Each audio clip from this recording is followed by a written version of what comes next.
A service of KIBMradio.com, the Internet's home for an all old-time radio.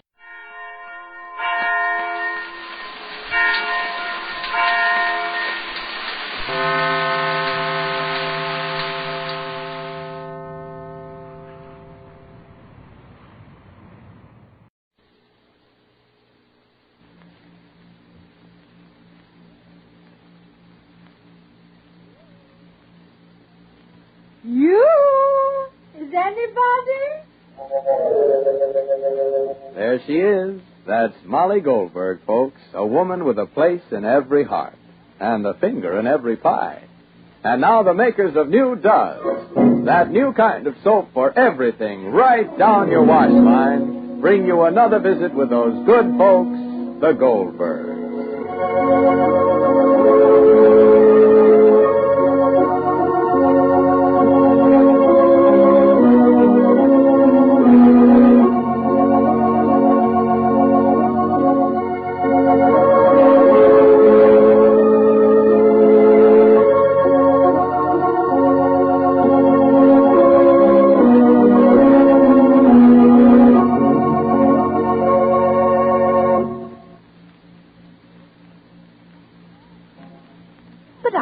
I saw her myself. Not Mrs. Jones. Well, I can't imagine such a thing. Well, I was there, and I actually saw her. She washed that lovely rayon slip with the same soap she used for her dirtiest kitchen towels. Not really. Yes. In fact, she used this New Does for everything in her wash. New Does? Mm-hmm. What kind of soap is that? It's a new kind of granulated soap. Procter & Gamble's putting it out. And Mrs. Jones says this New Does does all three kinds of wash. Work shirts, towels, right down to rayon undies. Well, I never. Well, what did her clothes look like when she hung them out? Well, I must say everything looked all right. Her rayon slips were soft and nice. The work shirts were bright and clean. And her towels, well, they were just dazzling white.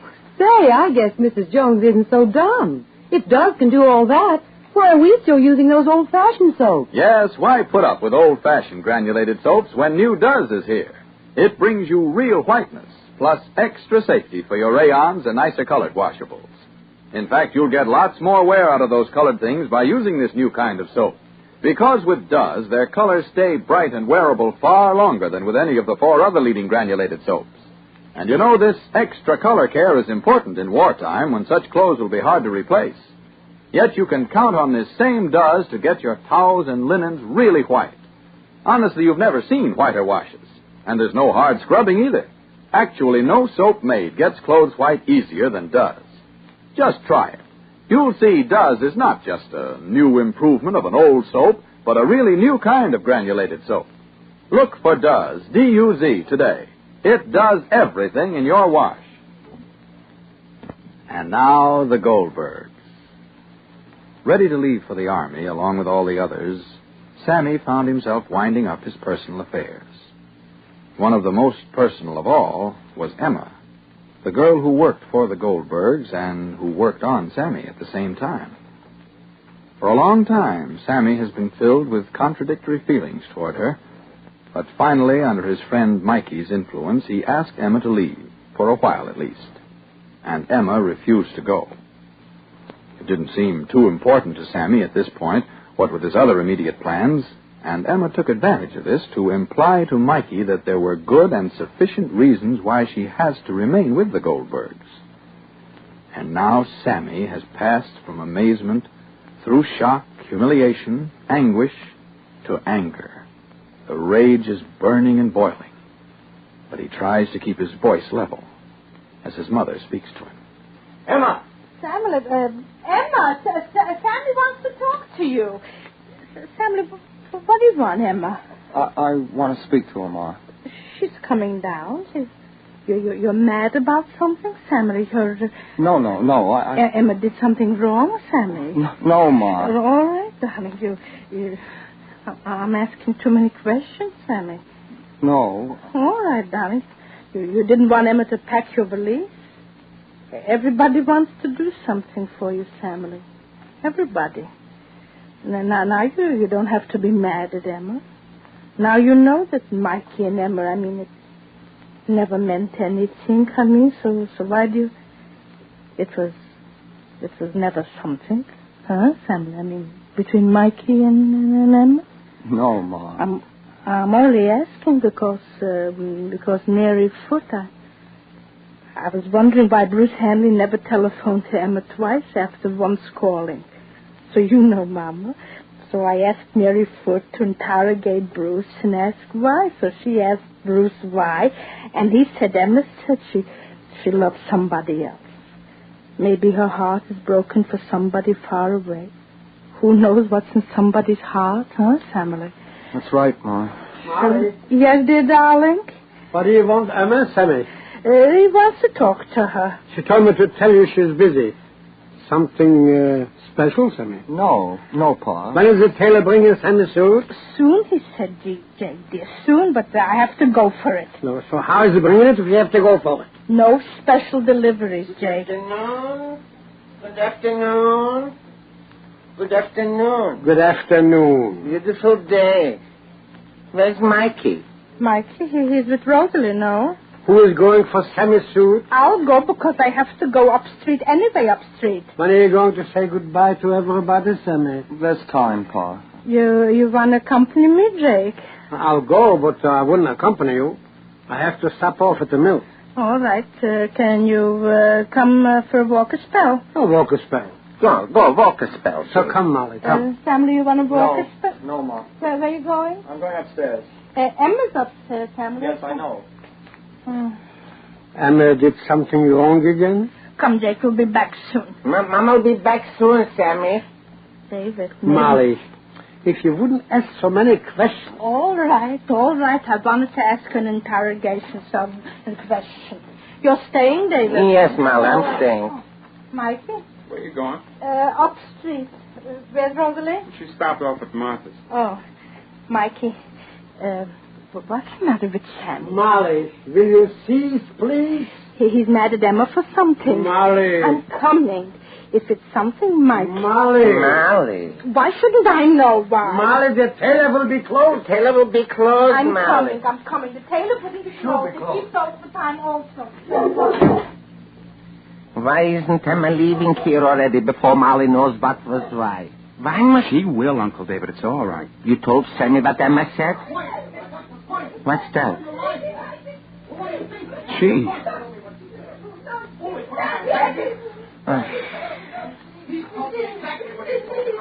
Gee, they'll hear them all over the village. Wait a minute, will you?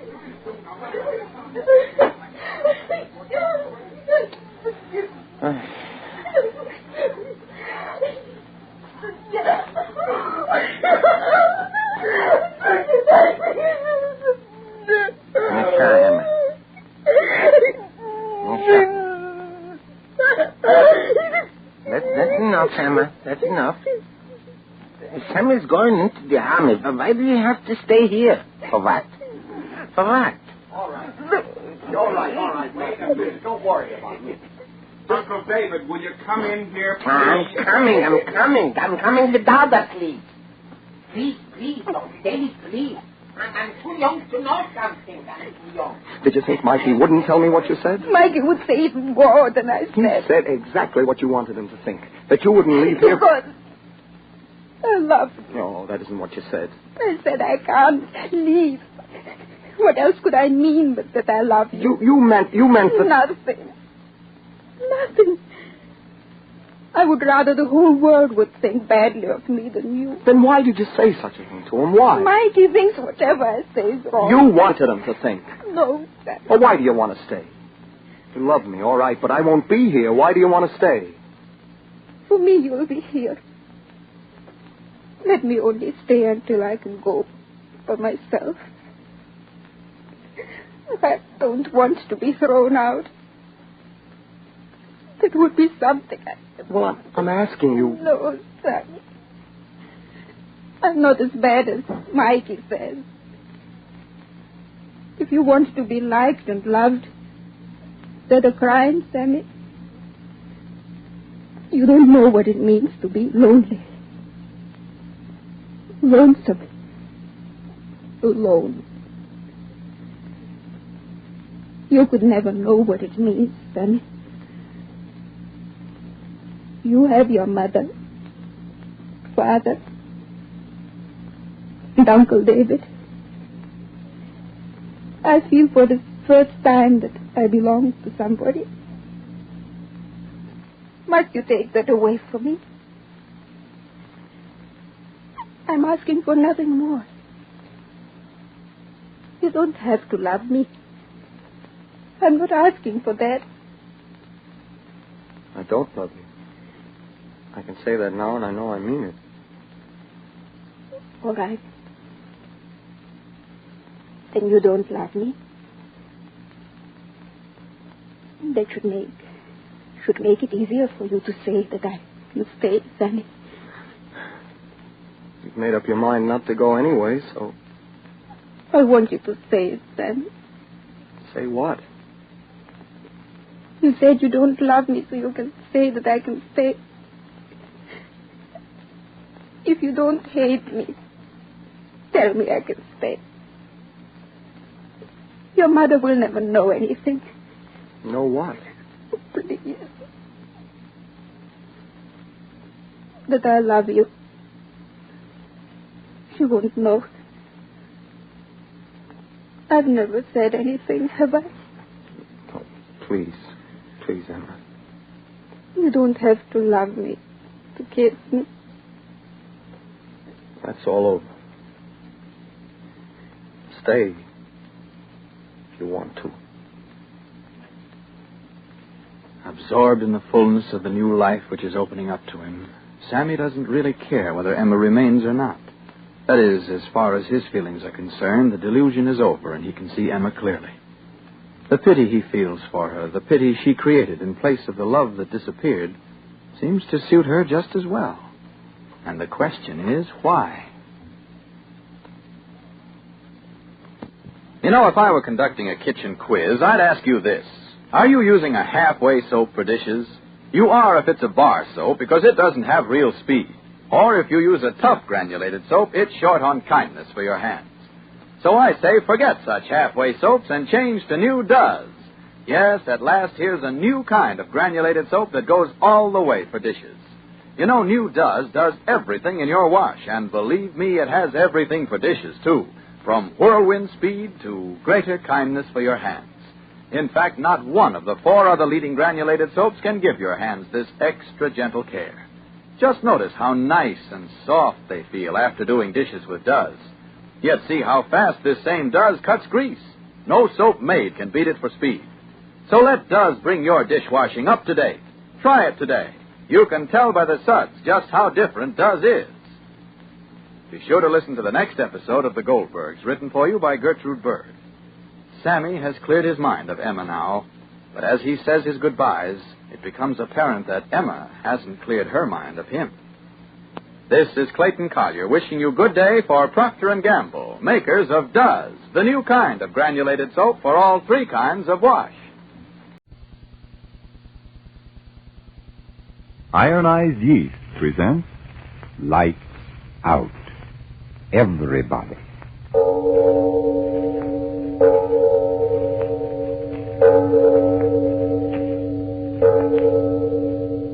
It is later than you think.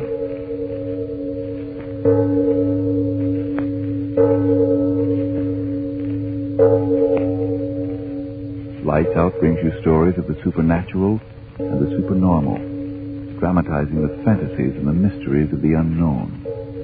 We tell you this frankly. So if you wish to avoid the excitement and tension of these imaginative plays, we urge you calmly but sincerely to turn off your radio now.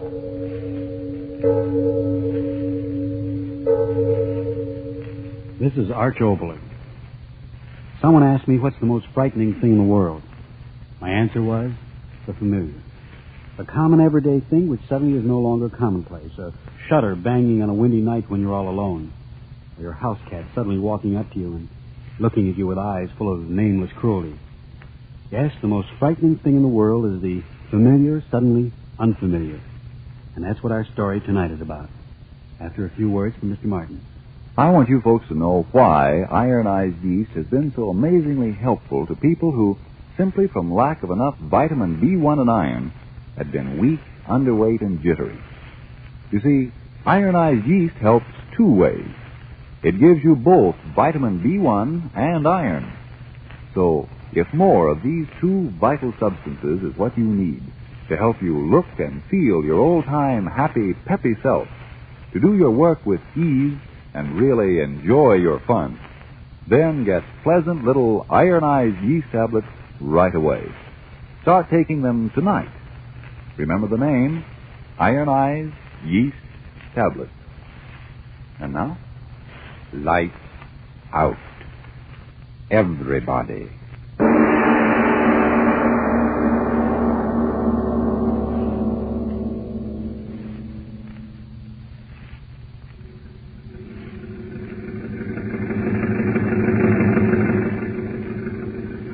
What's the matter with you, Stu? Can't you go any faster? I got my foot all the way down, boss. This here roller just can't make no time. Shut your mouth. Trouble with you is you got an answer for everything. But, boss, I tell you to shut up and keep driving. Son of a gun, you talk too much. You get me there late and I'll break your neck. Well, that old tire blew out. Oh, the tire blew out. What do those guys care if the tire blew out? Hall full of guys waiting to see my moving pictures. And if I don't show up with the moving pictures, they're going to give the dough back, and me, I don't get nothing. I'll get you there, boss. You bet your life you'll get me there. Boss, Huh? you're going to give me some cash money this time, boss. Are you talking about money Oh, again? don't get sore, boss. Don't get sore. But, you see, I got to send some money back to my wife in New Orleans. I got it, boss. She's feeling mighty poorly, and I thought if I could send her a couple of dollars... Shut your mouth. But, boss, you said the next... Shut your mouth, I said. If you don't shut it, and I'll shut it for you. Oh, ain't nothing to get sore about, Oh, boss. now you tell me what to get sore about, huh? Well, listen to me, my friend. You bother me for dough once more, and you know what I'm going to do. You wouldn't do that, boss. Yeah. Maybe I should have done that a long time ago. Wouldn't that sheriff be surprised? No, don't do it, boss. Yes, sir. I bet you that sheriff, he wouldn't even bother to put you in No, jail. He'd turn you right over to that boss, mob. don't talk like that. I can't stand talk like that. Scared you good, What that huh? mob would do to me. That's what I've always been scared of. I dream about it at night. Yeah? I dreamt about it last night. They were chasing me. And then there was noise in my ears, blood in my mouth. You don't say. It ain't right dreams like that. It was you to kill that man, not me, boss. They ain't got a right to blame me. Shut your mouth. If I turn you in, it's you they'll drag out. No, It's your neck. no. They'll put a rope around. No, It's no, your boss, neck no, they'll don't stretch. say it. All right, then. Shut your mouth and keep doing what I tell you to do. I'll do it, boss. I'll do it. I'll do anything, boss. Just don't turn me over to that. All right. Forget it. But remember this. This town I want you to clean out, see? A lot of these oil workers, you know, plenty of dough. We'll clean them out. Yes, sir. Yes, sir, is right. Me, I'm going to keep those fatheads busy watching my moving pictures, and you get what they got out of their rooms. Okay, my pal? Yes, sir. Yes, sir. Just don't tell anybody, boss. Got you good and scared, huh? That's the way I like them when they work for me. Scared. Plenty scared.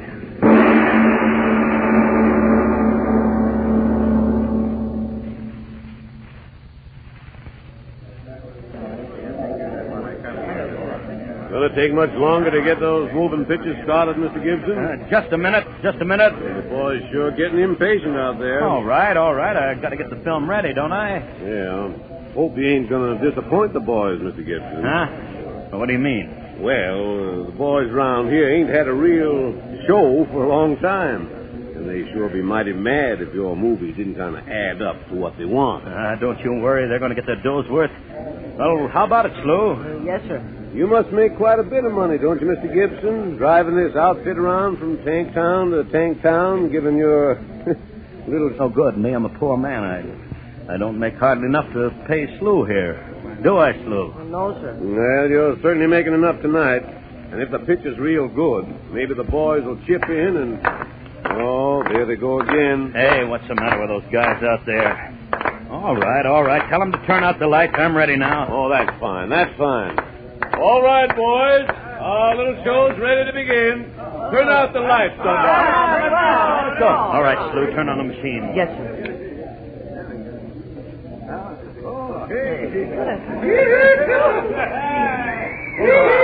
Well, I better go up front and enjoy myself. I hope it's good. You betcha. Slew, Yes, sir. Get going. Yes. I want you to get every dollar in cash that's lying around this town. You hear me? Every dollar. If you don't, maybe those dreams you've been having, they're going to come true. Now get going.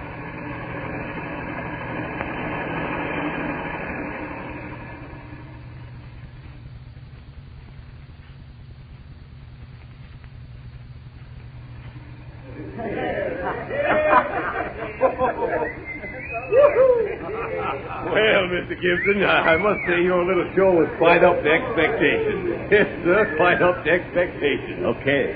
And everybody's getting what he wants. Yes, sir. Now, why don't you go back and see the rest of the picture, huh? Well, as a committee of one, the boys asked me to sort of find out whether after this picture's over, you got something else you can show. We sort of hate to go home yet. Sure, okay. I'm a good guy. What's this one about? Something good? You bet. One of these here boogie pictures. Huh? Oh, you know, one of those monster pictures. Pretty girls, one of these big movie monsters. You know what I mean. Hey, that sounds pretty good. Boys will like that. Sure. Me, I'm a great guy. Like to give the boys what they want.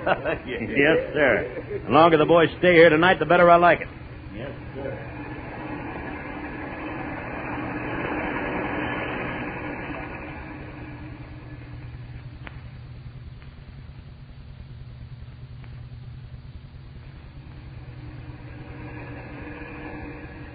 All right. Come on in, Slew. Come on in. Well, what'd you get? Come on, let's have it. Boss, Talk up. What's the matter with you? I got the last reel on. Talk fast. What did you get? I didn't get nothing. Say that again. I tried, boss. I tried. I swear I did. What are you trying to give me? I couldn't get nothing. Okay, a smart guy. What are you trying to do? Make jokes? Come on, empty out your But, pockets. boss, Are you going to empty out your boss, pockets? I tell you, I ain't got nothing. See, nothing at all. All right, start talking. I just couldn't get in anywhere. Yeah? Every guy in town's here watching those pictures. You couldn't get in no place, huh? So what's the angle, smart guy? What are you trying to put over on me?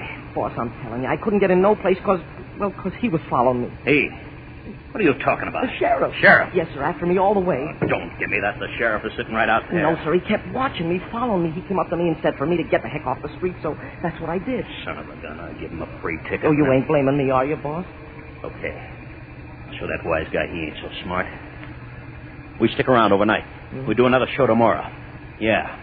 And tomorrow I'm going to see to it personally that the sheriff, he's going to be right down in front there watching that picture. As long as you don't blame me, boss. Me?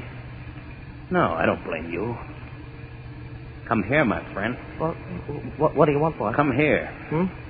Look through the hole in the wall and watch the moving pictures. What picture are you showing, boss? Why, the one you like so much. The one all about the monster. Oh, no, sir, I can't watch that. Get over there. Boss, Go on. Boss, you're hurting my neck. And look, enjoy yourself. Oh, I'm scared to watch that picture. You know that. Sure. That's just why you're going to watch it. Oh, no. Your friend, the monster. Look at him. He's crawling around all over that screen. Sure scares you, don't he? Oh, I can't look. Open your eyes or I'll break your neck. You're hurting me. Okay, you keep your eyes open. That monster, he always scares you, don't he, Slew? Oh. Just a moving picture and you scared like that. Okay, the end of the picture. Now I'll let you go, my friend. All right, shut the machine off. Go ahead, you ain't scared to do that, are you? No.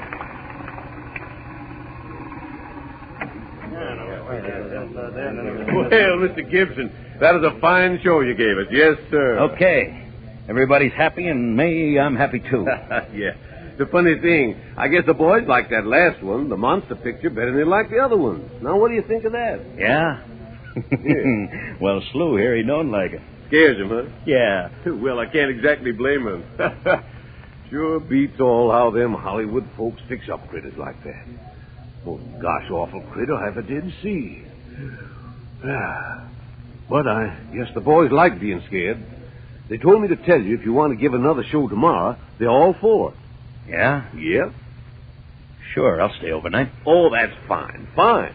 Now, if you'd like me to find a place for you, I got a couple of rooms. Oh, no, that's all right. Me, I can bunk right here. Slew can sleep in the truck. Well, all right. I'll see you in the morning. Yeah.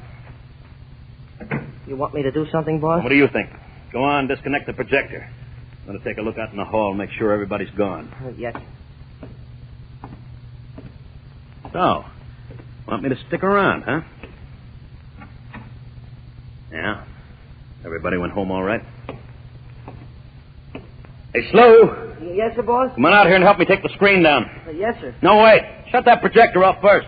What'd you say, boss? I said shut the projector off. What's the idea of starting to run that film again? What'd you say, boss? I said stop running that film. Film? Yeah, film. Stop it. I'll come in there and break your neck. Shut it off. You hear me? Shut it off. Boss, I ain't running that machine. What? The machine ain't running, boss. Ain't running? No, sir. Okay, I'll fix you. Smart guy, huh? I'll fix you. I'll show you to make jokes with me, you Boss, little runt. what's the matter? I ain't done nothing. Tell me you ain't running that projector. I'll break But your neck. look for yourself. It ain't running. Ain't running? What's the matter, boss? It is running. It's got to be running. But it ain't, boss. You can see it ain't. Boss, what's the matter with you? What's the matter? Look. Look out there. Where? Out there on the screen. Oh. You see it, too? That monster from the picture. But the machine ain't running. No. Not even filming. Boss, what's throwing that picture on the screen? Look. It's moving. It ain't on the screen, but it's coming off. It's coming down the aisle.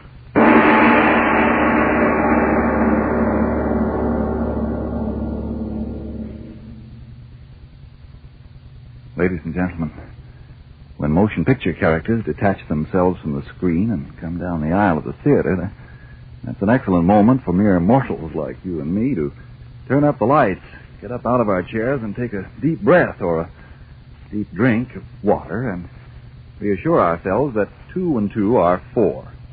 And speaking of such facts, it's a sad fact that today thousands of Americans are short on 2 vitally needed substances, vitamin B1 and iron. And what frequently happens? Listen. Do eat your dinner, dear. There's everything you like. Eat? Oh, gosh, I just don't feel like eating. Oh, dear, you worry me so. You're getting so thin and on edge. I wish I knew how to help you. Oh, I'm just worn out. I just don't know what to do. Listen.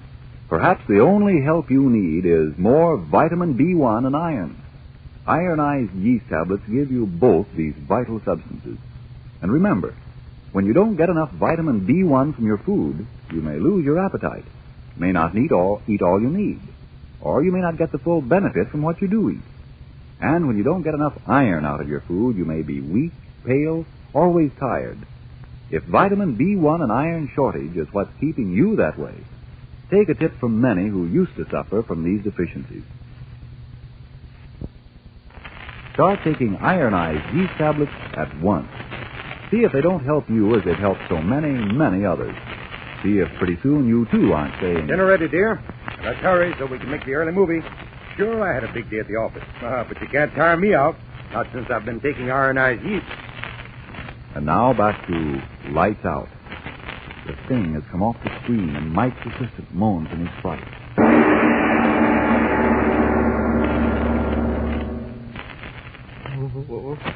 Stop it. Stop it. I tell you, it'll hear you. It'll come back here. No. Don't, Sam. I swear it don't. It can't be alive. Yeah, there it is. Shut your face and don't move. Look at it. How can such a thing be? From a moving picture and it's alive. Oh, we're gonna die. Green. Its mouth. Those teeth. My eyes don't seem right. Something was on the film being alive. Maybe I'm going nuts. Look. It's going out that door. That moon is shining so bright on it. That thing. It's gone. Come on, we gotta get out of here quick. Help me pack up the things. I can't. I'm going gonna to help get me out. here. I'm going to break your neck. I'll turn you over to the sheriff and the mob. No, you wouldn't do Come that. on, help me get that projector in the box. Gotta get out of here quick. Yes. Yeah, quick. Hey, Slow. Did you see what I saw? It ain't gonna come back, is it, boss? It ain't gonna come back. How should I know? Don't know nothing, I tell you. Things don't make no sense no more. Come off the screen like it was alive. Crawled out of that door like it was alive, and it ain't nothing but a moving picture. No. Nothing don't make no sense no more. That can of film, drop it. Oh, what? You don't think I want that anymore, do you? That monster film? No. All right. Stop it. Gotta get those things on the truck. I've never been so scared. Scared. Who cares what you are? Gotta get the stuff out of here. I'm too scared to go out there. That way, the truck. We'll get so far away that they're... Come on, everybody! Come on, quick! What's the matter? Come on, men! Quick! Hey, Slow. Gotta get out of here. They must have seen that monster.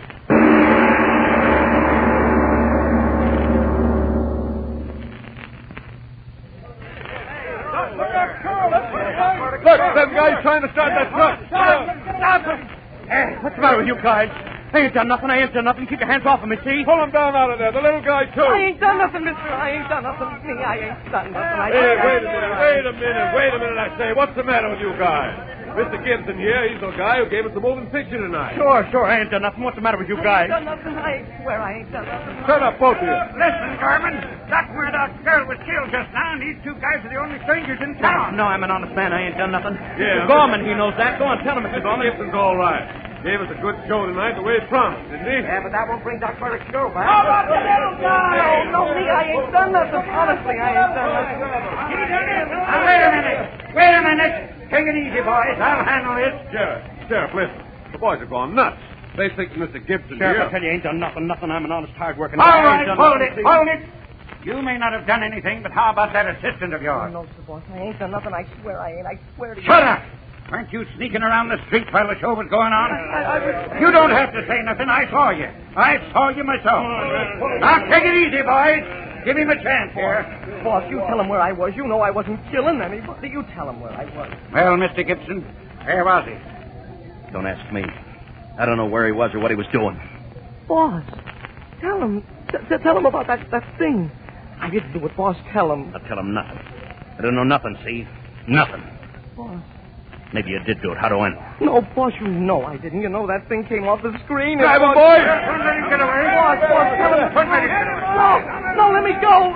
Won't get me. Don't let him get away. Now he's heading for the swamp. After him. Cut him off. Okay. Thank you very much. You run away, they run after you and me. I got a whole town to clean out all by myself. I don't know what this is all about. That monster coming off the screen and all that stuff, but maybe it's all a lucky break from Mike Gibson. Yeah.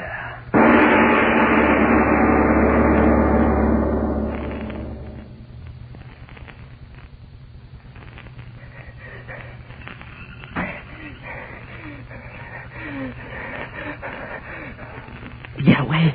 Gotta get away. Kill me. That's what they'll do. Kill me. I've never done nothing. Nothing. I always try to be a good man. Always tried. Hide in the swamp. They won't get me. Oh, it's so dark. You can't see. What do they want to chase poor Slew for? What for? I gotta get away. Gotta get away. Oh, boss, why didn't you tell him that Slew didn't do nothing? Why didn't you help Slew? Slew always done what you asked him to, didn't he? Sure. Slew did everything you asked him. Even when he didn't want to do it. Oh, you should have helped Slew, boss. You should have helped him. Gotta get away. They'll kill me. I ain't done nothing. Nothing. I'm tired. I can't keep staring at me. I gotta rest. Gotta rest.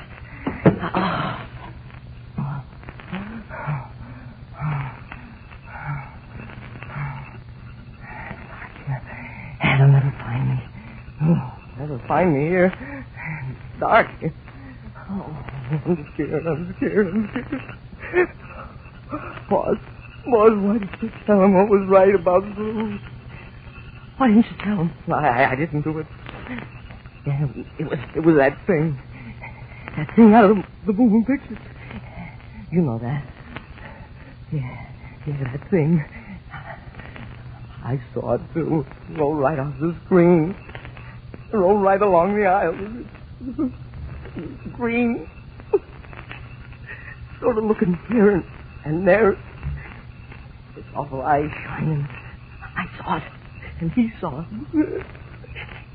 And it did it. It killed her. Oh, Lord Almighty, where is it now? Where is it now? Dogs. They got dogs after me. Oh, they're still after me.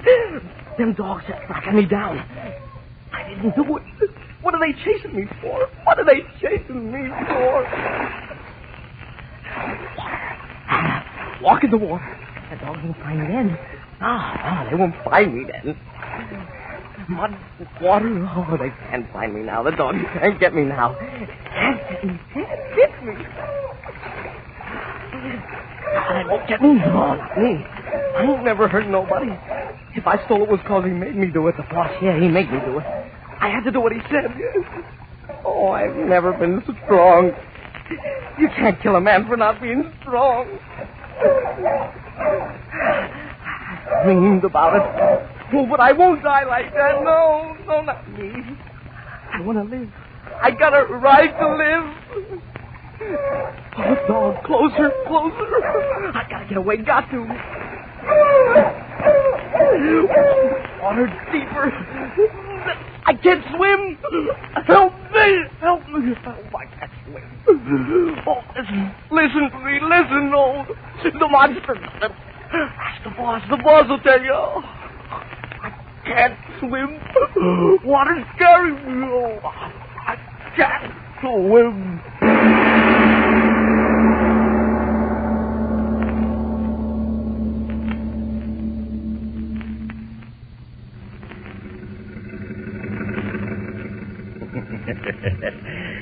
What a night.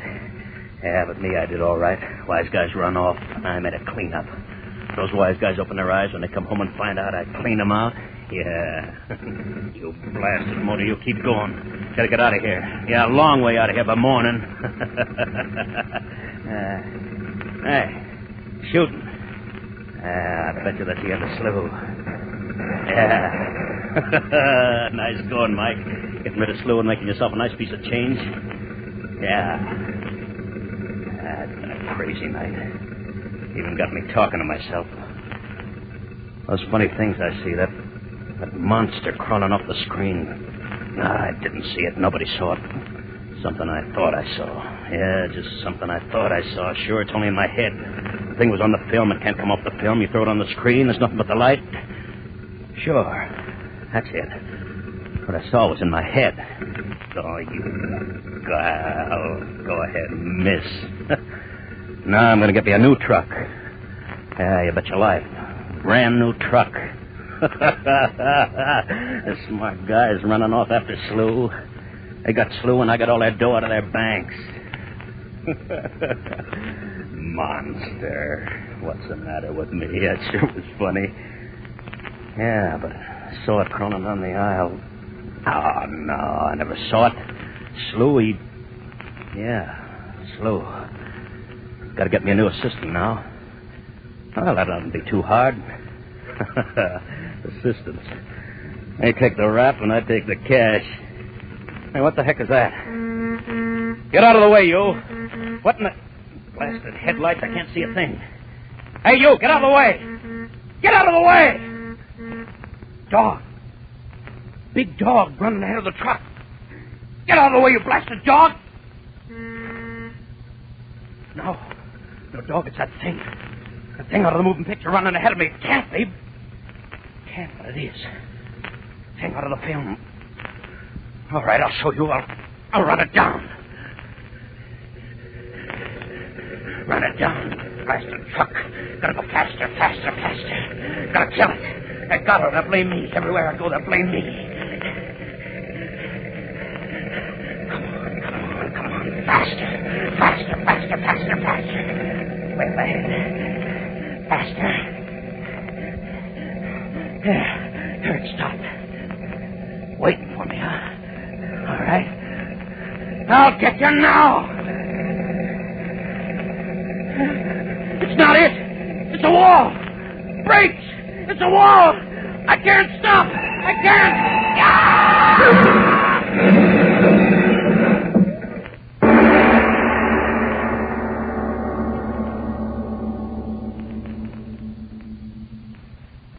Oh, Mr. Oboler, don't leave us like that. Like, what? Well, after all, I'm a rational man. Where'd that monster come from? I don't know. But you mean to tell me that the monster was was the one that was in the motion picture, and it came to life out of the motion picture? I mean, the movie projector stopped, and what was on the screen stayed on the screen, and then came out of the screen? It's an interesting idea, isn't it? Hedy Lamar's on the screen, and you wait until the last show is over, and she comes out of the screen, and you say, how about a double chocolate malted, Hedy? And she says... Oh, what's the use? That's exactly it. What's the use? If all the twos and twos of the world added up to a very dull four, how boring life would be. And if life is boring, at least we can let our imagination have fun. Now, for example, next week's play in it. But you speak first, Frank, and then I'll go on with some more of this imagination tangent. Well, briefly, friends, if more vitamin B1 and iron is all you need to help build yourself up, get ironized yeast tablets. Now, there are many cases where a rundown condition may be due to a serious organic disturbance. And if you're in doubt, see your doctor. But if, like so many men and women nowadays, you simply need more vitamin B1 and iron, remember, ironized yeast has been so successful in such cases that it's sold on this no-risk, money-back basis. If you don't begin to eat better, to feel much stronger and peppier, the cost of the first bottle will be refunded to you in full by Ironized Yeast, Box IY, Rahway, New Jersey. And now, what about next week and imagination? Well, back in the days of Prohibition, Frank, I knew a gangster. Yes, one of those legendary beer runners. And over these years, I've been literally boiling the memory of this gangster in my imagination. The result, next week we have a story about Al, the professor, Duke, and the girl. And there isn't a machine gun in the lot, and the district attorney doesn't pound his desk. And yes, I promise you a rather amazing half hour next week. Yes, tune in next Tuesday again for Arch Oboler's eerie story, The Archer. And if you need more vitamin B1 and iron, be sure to try ironized yeast, the one and only ironized yeast, with the big letters IY on the package and on each tablet. It is later than you think. White shoe season is just around the corner. And with shoe rationing in effect, you'll want to take extra good care of your white shoes this year. So keep them clean with Energine Shoe White. It's made with the whitest pigment obtainable, spreads over shoes easily, dries evenly, helps to keep your white shoes in good appearance, in good wearing condition all the time. For the best of care for the white shoes you wear, remember Energine Shoe White. This is the Columbia Broadcasting System.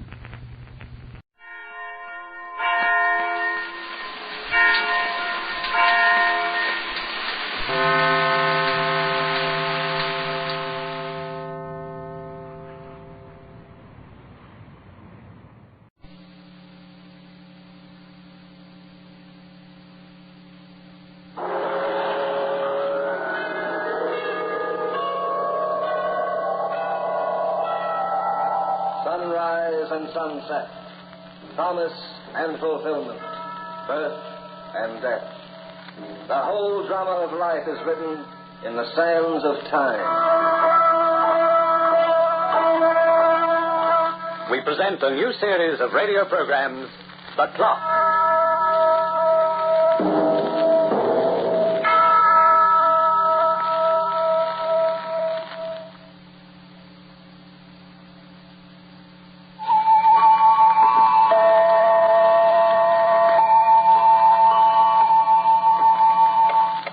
The passage of time and the forward trend of civilization have both had a profound influence in changing man from a polygamous animal to one who practices monogamy.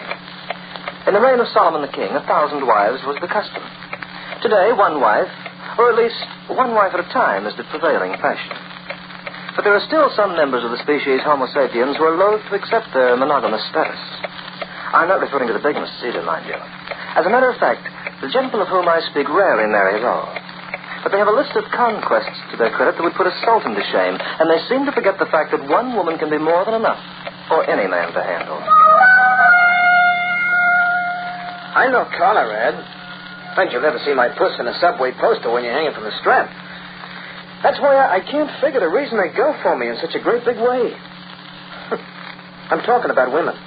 Fat women, thin women, blondes and brunettes. They all make a grab for Alex. It can't be the way I talk. My education don't amount to much, and I'm a little rough around the edges. And my bill wouldn't win no prizes in a model's magazine. So maybe it's my face. Yeah, maybe it's the way I smile and look him in the eye that makes him gulp like flounders and ooze right into my arms. Anyway, I ain't complaining because I like them just as much as they like me. Oh, boy, how I love them. I take them all shapes and sizes from 18 to 85. And when I say I take them, mister, I mean I take them for everything they got. For instance, there was Lola. When I met her, she was wearing a black satin evening gown with lace all over the middle. Her skin was as white as a hunk of ermine, and her teeth were straighter than the keys on a baby grand. We did the town together from 52nd Street to the village, and by the time I took her home in a taxi cab, we were getting to be old friends. Oh, Alex, kiss me. Kiss me hard. Oh, I'm afraid I've been smearing your lipstick. I've never met a man like you before. What is it about you that makes you so attractive? Listen, stop taking me apart. Just relax, honey, and I'll do the talking. Where's he going?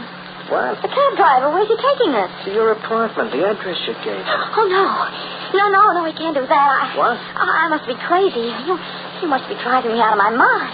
Well, what's the matter? Ain't you paid your rent up? I'm married, Alex. You what? I got a husband. What? Oh, Lola, how could you do a thing like that to me? I know I should have told you before. I just didn't want to lose you. Oh, ain't there a woman in the world I can trust? Oh, Alex, don't look at me like that, please. Please, darling, it doesn't make any difference. Driver, stop this hack. Alex, please. When will we see each other again? I ain't sure. I'll call in the morning between 10 and 12. My husband's always at his office then. Now, what business is he in? Oh, he's a diamond buyer. Oh, he buys diamonds? Alex, please, tell me I'll see you. Well, I'll think it over, baby, and let you know. I let her stew for a couple of days, then I gave her a ring. Inside a week, I had her eaten out of my hand. Then came an evening when I figured it was time to blow. Who is it? It's Lola, darling. Let me in. Oh, Alex, something terrible's happened. What's that suitcase doing on your bed? I'm packing. Packing for what? I'm getting out of here for a while. But you can't leave me now. Who says I can't? Well, what about the diamonds you borrowed? I'll mail them to you tomorrow. Alex, my husband's coming home sooner than I expected. He'll arrive tonight. So what? He'll open his safe and find the diamonds missing. But what does he do? Count every hunk of glass he's got? You only gave me 3. You told me that you were using those stones for security on loan. You said you'd give them back to me whenever I wanted them. Yeah, well, you get them. You'll get them. Stop Alex, howling. I gotta have them tonight. Listen, I'm busy. I gotta make a train. You stole them, Alex. Why, you're nothing but a thief. Look, will you go home? Go home? I'll call the police. That's what I'll do. I'll put you in jail for this. There's the phone. Use it. And then you can call your husband down to identify the loot. You're despicable. Yeah. You're rotten through and through. Get out of my way, baby. You're blocking the door. Alex. Get out of my way before I kick your pretty teeth in. So long, Lola. It's been lovely knowing you. And just to show you how I feel, I'm going to mark you AAA on my suckers list. See what I mean? They just can't keep away from me. I'm the ladies' home companion, the dame's delight. And the smarter they come, the harder they fall. That's why I had to bite my lip to keep from laughing when I first met Ethel. Yeah, she was a waitress at the drive-in near L.A., cute as a pretzel with big blue eyes and a dumb expression. I don't usually mix business with pleasure, but I only go for the dollars who pay off. But I figured this time I didn't have to go in and make for a profit. I was just going to keep her happy for laughs. Yes, sir. Oh, what do you got that's tasty, baby, outside of yourself? Oh, we got hamburgers, steak burger, cheeseburger, and whale burger. Well, give me a sardine on rye and a cup of coffee with a hunk of cheesecake on the side. You get that? Uh-huh. Well, what you looking at, Blue Eyes? You sort of remind me of someone. Yeah? A friend of mine. He looks just like you. You're built and everything. He's even got a scar in his hand like yours. Oh, it's very uncanny. Oh, now, you don't have to go into a routine like that if you want to get to know me, Blondie. I'm the kind who picks up easy. Gee, he's your spitting image. Hey, when do you knock off today? Why?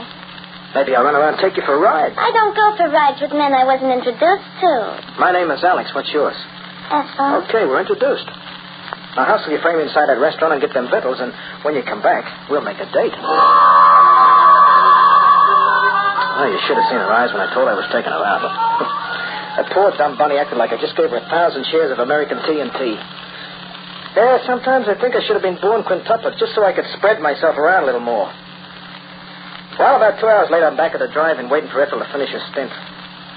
She waltzed out at 8 sharp, wearing a dress that fit like the skin on a weenie. When she crossed the gams, I nearly stripped my gears. Where to, Sugar Plum? Oh, I don't care. Just so I get some air.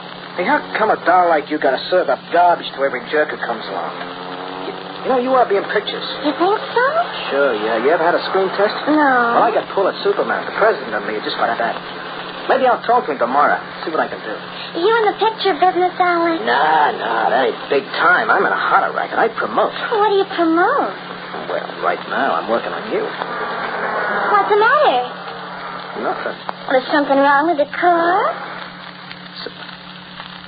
Hey, on a level, are you as dizzy as you sound? Alex, what are you doing? Oh, I'm going to give you a great big kiss.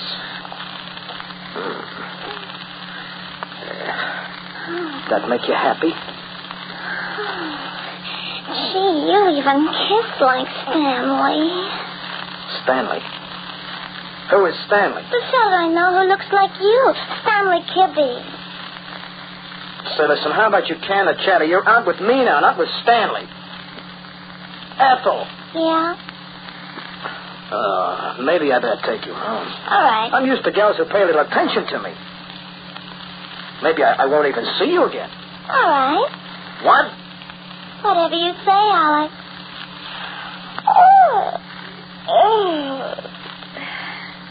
Whatever you say. Well, it wasn't that I lost my touch. It was just that the dame was too dizzy to even fall. The way she talked, you'd think her head was in a plaster cast. From the neck up, she was absolutely numb. I drove her back to a flat in L.A., figuring I'd dump her and call it a night. When I got to the front of the house, something happened that changed my mind.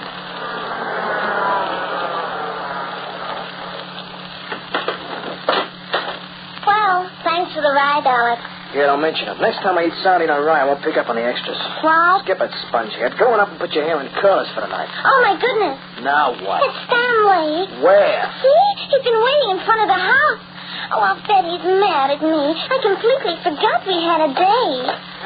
So there you are. Oh, Stanley. I should have known you'd be running with a hobo. Oh, don't be rude. I ought to sock you, mister. That's what I ought to do. Keep them hands in your pockets, Stanley. I'm going home. I could have climbed out of the car and spilled Stanley all over the sidewalk in 60 seconds. I could have laid him out like a rubber mat. Why didn't I? Well, because I had different ideas. Yeah, you see, she was right about Stanley. It wasn't just a gag. In build and color, the guy was a ringer for me. He even had the same scar in his left hand. Our faces were a little different, maybe, but that could be fixed. For what? Yeah, I'll tell you for what. And it came to me just like a flash. Up to then, it was small-time stuff. $1,000 here, $3,000 there. Nothing really big to sink my claws in. I had blackmail and larceny wraps over my skull from Albany to Albuquerque, so if I branched out a little, what did I have to lose? The idea was right, and I had a feeling Ethel was dumb enough to go for it. The only one who might kick was Stanley, and you couldn't blame him. After all, he was going to get elected to be a corpse.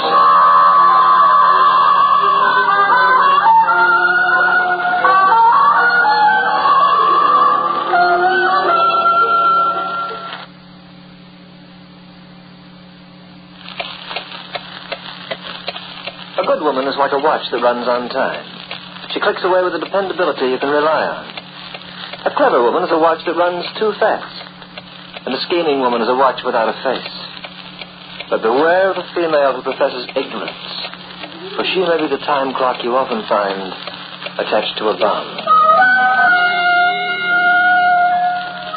I waited a week before I spring the plan on Ethel. I knew I was taking a long shot by ringing her in on it, but I figured I could always pass it off with a gag and a laugh if she would put up a kick.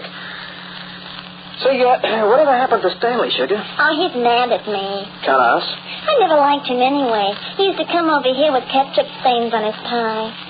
Ethel, you ever been in trouble? What do you mean? No.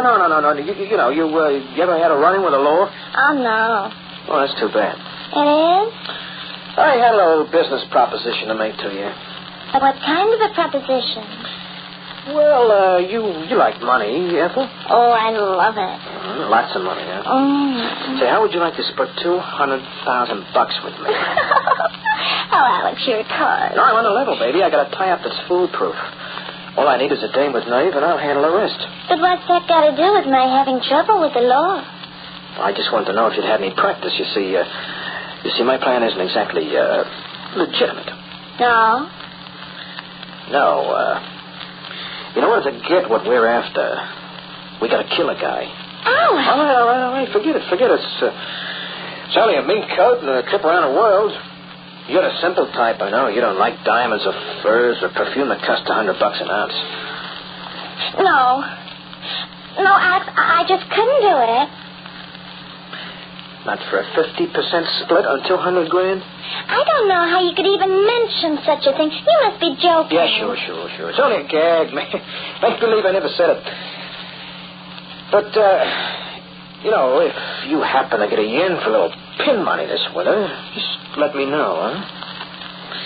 Maybe you'll change your mind.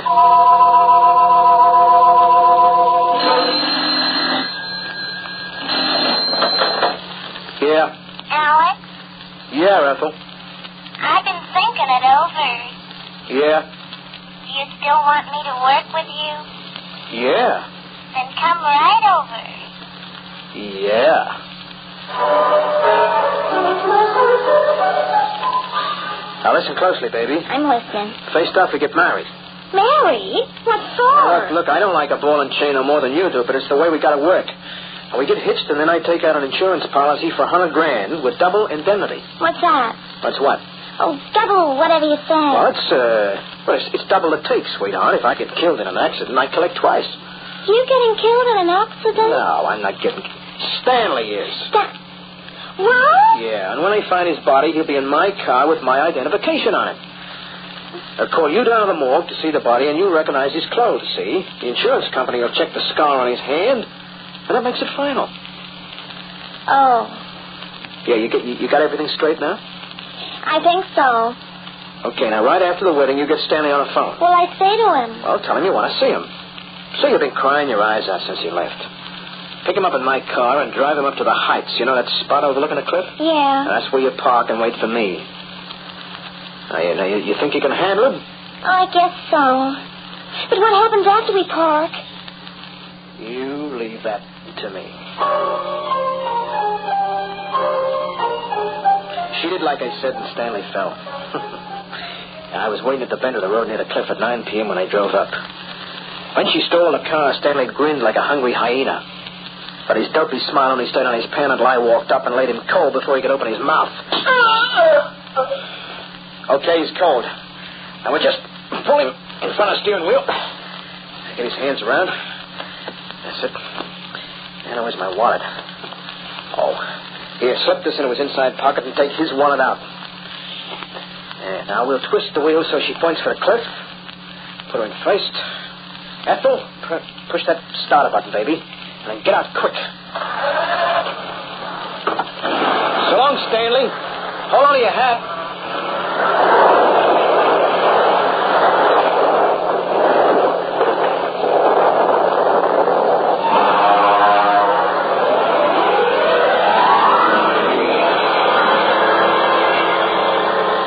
In 10 minutes, I was down a mountain and checking the wreck. Yeah, he was pretty badly banged up.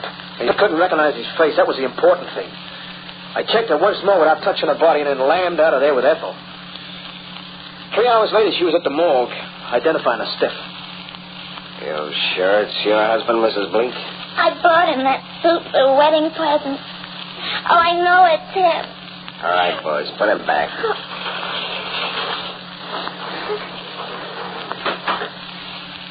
Do you know if your husband was despondent or something like that? Oh, no. Alex was always as chipper as could be. The fact that he took out an expensive policy, Then got himself killed a couple of days later. Seems that the insurance adjuster worried. You mean they think he killed himself? Yeah. They don't pay off on suicide, you know. But they can't prove it, Mrs. Bleak, so you're okay. For my part, I'm listing it as an accidental death. What could be sweeter? It worked so good you'd think Stanley tried to help us along. I stayed undercover for 2 weeks while Ethel collected the dough, and then I showed up at her apartment. Who is it? Alex, baby. Who? Alex. Everything all set, sugar? What? You got the dough, okay? Who are you? Who? What do you want? Hey, what kind of a gimmick is this? You know who I am. I'm Alex Bleak, your husband. Oh, but that's ridiculous. What? My husband's dead. Wait a minute. He was killed in an accident. I never saw you before in my life. And if you know what's good for you, you'd better not let me see you again. And I thought she was dumb. I figured she was thicker than a hunk of cement. Dumb, huh? I should be that dumb.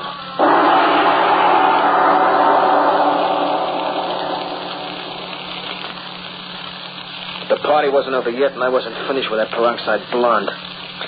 First, I wrote a letter and signed it Stanley Kibbe. Yeah, Stanley Kibbe, the guy we'd killed in my car. I told her that we were through, and I asked her not to do anything foolish.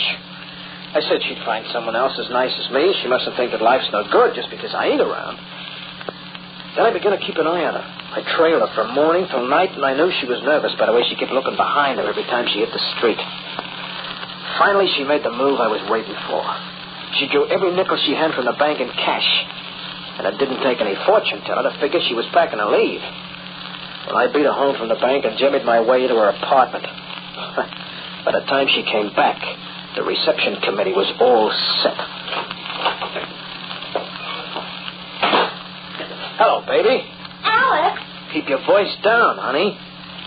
This rod I got ain't as phony as you are. What do you want? That dough you just drew from the bank. Wait. Shell out. And make it snappy. Gee, Alex, you're not being very nice. Oh, my name ain't Alex. It's Stanley, remember?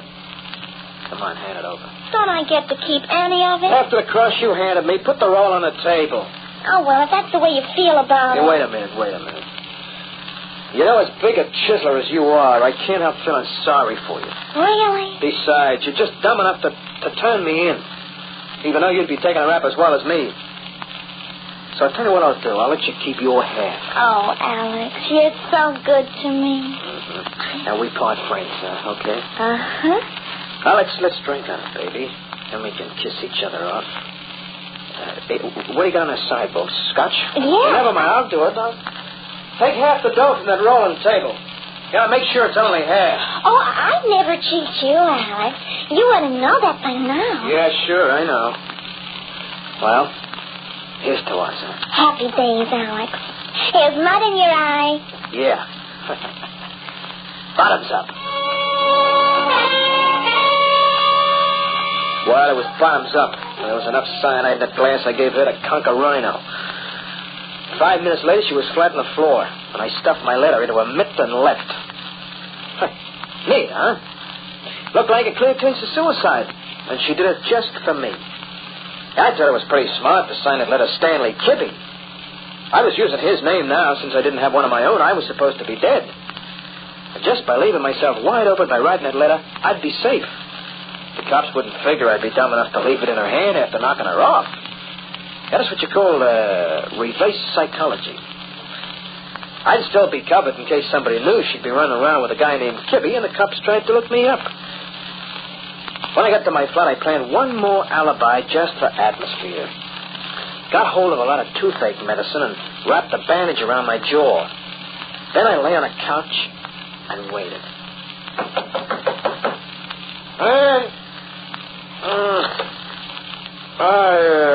Come in. Finally, Kibbe? Yeah, that's me.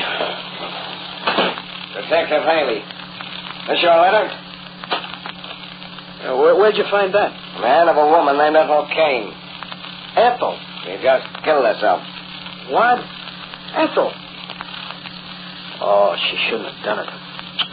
That's why I wrote the letter. I had a feeling this might happen. I was going to call her up tonight and talk some sense into her. But his toothache was driving me crazy. Toothache, huh? But, yeah, you wouldn't know what to do about a toothache, would you? Oh, sure. Sure, we'll fix you up, mister. At headquarters. Well, before I got a chance to make a move, he had the handcuffs on. And an hour later, they put me on the grill. They had me with my garters down, and I knew it, and I was finished when they finally found the dough. The trial was quick, as you might have read. And half an hour ago, they told me the governor wasn't giving out with any reprieve. But if I hadn't pulled that toothache gag, I'd have been sitting pretty with a roll of money big enough to stuff a chair. Yeah, if that dumb blonde lunkhead only had enough sense to tell me. How should I know? How should I know her boyfriend, Sammy, was a dentist? Yeah, a dentist.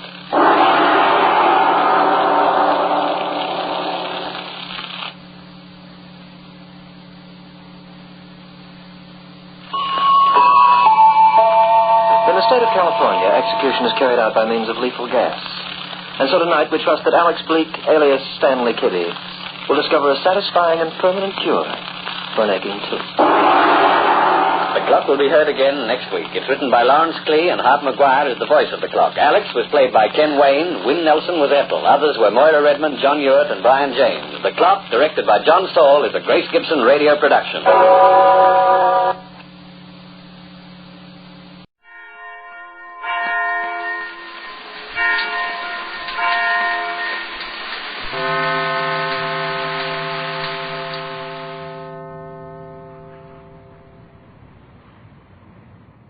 The Signal Oil Program, The Whistler.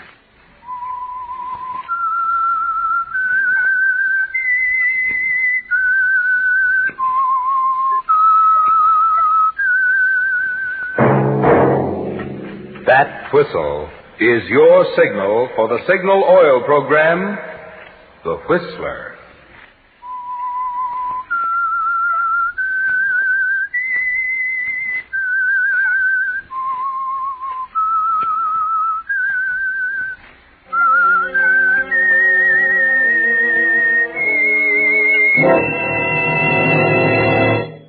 I am the Whistler, and I know many things, for I walk by night. I know many strange tales hidden in the hearts of men and women who have stepped into the shadows. Yes, I know the nameless terrors of which they dare not speak.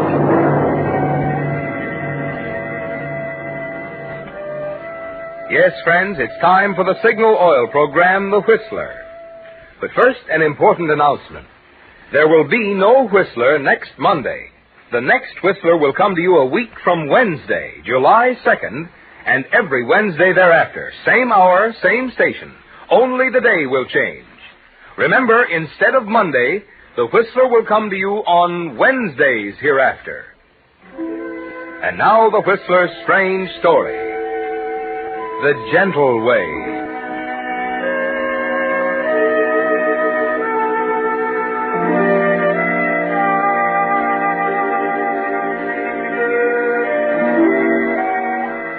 The clock on the white wall showed 11:45. A half hour since Bruce Reimer had arrived in response to the summons. He was nervous now, unable to concentrate any longer on the scientific journals on the table beside his chair.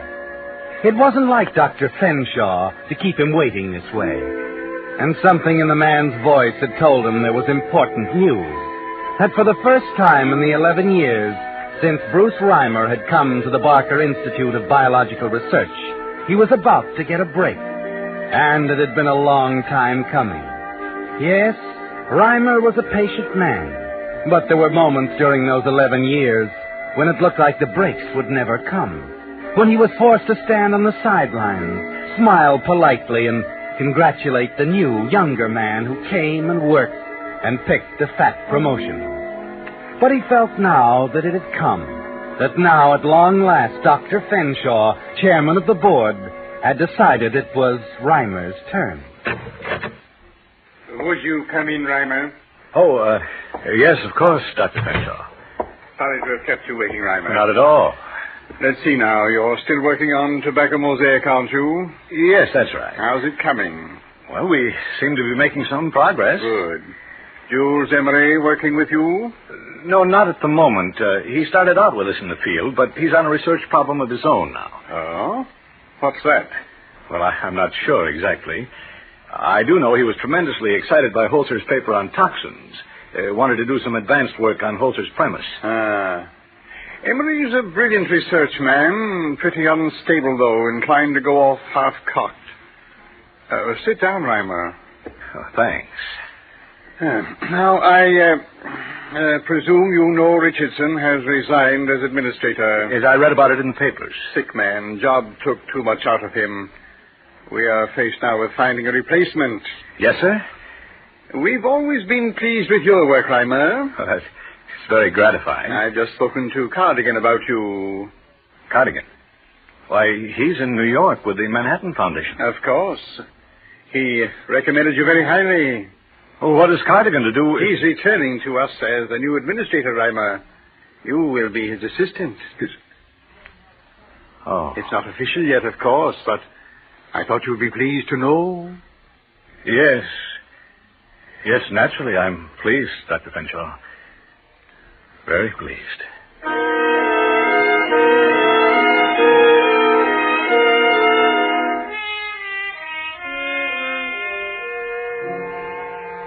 So it happened again, Reimer. And of all people, it had to be Cardigan, who twice now has moved past you into executive positions you wanted and deserved. Cardigan the charmer, the diplomat, the fair-haired boy. Yes, Reimer, of all of them, it had to be Cardigan.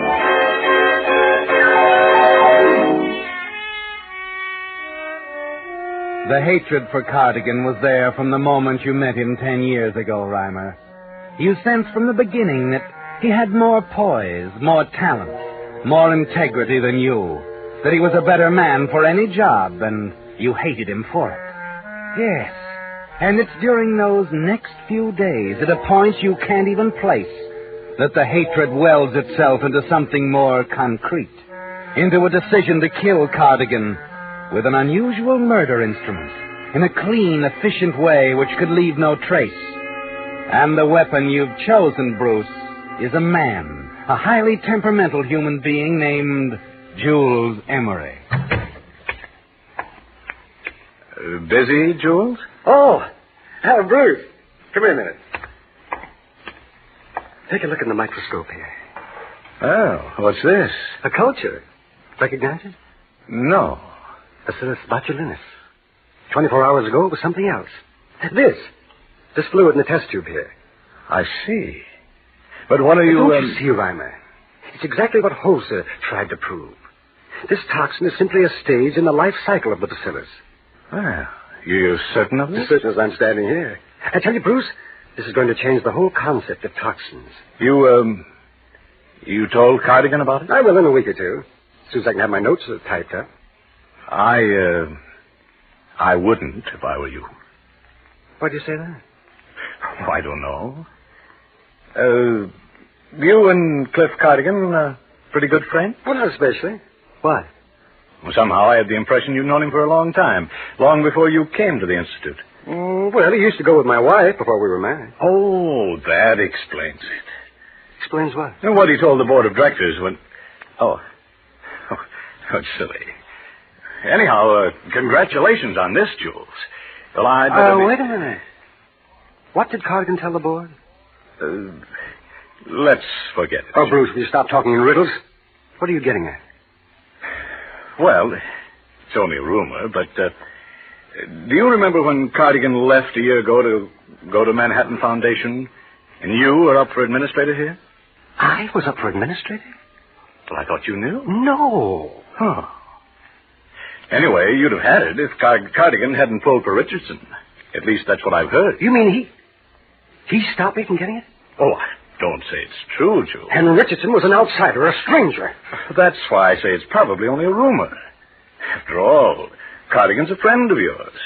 Or, anyway, a close friend of your wife. Well, I was never told I was even being considered. Well, of course, you knew it this time, didn't you? No. That's funny. Why, I heard you were to be administrator and I was to be your assistant.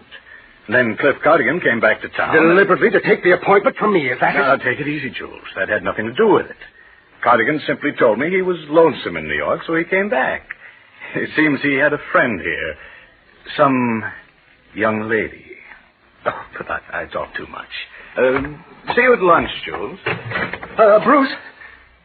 Yes? You don't think that... Oh, nothing. Forget it. All right. And Jules, you forget it too, will you?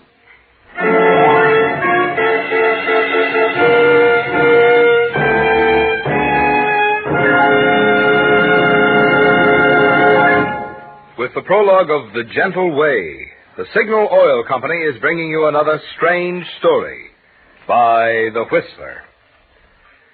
But now a prediction about a sight you're going to see oftener and oftener as the days grow warmer. Overheated cars parked at the side of the road to let their steaming radiators cool off.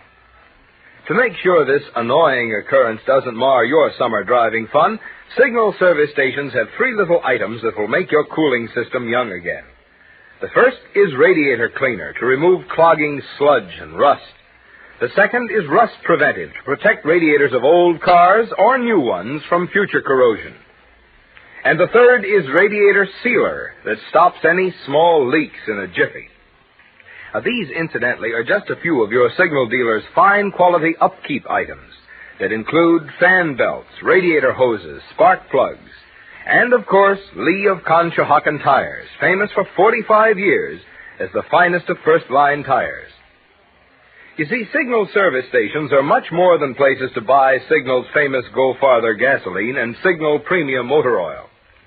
Wherever you see Signal's circle sign in yellow and black, there you'll also find complete, conscientious Signal service to help your car run better, look better, and last longer. And now back to the Whistler.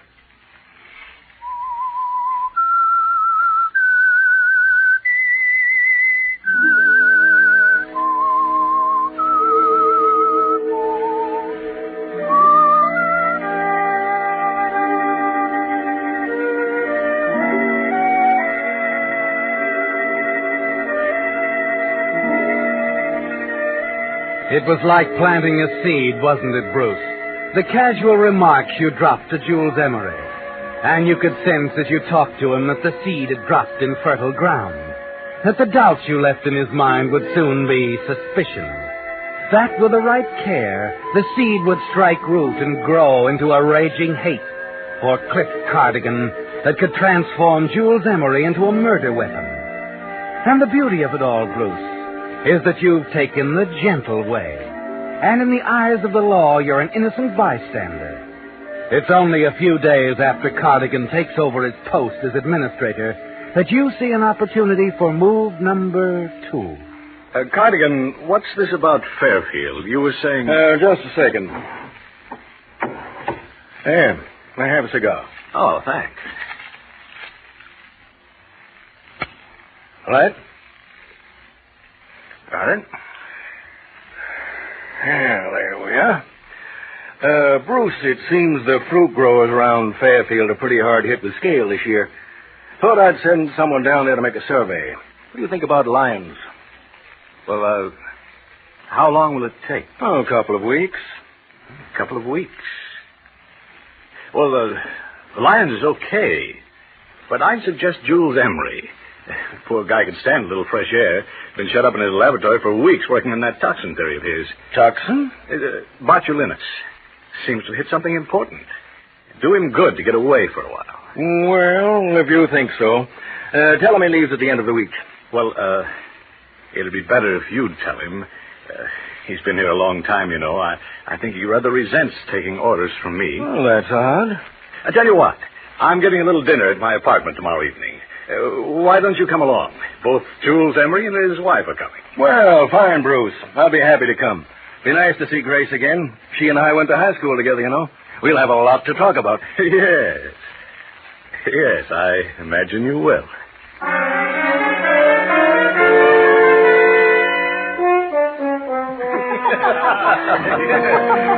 And then remember me trying to tell your folks the car really did run out of gas on the way home from the country club dance? I never did believe that. And I don't believe it either. Here, you better have another cocktail. Oh, no, thanks, Bruce. I haven't finished this one. She can't talk and drink at the same time like I do. Thanks. And Jules? Huh? No, thanks, Bruce. Jules is thinking about his work again. Come on now, relax, Forget darling. your botulinous toxin for once, Jules. Well, Grace, here's to the dear dead days beyond recall. Excuse me. Was that the phone? Oh, I didn't hear anything. Well, I'd better check. Help yourself if you get thirsty. Well, what happened in New York, Cliff? Oh, wonderful city. Had an interesting job, nice salary, met some important people, but... But what? Oh, I guess my heart belongs right here. Ever going back? Oh, too lonesome. Mind if I smoke, Grace? Of course not. Have a cigar, Jules?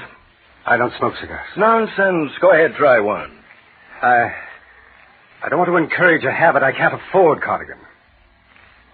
You see, I don't have a nice salary. I'm not a big shot who runs around with millionaires. Why, Jules. Say, Cliff, is Dr. Fenshaw a personal secretary named Edith Evans? I believe so. Why? Oh, that's funny. She says Fenshaw wants to see Jules and me at his home right away. Oh, this time of night? Don't look at me. I don't get it either. Oh, come on, Jules. Let's go.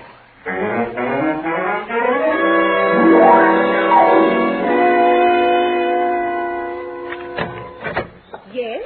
Dr. Fenshaw is expecting us. But... I'm Mr. Reimer, and this is Mr. Emmett. But I'm very sorry, sir. But Dr. Fenshaw's not at home. He and Mrs. Fenshaw are out to dinner.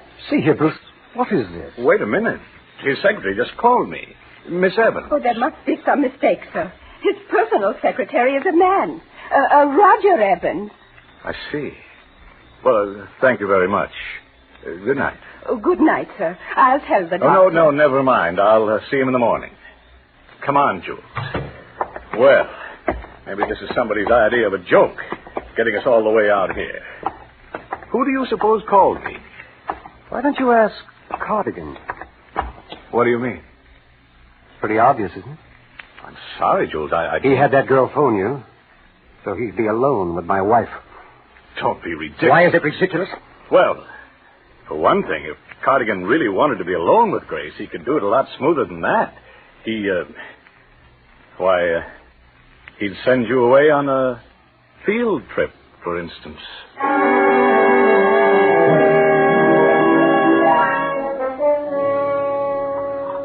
It's moving now, Reimer, of its own momentum. Yes. All you had to do was give your plan the first push and let Jules Emery take it from there. And when you and Jules arrive back at your apartment, you find both Grace and Cliff Cardigan gone. And later still, when the telephone rings, it's a very nervous Jules who snaps up the receiver. Yes? Oh, Jules, darling. Grace, where are you? I'm calling from a drugstore, dear. The car broke down. It's a fan belt or something. Well, why did you take the car out? Well, Cliff couldn't get a taxi, so I took him home. Jules, is something wrong?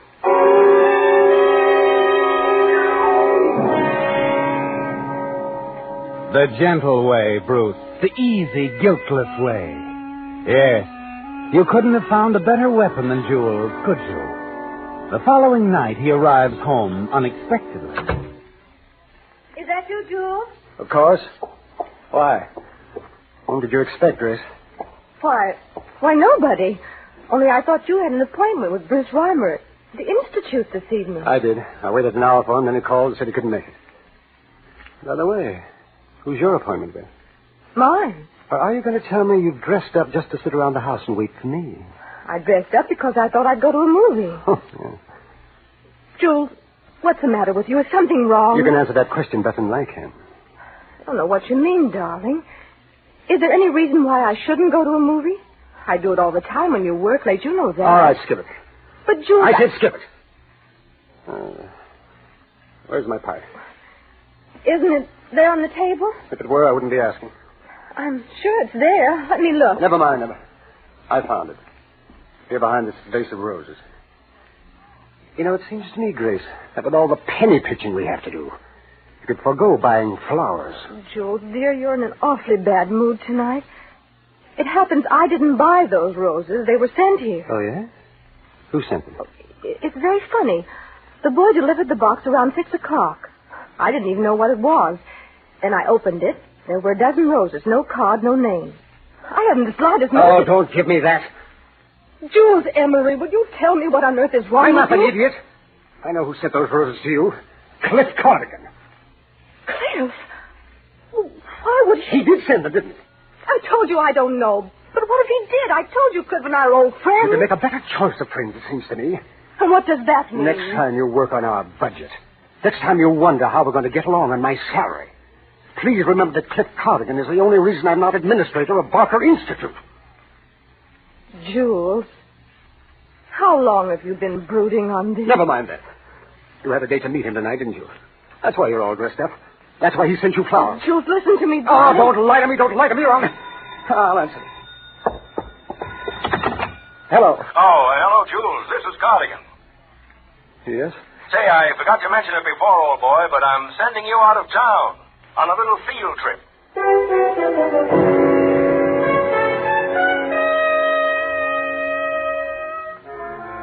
There's not much left for you to do now, is there, Bruce?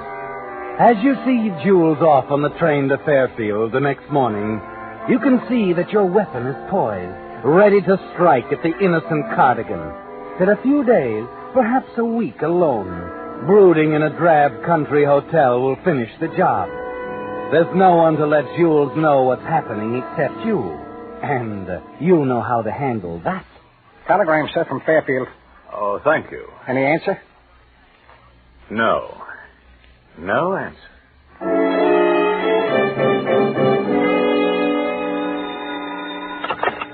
Yes? Fairfield calling. A person-to-person call from Mr. Bruce Reimer. Oh, I'm sorry.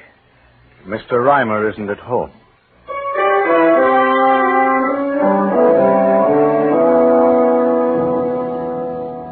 And just to make sure, Bruce, one last item. The finishing touch.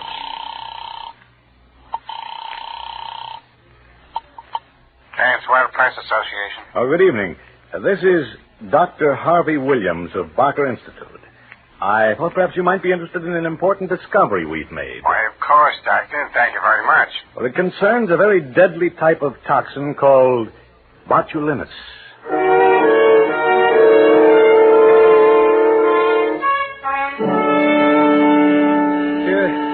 What? Oh, yes, just a second. Who is it? It's Jules. Jules Emery. Jules, what in the name I've got to talk to you, Bruce. Well, it's 2 a.m. What are you doing in town? I just got in. Where's Grace?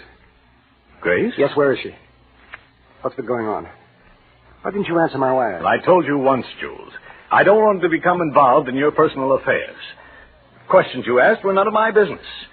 You aren't man enough to settle your own problems. Never mind the lecture. Where is she? Grace? Well, I understand she's gone to visit her mother. You're lying. You're lying to protect her. All I know is what Grace told me. What about Cardigan? Where's he? At home, I suppose. I've been there. He isn't home. Oh, I remember now. He went on a weekend trip. Where? I don't know. But I believe he said he'd be back around 5 or 6 this morning. If you're so eager to find out where he's been, why don't you wait for him? I intend to. To see this? What? Take a look at the newspaper. Yes. Cardigan taking credit Yes. for... All my work on botulinus. He says it's his discovery. How could the paper make a mistake? There's no mistake. It's a Press Association dispatch. But how else? Released by someone called Harvey Williams. There's no such person here. Cardigan went through my note runner. He released the story himself. Oh, now wait a minute. I've done all the waiting I intend to do. Well, that's a terrible accusation. He's stolen everything from me. My job, my wife, and now this. I can't believe it. Reimer, I'm going to kill him.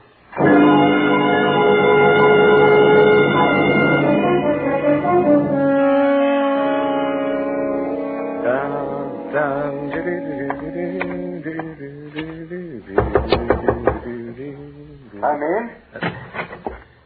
Well, Dr. Fenshaw, I didn't expect to find you here in Cardigan's office. Where's Cardigan, by the way? Sit down, Reimer. Huh? What's the matter? I've been waiting for you. Something terrible has happened. What do you mean? Cardigan is dead. What? He was killed last night. Some passerby found him in front of his apartment. Cranial injuries, a blow on the head or something. Good heavens. I just can't believe it. I know. It's left me a little shaken, too. Got a cigarette? No, I'm sorry. I left them on my desk in my office. But Cardigan keeps some good cigars here somewhere. No. Oh, here they are. No, thanks. His brand was always too strong for me. I'll pick up some cigarettes on the way downtown. Due at a meeting. Business as usual, you know. Cardigan. Poor devil. You may as well stay here in Cardigan's office, Reimer. Have to take over his work for the time being. Oh, yes, of course. Might be a week or 10 days before I can get the board together. And I'll have you officially appointed administrator. I'll be happy to do what I can. I appreciate that, Reimer. I'll try to look in again sometime this afternoon.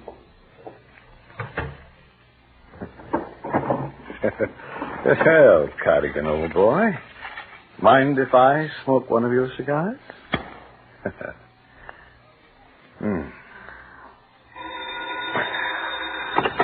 Bruce Rock. This is the administrator's office. Is this Mr. Cardigan's office? Yes, Bruce Reimer speaking. Well, Mr. Reimer, you're the man I'm trying to locate. This is police headquarters, Lieutenant Owen speaking. Yes? We're holding a man here who's confessed to the murder of Mr. Cardigan. He says you know him. His name is Jules Emery.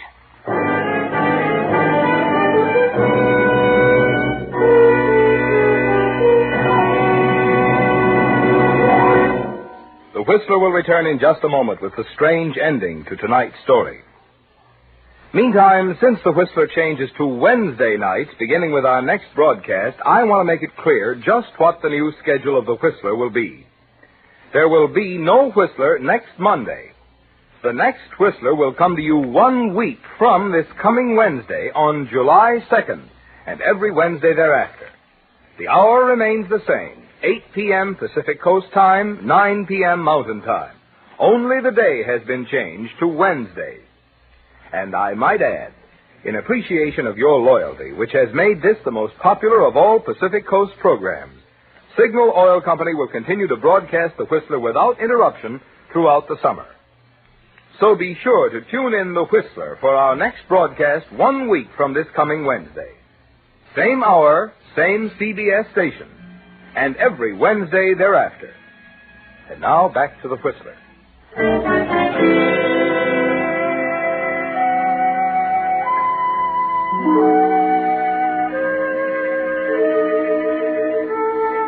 Yes, Bruce. It was the gentle way that did the trick. And everything you wanted is yours now, with no strings attached, no embarrassing questions, no way the law can touch you. Jules Emery is a confessed killer now. Cardigan is dead. And Dr. Fenshaw himself has promised you your appointment as administrator. And it was so easy, wasn't it? A word here, a hint there, a box of roses, a few unanswered telegrams.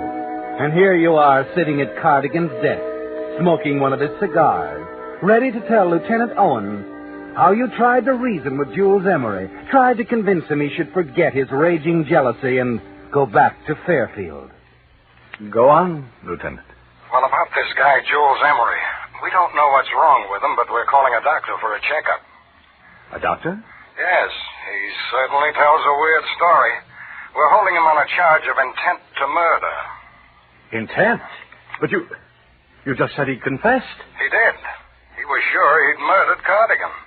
Didn't seem to know Cardigan was run down in front of his house by a hit-and-run driver. What? I'm afraid I don't understand. How do you know it was a driver? Because we got the driver and he confessed. The reason I called you, Mr. Ryder, you're in Cardigan's office now, aren't you? Yes. Emery just told us he invented some kind of deadly poison. Botulinus. That's it. He says 1 drop would kill a regiment. I just wanted to warn you. Warn me? Yes. Don't smoke any of Cardigan's cigars. They're full of that poison.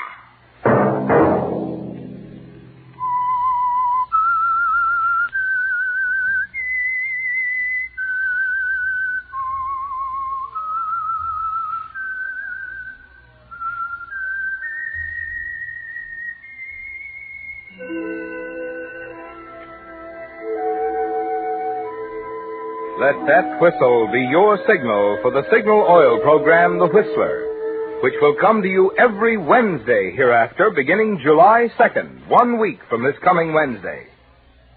The Whistler is brought to you by the Signal Oil Company, marketers of Signal gasoline and motor oil, and fine quality automotive accessories. Signal has asked me to remind you, to get the most driving pleasure, drive at sensible speeds, be courteous, and obey traffic regulations.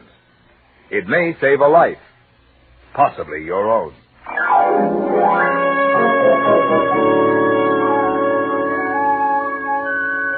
Featured in tonight's story were Willard Waterman and Howard McNair. The Whistler was produced by George W. Allen with story by Jack Hasty, music by Wilbur Hatch, and was transmitted to our troops overseas by the Armed Forces Radio Service. Marvin Miller speaking. This is CBS, the Columbia Broadcasting System.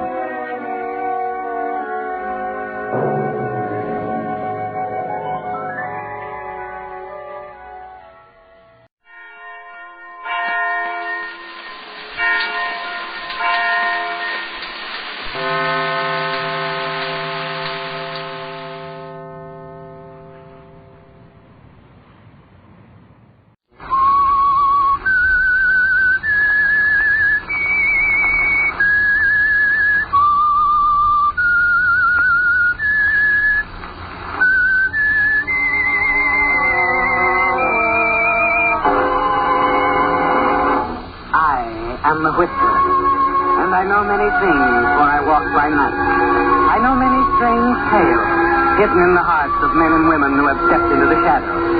Yes, I know the nameless terrors of which they dare not speak. Yes, friends, it's time for the Signal Oil program, The Whistler. Rated by independent research, the most popular West Coast program in radio history. Whistler's Strange Story. The Two Lives of Colby Fletcher.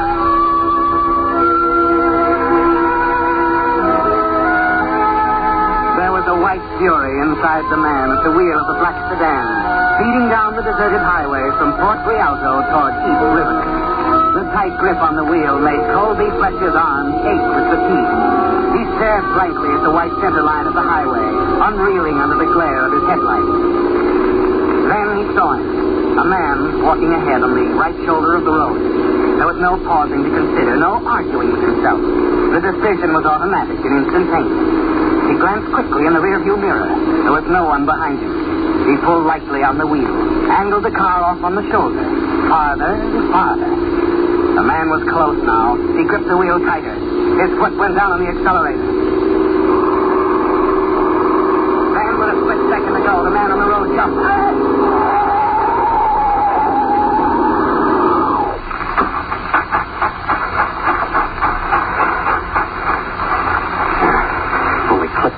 Done. We'll have to finish him over the tire iron.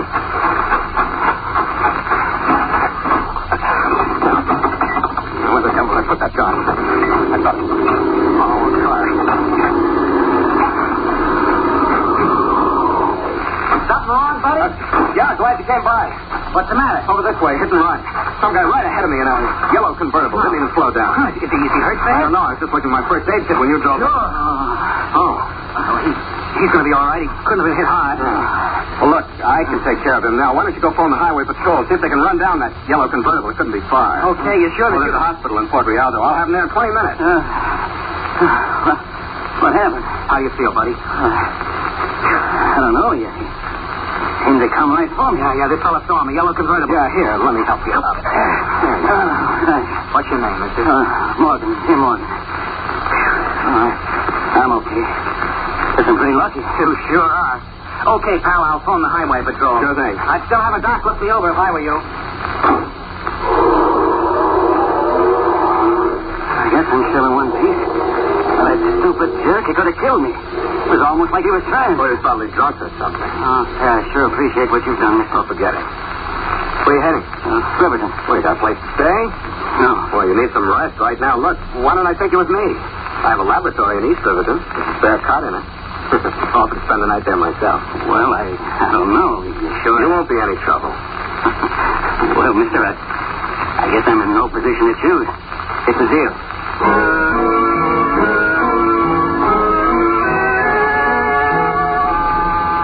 Yes, it's a deal, Colby. Not quite the kind you planned on when you deliberately tried to run down the man at the highway, but close enough.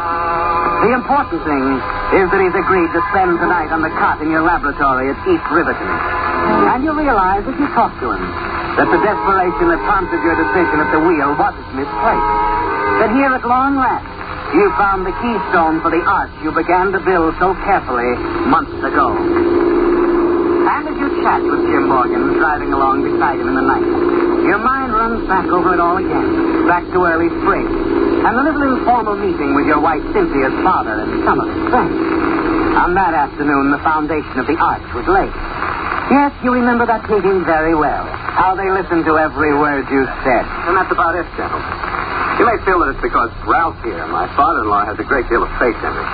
It's become my life. It can and will work. We believe it can, too, my boy. Yes, we got a lot of... And I'm happy to tell you that Mr. Adamson, Knowles, Fredericks, and I have agreed to put up the money to get things started. Yes, that's right.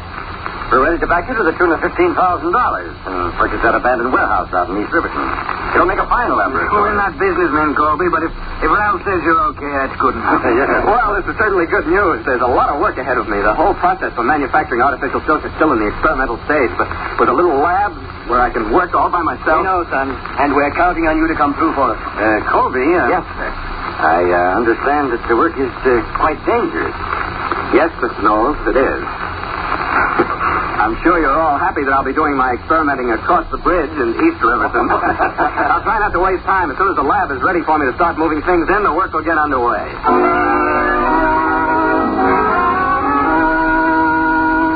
You smiled reassuringly into their eager, gullible faces, anxious for the return your experiments will bring them. You almost wish you could laugh openly at them. Tell them your so-called secret formula for artificial silk is available to any qualified chemist. But for the present, you can't tell anyone, Colby. Not even Cynthia, your wife. And then, a few weeks later, as you arrive home... Darling, I've got a wonderful dinner.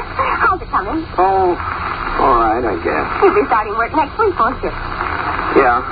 You don't seem very excited. Frankly, I'm not. Of course. I don't want to sound dramatic or anything, but this business of synthesizing silk is pretty dangerous, Cynthia. At one stage in the process, the stuff's terribly explosive. If anything went wrong, You never told me that. I didn't want to worry you. See, I'm not concerned about myself. It's you, dear. If anything happens... Don't even think it, darling. You've got to face these things. If we could only afford some more insurance... But here we are. Well, not enough. Cynthia, do you suppose you could speak to your father? But what can father do? Well, I think it's up to him and his associates to provide proper protection for you. After all, it's their project. I see. Yeah. All right, dear. When do you want me to speak to him? I start work Monday. You better do it tomorrow.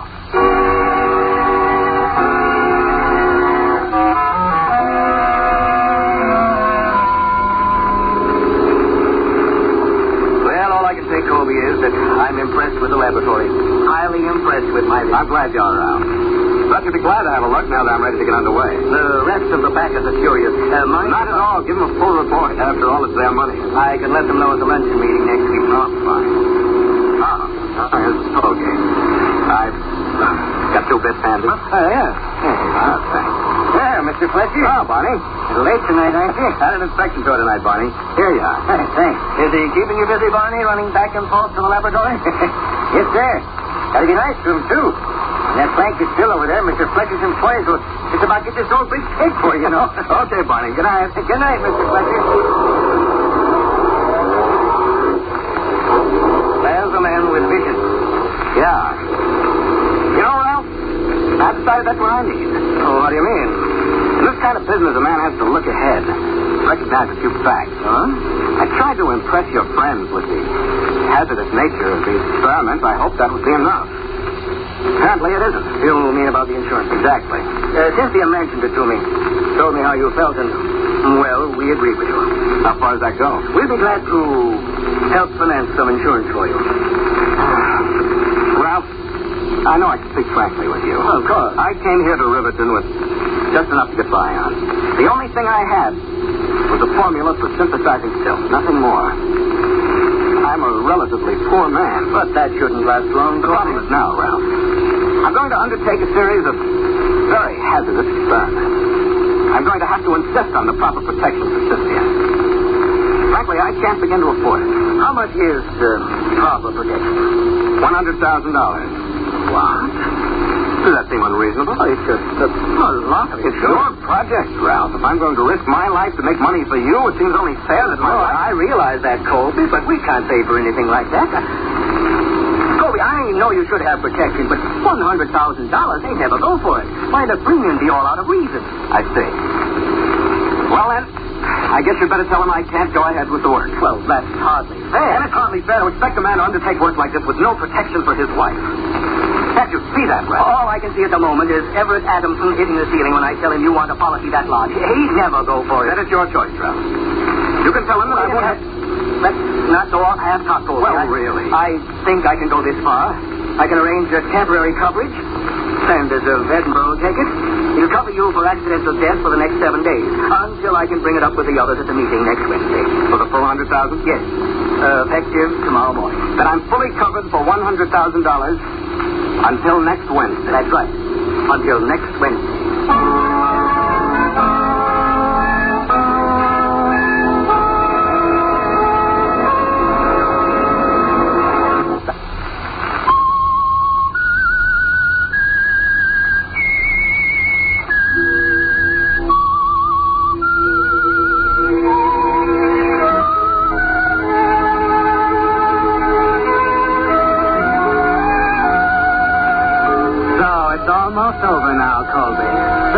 The promotion, the salesmanship that went into that little laboratory across the bridge in East Riverton.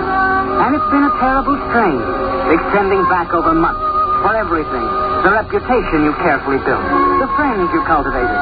Even your marriage to Cynthia was part of something bigger. Something to do with the tragic death of a young scientist named Colby Fletcher in a laboratory explosion. Of $100,000 in temporary insurance for a weeping widow whose tears, at least until after she received the money, would be genuine. And you know she'll go along when the time comes, don't you, Colby? You know that then you can return to her, that somehow she'll understand, that the two of you can live your second life somewhere over the horizon. But for the next 7 days, Cynthia must know nothing. It's safer that way. I wish you'd have some more dinner, dear. I'm sorry, Cynthia. I just don't seem to be hungry. You're worrying me terribly. Now, don't be that way, dear. I can't help it, Colby. It's our work, our future, but why am I left out of it? I want to help you, Colby. I want to feel I'm I've told you 100 times why you can't, dear. It's very dangerous, and I don't want you around. Can't you understand? If you're in danger, I want to be in danger, too. There's no life for me without you, darling. There'll be a time when you can show how much you love me. I can't say any more now. What do you mean? Let's not talk about it. But, Colby, it isn't fair. Never mind now. Let's not discuss it anymore. I'm very tired, and I suppose I have no right to ask these things, but I just want you to know it's because I love you very much. I'm sorry, darling. I shouldn't get annoyed. I'm just tired and worried. And come on, I think we'd better turn in.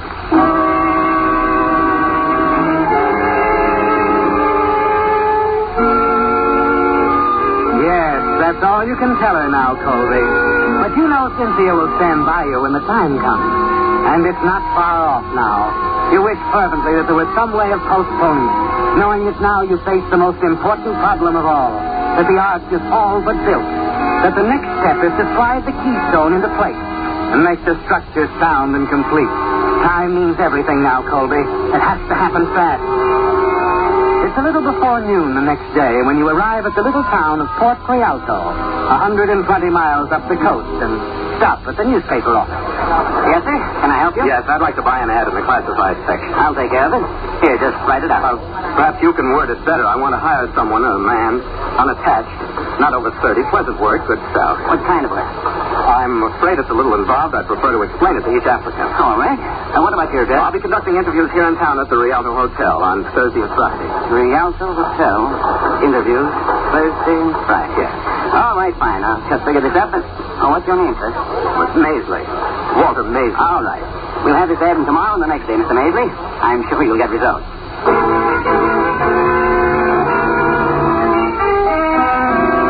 You hope he's right, Colby.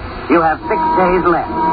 6 days in which you're fully protected by the temporary insurance arrangement with Saunders of Edinburgh. 6 days until the matter is taken up in detail at the meeting. And you're afraid of what might happen when the discussion centers on your $100,000 policy.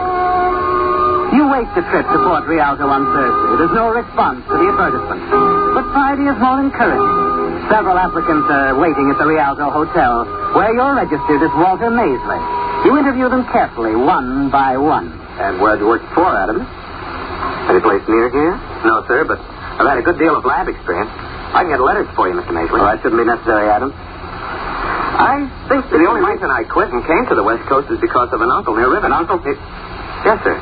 My uncle's getting along in years, ailing, and wanted somebody in the Never mind, Adams. I haven't time to discuss your relatives. I have other applicants waiting. But I don't understand. I'm sorry, Adams. You won't do.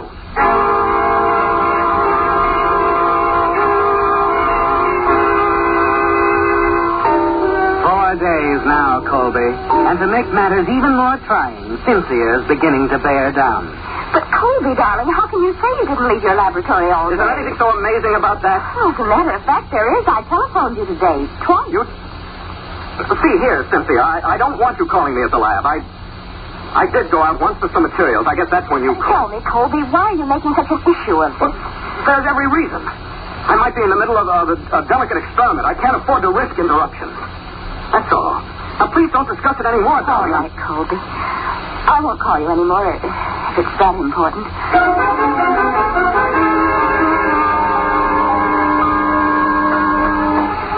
And it is important, Colby.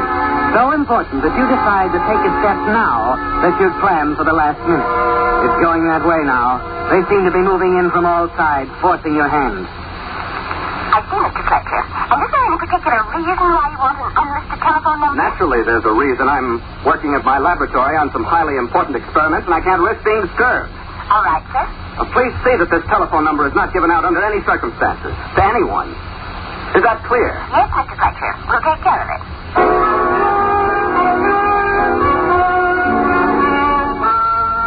When you make your last trip to Port Rialto, there's only 1 day left before your temporary insurance expires. You're still looking for the keystone to the arch.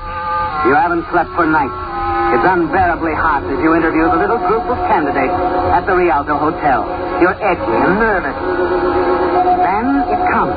At last, Colby, you've got it. He's about your age, naive, a little stupid, and exactly right. Well, that's it, Mr. Maisley. That's all there is to recommend me. Not much, I'll admit. No, not much, Garner, but I think you'll do. Well, the fact that you haven't a reputation in experimental work simply means that you'll work harder to get one. Well, that's a very generous point of view. Why, not at all. I was afraid when I told you I didn't even have a relative you could write to about me that I wouldn't have a chance. Face value is good enough for me, Garner. So when can you start? Well, I haven't much to clear up here in town. I could take a bus down to East Riverton tomorrow night. You won't have to do that. I'll pick you up. Where are you staying? Crescent Motor Car. How about 7 o'clock? I'll be waiting. Fine. Oh. And in the meantime, Garner, I'd prefer you didn't discuss this with anyone. Our work has to be confidential for a while. I understand, sir. Not a word.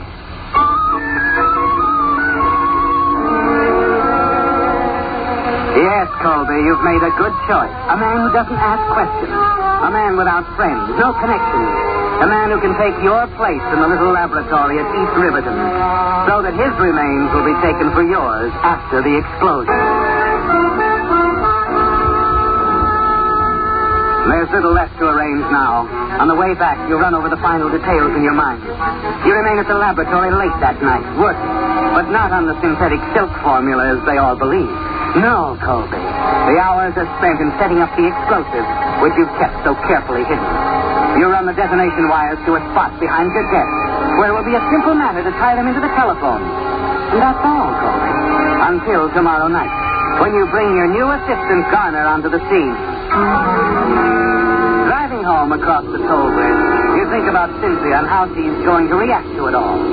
Somehow, you're not worried about it. She loves you, doesn't she, Colby? And you said just enough to her. Just enough. There'll be a time when you can show how much you love me. I can't say any more now. Yes, Colby. And Cynthia will show you. Prove that she loves you no matter what you do. Even when you borrow a life. The next night at exactly 7 o'clock, you keep your appointment in Port Rialto. Crescent Motor Car. Here's the place.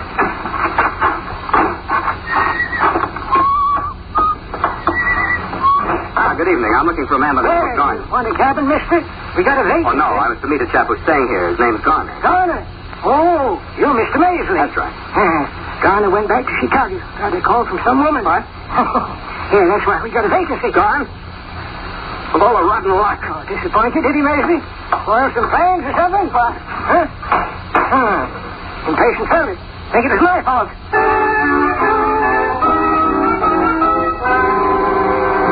And that's what brought it on, wasn't it, Colby? That white fury that gripped you as you sped back along the deserted highway from Port Rialto. The fury that made your decision for you when you saw the man walking ahead on the right shoulder of the road. With no time left now, with defeat staring you in the face, you intended to kill him when you edged your car off the road. Planned to take a dead man to your little laboratory and push your plan through regardless. But the desperate move was the wise one, wasn't it, Colby? And the man you tried to run down is sitting beside you, grateful because he thinks you saved his life. And because you've been kind enough to offer him a place to spend the night on the spare cot in the office of your laboratory. There's the place. That's right. It's a lonely spot to work. Oh, it isn't bad. Ideal for my purpose. Conducting some sort of experiment, huh? Yeah. Nothing serious, more or less of a hobby. Here, I'll open the door. Sure break for me. I don't know where I'd have ended up tonight. No money, no friends. Oh, you've got a friend? Take yourself at home. Hey, this is neat. I tried to make it comfortable. Cot's over there. If you'll excuse me a minute, I'll just check the lab. See if everything's all right. Go right ahead. But I can tell you, everything's all right with me.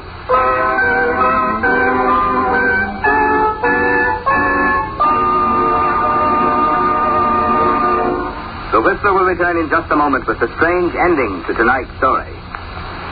There's no mystery, however, to the story I'm about to tell you. The ever-increasing swing to signal. Starting with just a handful of stations in Southern California, the Signal organization has grown and grown year after year. Until today, dealer-owned Signal stations serve 6 western states from Canada to Mexico. Obviously, folks who have tried Signal, the famous Go Farther gasoline, must like it. Yes, they do like it. And for good reasons. Not only for Signal's famous mileage, but for the thing which makes that mileage possible, the extra efficiency Signal gasoline gets from your engine. And remember, extra engine efficiency means extra performance for your car, extra driving pleasure for you. That's why Signal says, if it's the top in quality you want, when you buy gasoline, there are just 2 things to keep in mind. 1, it takes extra quality to go farther. And 2, Signal is the famous Go Farther gasoline. And now back to the Whistler. So you've reached the most important point of all, Colby, and the months of planning and promotion behind the little laboratory at East Riverton are about to bring you the new life you've always longed for, the wealth and ease that will come with the insurance money Cynthia will receive when the laboratory and its only occupant are blown to bits. He's in the other room now, the man you picked up on the highway, and there's only one thing left to be done. Yes, Colby, you know every move by heart as you tie the detonation wires into the telephone, so that the first incoming call, the call you plan to make in a few minutes after you leave, will set off the hidden explosive. You give the last wire a final twist, drop the pliers in your pocket, and casually walk back into the other room. Well, she's all shipshape. I hope you'll be very... Wait a minute. What are you doing? Sorry, pal. I guess I would have been cozy here, but I'm not staying. That gun, what are you doing? Dad, I'm sorry. You've been awful nice to me, but I gotta keep moving. What? You don't need a gun. Take my car. I'm wanted, pal. Don't that mean anything to you? I'm wanted by the police. Don't you see? Stop it. I'm gonna have to put you to sleep. Tie you up. I don't like to do this. No, you don't. Sorry, buddy. Gotta look like a struggle. You're too nice a guy to get mixed up helping a bum like me.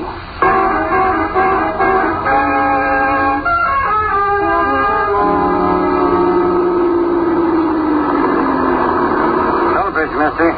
Passenger car's 2 bits. Oh, sure. Just a second. Hey, wait a minute. Hey, Larry. Yeah? Come here. What's the matter, Barney? That's this guy. He's driving Colby Fletcher's car. What are you talking about? This car's mine. Don't hand me that. Get out of there now. You can do your explaining at headquarters. I don't give a hang whether the number's unlisted or not, operator. I'm sorry, sir. How many times do I have to tell you this is a police call? Put me through to Colby Fletcher at his laboratory. Very well, sir. One moment. And hurry it up. We got his car down here. I'll ring the laboratory now. Now, what was that?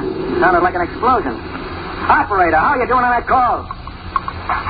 I'm sorry, sir. There seems to be something wrong at the other end.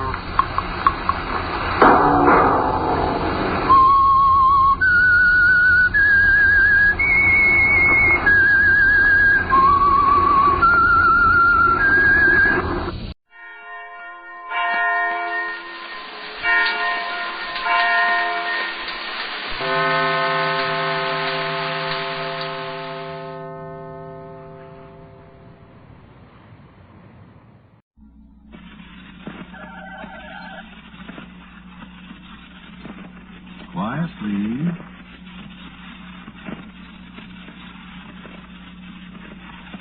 Quiet, please.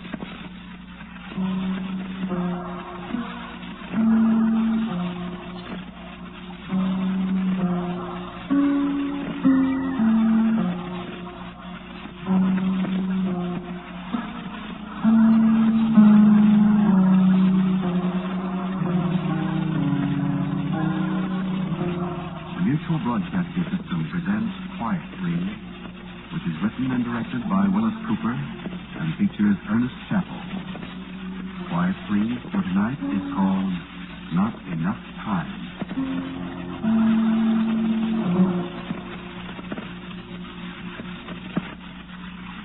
Wait just a minute, will you please? I got a bus restraining up. I'll only be a minute.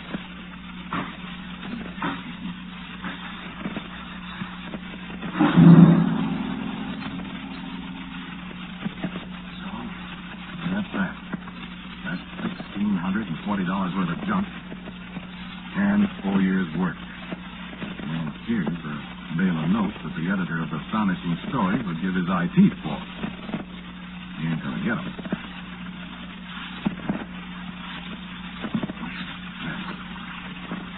Yeah, that's just strictly that. No, it was a time machine.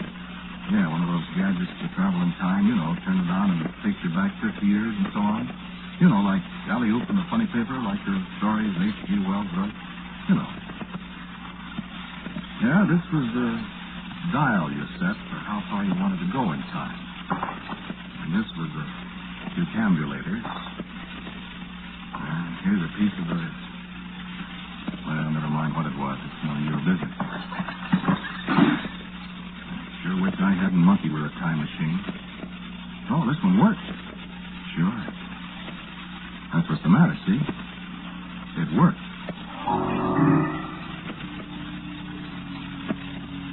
Well, I don't want any part of time machines, not after what happened to me with this one. You can make one for yourself if you want to, and if you can, but you're not going to get any help from me. Oh, they can be made all right. Me, I'm just a bumble-fingered mechanic out of a garage, and I made one. But I'll give you my first and last piece of advice, Buster. Don't you do it. I saved up my dough and working around a garage. I could climb onto a gadget here and there that Cliff Oswald didn't know about. I had a lathe there and some other machinery, and I did the rough hand work there. Then when I quit and rented this old busted-down farmhouse out here on Cemetery Road, I bought some more machinery, see, some stuff with precision work and some stock. A piece of iridium from that fountain pen factory in Fort Madison, Iowa. 2 or 3 polystyrene plastics that they made for me in Harlan, New Jersey. Special crown glass prisms I have made here in town. And some other stuff. And quite a lot of other stuff. And try and find out what it was. You know, you'd be surprised how easy it is to drop out of sight in a small town. This place here is way out in the sticks past the cemetery, off on a side road that nobody's used for 20, 30 years. And I'd done all my shopping in Peoria instead of here in Pekin. And I never went downtown for anything. So, nobody knew I was here. It was just that easy. I put in nearly 4 years, like I said. And then, all of a sudden, the doggone thing worked. I was just sitting here, and I turned it on, see? Just like that, it was raining. Well, the sun was shining bright when I turned it on, and for a minute I couldn't figure it out. And then I remembered it rained the day before, and by golly, it was the day before, right then. How do you like that? Well, I stayed in yesterday for 10 minutes, and then 6, we came back, and the rain stopped, and the sun was shining again. It wasn't even damp outside. Well, I'm not going into a lot of details that you wouldn't understand if I told them to you, but the net of the thing was I decided I'd really try it. But really. And that's the story. Now, supposing you intended to take a trip back 50 years in time, how'd you prepare for it? Well, I'll tell you what I did. First, I studied an old history of Caswell County, paying particular attention to 1897, 50 years ago. So as I wouldn't make any more bobbles than necessary. I picked out a place on a map where there wasn't any trees in 1897. I didn't want to find myself hanging from somebody's apple tree when the thing stopped.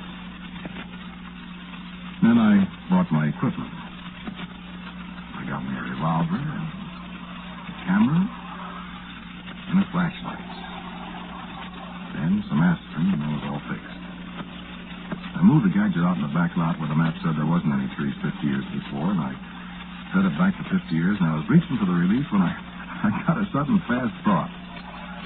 There I was, dressed in a double-breasted gray suit with white stripes and a blue sports shirt and a pair of brown and white shoes. It was the shoes, I guess. I looked down on them, and I said, holy Moses, would I be a number in 1897 in this outfit? They'd throw me in the can before I could say howdy. Imagine. So I disconnected the machine from my wrist and put it back in the house and jumped in the car and beat it for Peoria in a theatrical costume house. Well, they thought I was nuts. But I got the rig I was looking for. How do you like it? This here brown derby's a dinger, ain't it? Even with a dent in it. And get a load of the shoes. Button. Hey, you know what? There ain't any place where you can buy a button. Well, anyway, you want to hear the story. I got the machine out again and set it, and I took a long breath, and I said, well, kid, hold your hat. Here we go. And I pressed the button.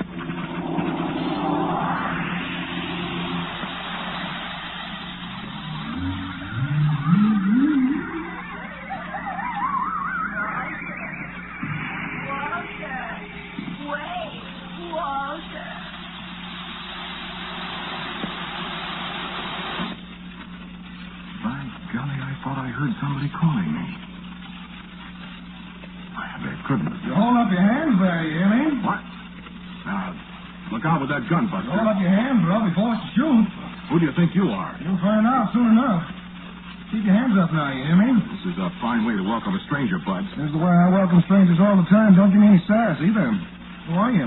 My name's Walter McCoy. What you doing here? I'm a visitor. Visiting who?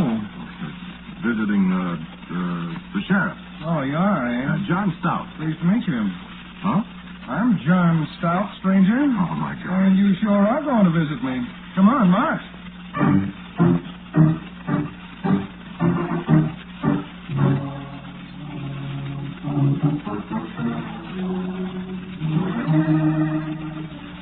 You see? Smart guy, me. I told you I studied that history of Caswell County till my head hurt. The only name I could think of when this guy popped up from behind the hedge was the sheriff. Well, John Stout marched me over to a horse and buggy, and he buttoned me to a stanchion with the biggest pair of rusty handcuffs I ever saw and said, "Get out, Queenie." And away we went to the jailhouse. And my time machine lying on the ground out there 2 miles from where I was looking out of an iron-barred window. And it was all set to come back to 1947 in just 24 hours, whether I was there or not. How do you like that?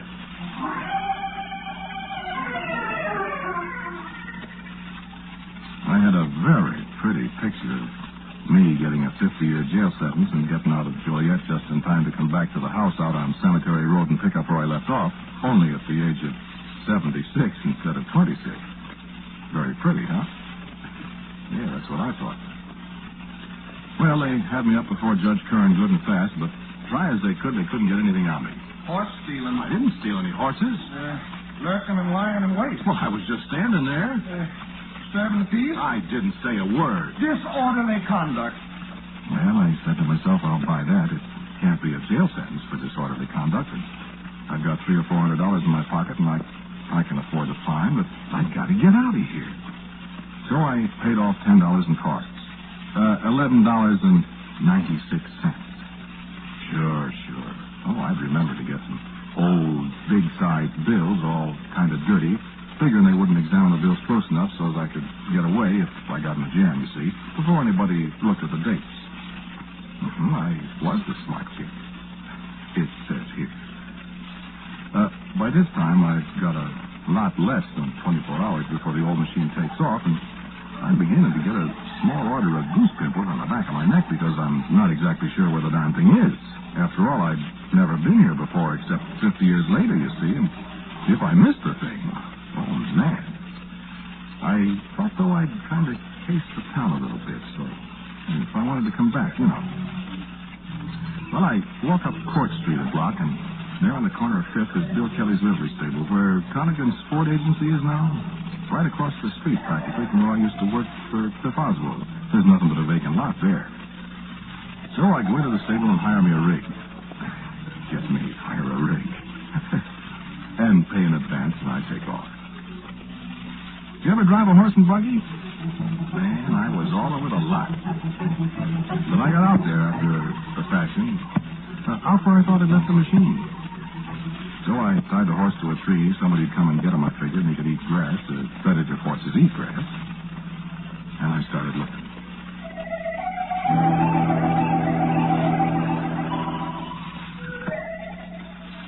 It was just a great big field, see? No landmarks of any kind. I got more and more panicky because that old top was going round and round and round. And then I saw a hole in the ground, a big hole, dirt piled up around it, and out of the corner of my mind, I sort of remembered seeing it when I landed, when Stout grabbed me, and all of a sudden I had it. This old house I worked in was about 50 years old, and by golly, this was the foundation for it that somebody was digging. Oh, sure, I found the machine easy then, south of the excavation, about 50 yards, lying there ticking away as if nothing had happened. Oh, boy, I said. Oh, boy. I practically kissed the thing. And then I jumped about 6 feet in the air. What are you doing on our land, young man? Wow, there was the most beautiful girl in the world. Just the most beautiful girl I'd ever seen. Red hair, no makeup, man. And I tell you, she looked beautiful even in an 1897 outfit. A brown dress down to her ankles and a white shirtwaist with big red polka dots on it. And a hat that looked like a dog's dinner. And she looked wonderful. And she pointed those big blue eyes at me, and she said again, What are you doing on our land? And when I could get my breath, I said, Who are you, lady? My father and I merely happen to be the owners of this land, that's all. Well, lady, I'm sorry. You're trespassing. Oh, I'm sorry. I used to live there in that house you're going to build. What? I'm going to live in, my name is Walter McCoy. Well, I thank you to get off our land, Mr. Walter McCoy. Yeah, sure. Sure, I'll get off. Right away. Yes, ma'am. Well, go on. Well, lady, what's your name? Carrie McKinstry. Miss Carrie McKinstry, so there. Carrie McKinstry. Gee. Sir? We're both Macs, Carrie. How dare you? What? A gentleman would address me as Miss McKinstry, sir. Sir. Well, I'll be darned. I don't understand you. I said, look, we're both Macs, see?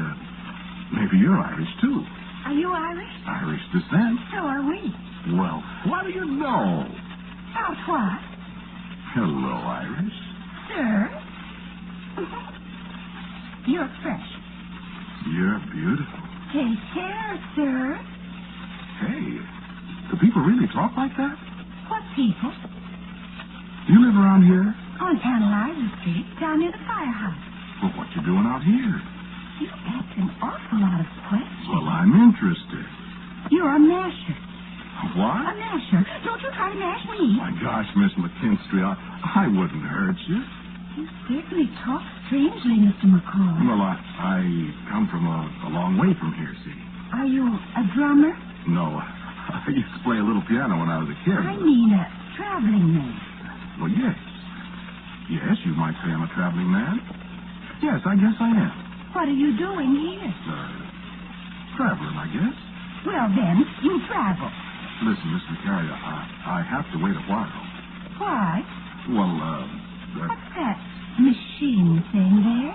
It's a gadget. Oh.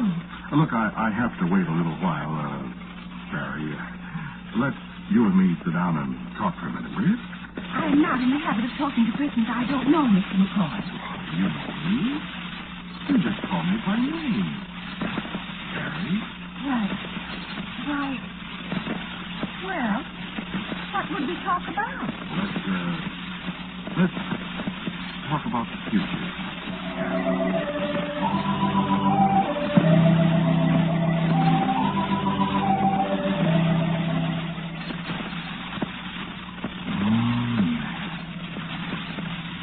Did you ever hear of love at first sight? Yeah, I was thought to. Did I? No. I wish you could have seen that girl. Red hair, blue eyes. Oh, I said that already. Well, nobody's going to see her. Not me. We sat there on a pile of chairs and talked.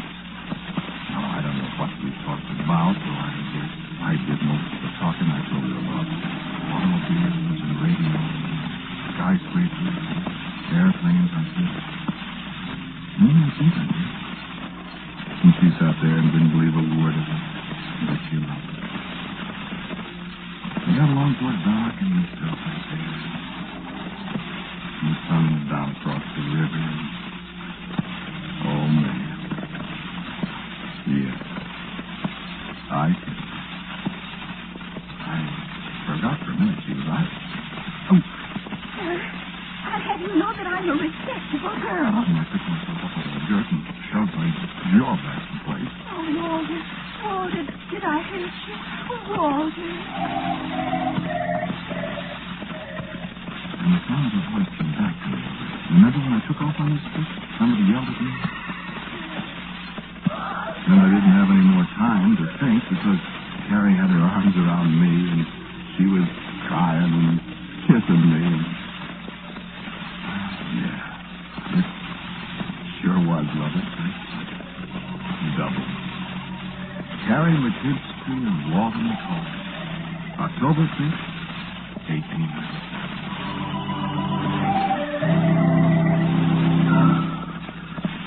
And then she pushed herself away from me suddenly. There's somebody coming. What? Who? Where? Down the road. Look. And I looked. I couldn't miss that dapple-gray mare queen. Even if I hadn't known it was Sheriff Stell, I could hear way down the road the gong on the dashboard of his buggy. He was heading right for the place he found me. It's the sheriff. Well, let me out of here. You have to hide. Quick. Oh,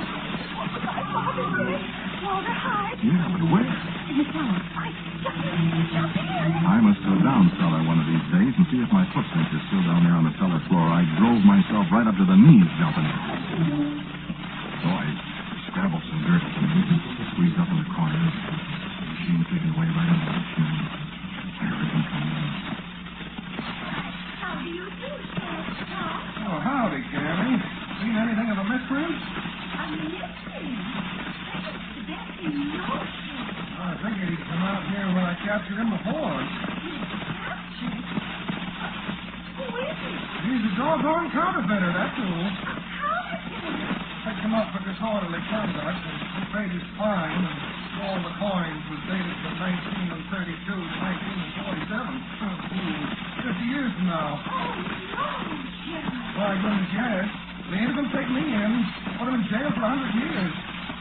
Sure you ain't seen him, Carrie? I waited on the dirt holding that rest. I waited 10 minutes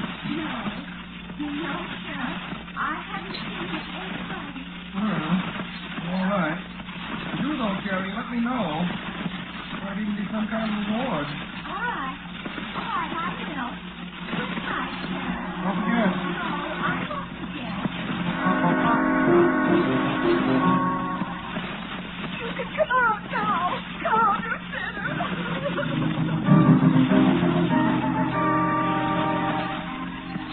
Did I say she had red hair? Brother, I've been chewed out by angels. But Carrie, she threw the book at me. And all the time crying, that was much. Well, finally, when she slowed down, I started to talk. Look, I was in love with her.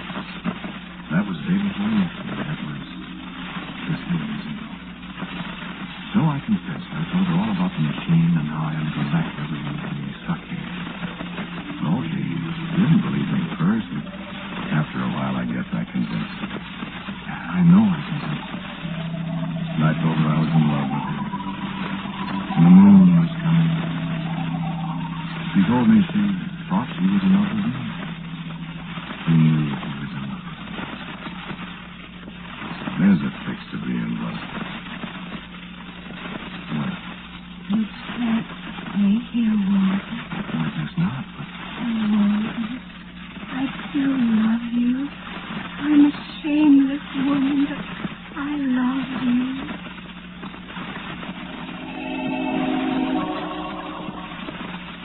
You see? I looked at the machine. I had the way to copy this morning. We couldn't sit there and see it all night. I said, I'll take you home, Carrie, and we can talk about it on the way. So she said, all right, and we climbed into the buggy and started back to town.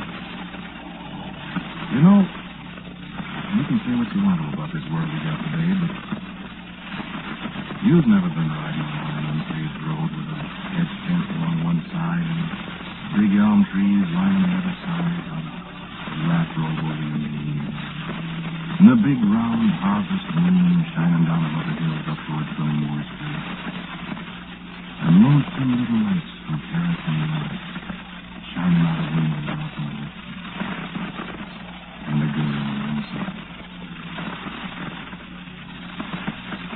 That was a pretty good year they had to feel.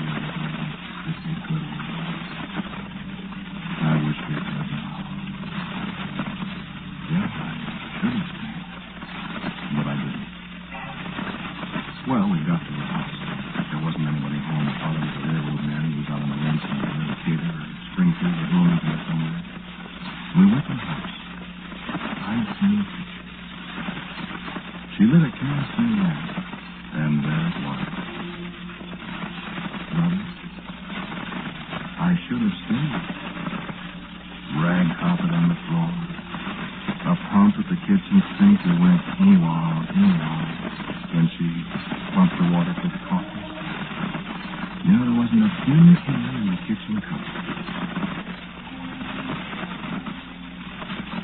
Yeah, I should have stayed. Well, we were having a little supper and talking, you know, low voice, eating pork chops and applesauce, and there was an apple pie on the table, coffee, and, well, believe it or not, in a mustache cup. It was awful nice. And there was a knock on the door.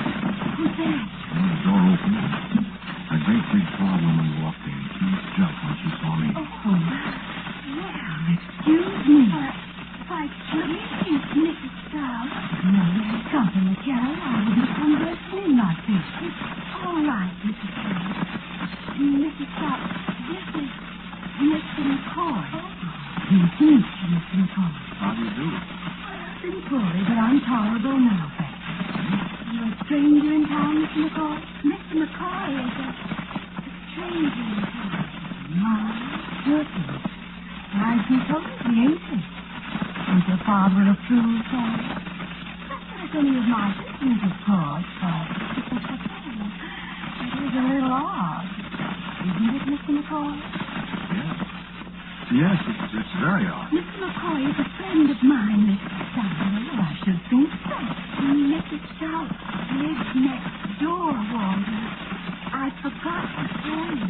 I see, and Mr. Stout lives there, too. Of course, he's up at the county jail quite a lot. He's the sheriff, you know. Yes, I know. Yes, he's out looking for a mystery of someplace. Yes, a stranger in town. Is that so? He'll be home any minute. Maybe he'll drop in. Oh, well, I got to go. Yes, Walter is in a hurry. He just stopped in for a bite to eat. Well, I just happened to see that rig from the big colored livery stable out in front. And this guy puts that rig there out in front of the King Street. So I decided to stop in for a minute. Well, where did you come from, did you say, Mr. What was the name? Why, McCoy. That's what I thought Jerry said. Well, good night. Good night. Good night. Walter. I get it. But I've done for you. It's all right, honey. If I can get out of here before Stout comes home. You'll tell him. You kidding? Sure she will. I'm going to see how fast that horse and Mr. Kelly's is. You'll have to hurry, Walter. Oh, Walter, darling. Yeah, I can't be helped, honey. But I wish... Oh, Walter, you will come back, won't you? You bet I'll come back. And I'll make me another of these machines, and I'll come and get... He's in there. He's right in there with transportation. You're not right. Come on back, Charlie, baby. Come out. That door, Walter, quick. Hear me? All that, boy. I'll come back, Jerry. I'll come back. Hurry. There's somebody there. Just kiss me quick. Walter, I love you. Come back. I'll come back. Where'd you go? Hurry, Walter, And I ran. Brother, how I ran. Over a broad fence, and I could hear the sheriff yelling right behind me. Then the machine was ticking, and I was wishing it was 8 o'clock and wondering what had happened when I did come back to 1897, and then...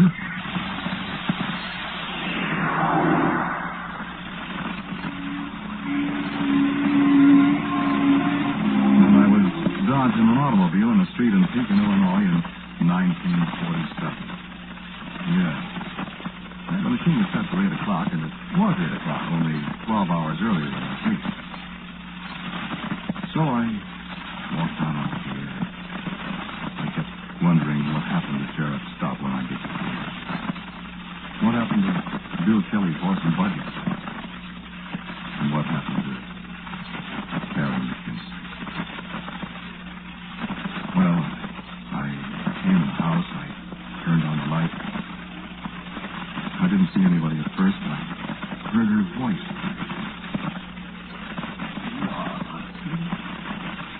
And there in my easy chair was an old man. And she spoke to me.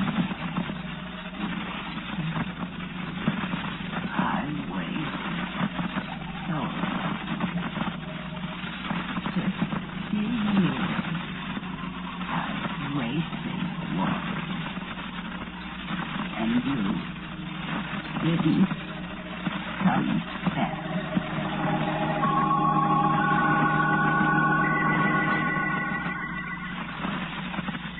When I came to, there wasn't anybody in the house but me. Just me and the time machine. I suppose that this place of mine is close to the cemetery road. There's a funeral going by me right now. No, I don't need that. It's an old lady, 74 years old, who waited and waited and waited for a sweetheart that never came back. So there's no use in the time machine anymore. She said I never came back. And she knew.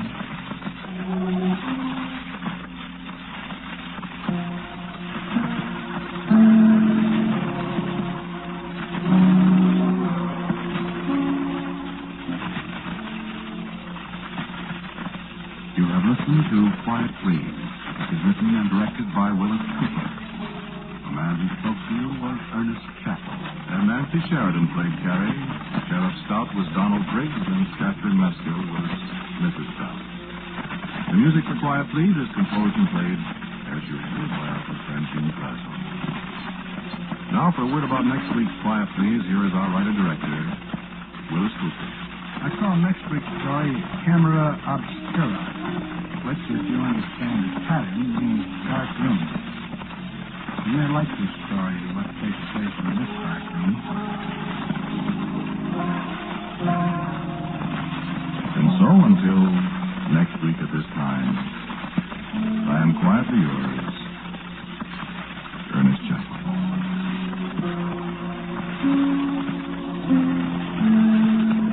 Quiet Please comes to you from New York.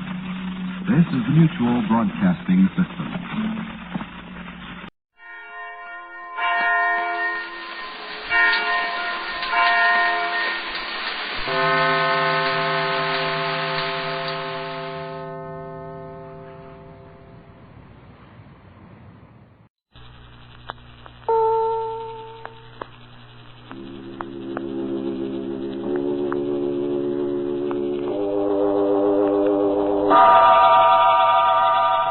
Sanctum Mysteries, brought to you by Bromo Seltzer.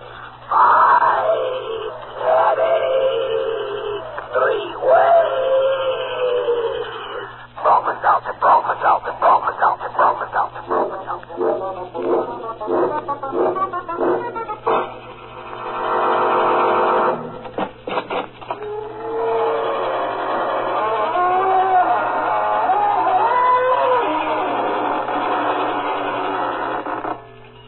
Good evening, friends of the Inner Sanctum.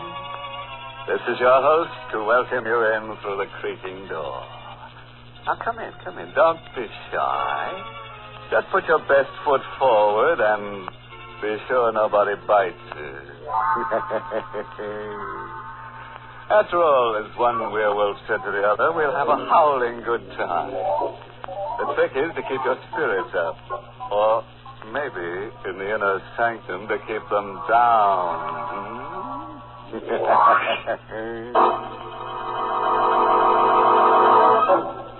Tonight's Inner Sanctum Mystery, Death's Old Sweet Song, is an original radio drama written by Lou Vittis and stars Mercedes McCambridge in the role of Peg, and is presented by the Emerson Drug Company of Baltimore, Maryland, whose registered pharmacists compound that speedy, refreshing headache help in the familiar blue bottle, Bromo Seltzer.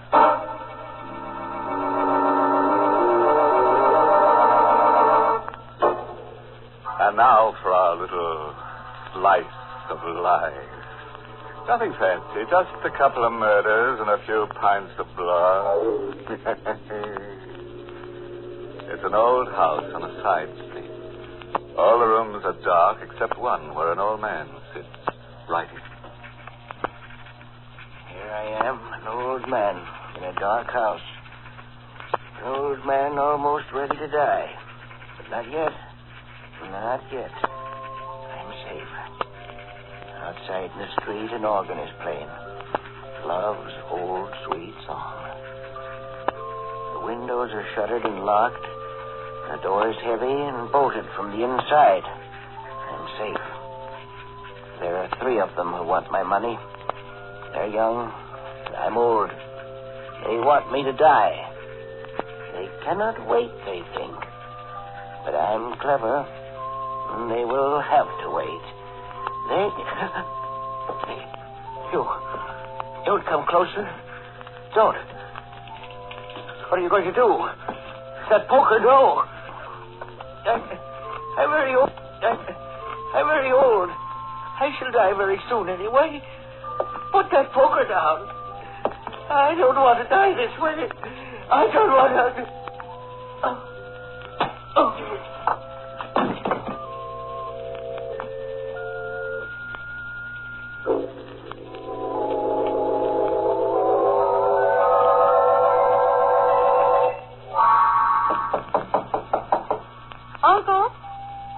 Uncle Pete? Uncle Pete, it's me, Peg. Uncle Pete? Oh, it's open. Uncle Pete, where are you? Uncle Pete? Oh, no. No.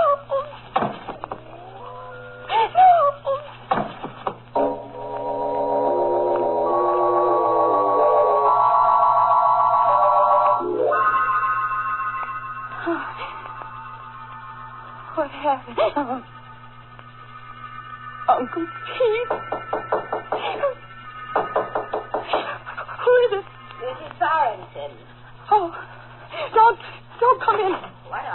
matter, Peg? What are you doing with that poker? Poker? In your hand. Oh. I don't know. I don't know how it got there. Where is Mr. Peter? I thought... Get out of the way, Peg. Good Lord. I didn't do it, Mrs. Sorensen. I found him like that. Honestly, I did. You killed him. No. The poker was still in your hand. That's his blood on the poker that you were holding in your hand. I didn't kill him. Couldn't you have waited for his money? He was the kindest man I was only his housekeeper, but couldn't you have waited? Please believe me. I loved Uncle Pete. I'd never... You did it. I saw you. You killed him. Killed him. Don't look at me like that. Go away. I could take that soft throat of yours and leave Oh, please. Oh, I've got to get out of here. I've got to get out of here. She ran away, Peter. She may run, but your blood is on her hands, Peter. She'll come back. And when she does, we'll wait for her, won't we, Peter? We'll both wait for her.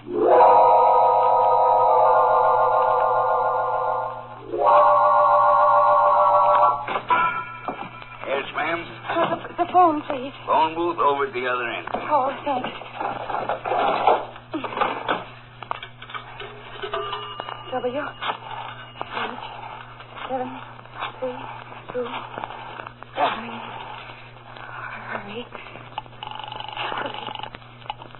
Hello? John?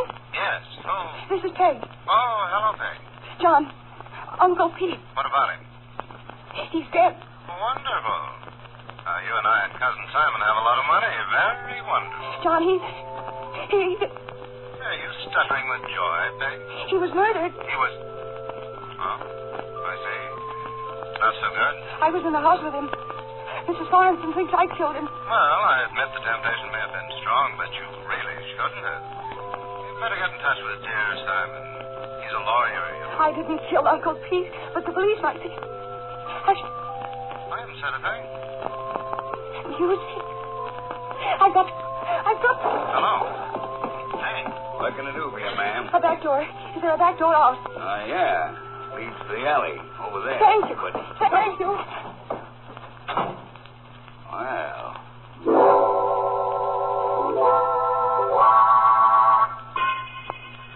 Yes. Oh, I didn't notice you. This is the apartment house where Simon Prentice lives, isn't it? Are you going visiting at this time? Yes, I'm his cousin. At 2 o'clock in the morning. I am his cousin. Now, will you please announce me? I could lose my job. Mr. Prentice is a very irritable man. I've got to see him. Simon won't mind if I do. Simon? Well, all right. His apartment is 6C. The elevator is over there. Thank you.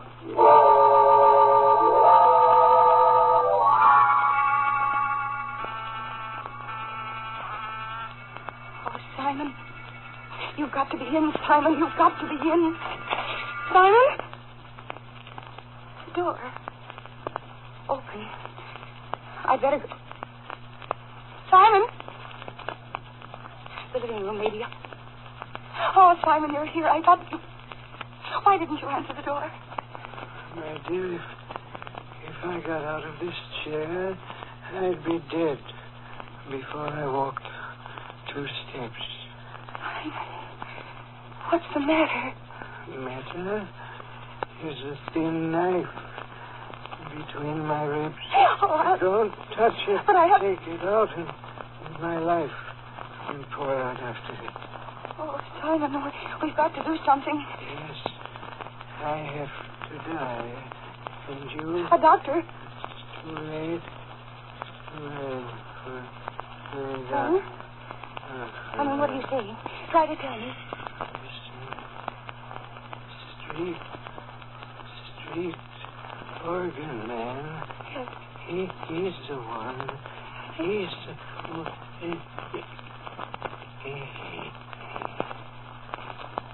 Simon? Simon!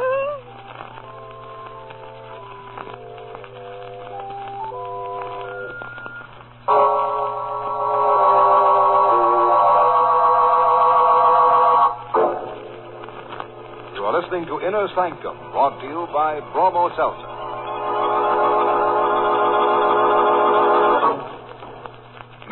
likes company.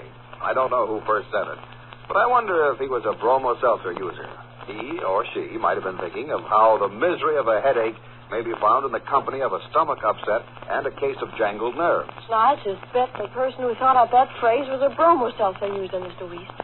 Gee, he must have known about bromo-seltzer being the answer to the triple trouble of a headache. I think so, too, Ellen. You see, friends, a refreshing glass of speedy bromo-seltzer helps relieve not only your headache itself, but the sick stomach and jittery nerves that may accompany an ordinary headache. That's the triple trouble bromo-seltzer is so good for. Isn't this how the little rhyme about it goes, Mr. Weiss? Fight headache grief with three-way relief. Bromo-seltzer, bromo-seltzer, bromo-seltzer, bromo-seltzer.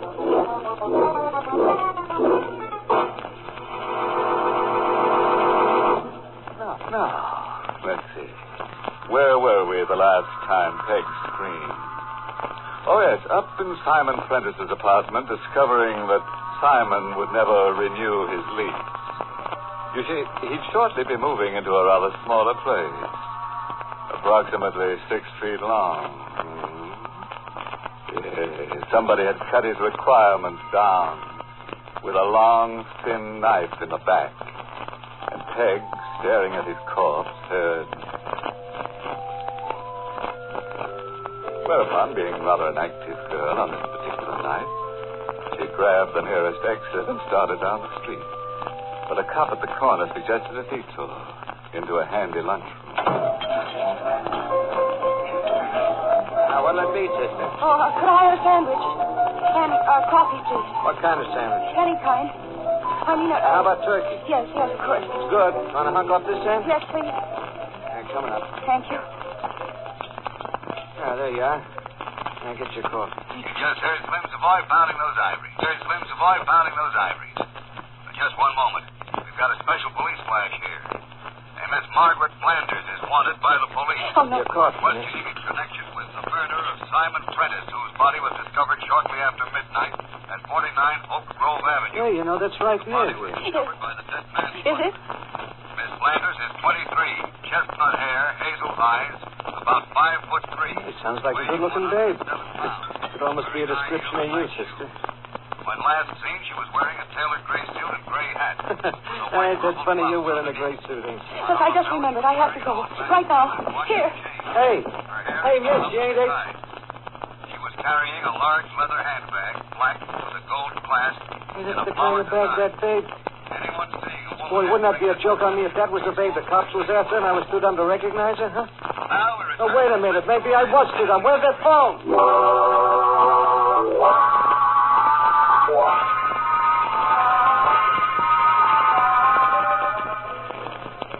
I'm tired. I'm so tired. I've got to go home. Go home.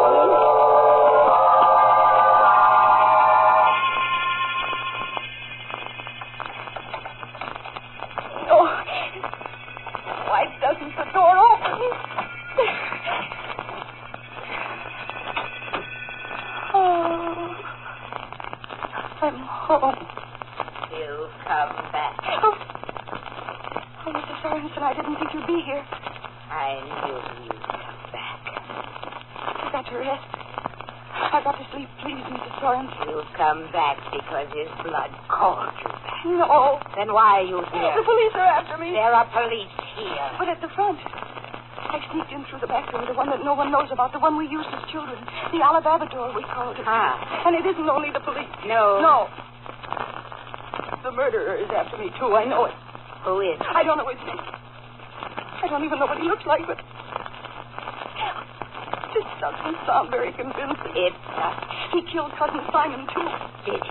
No, won't you let me sleep here without telling anybody? Come. Oh, thank you. I'll be so grateful. Be still. Come with me. We'll go here. Oh, but this is the room. Get in. All right.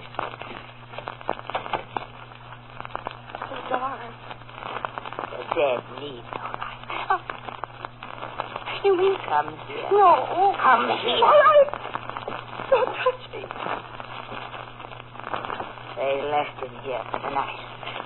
They covered him so that his wounds wouldn't shriek aloud. What are you going to do? Oh, no, don't. You see them.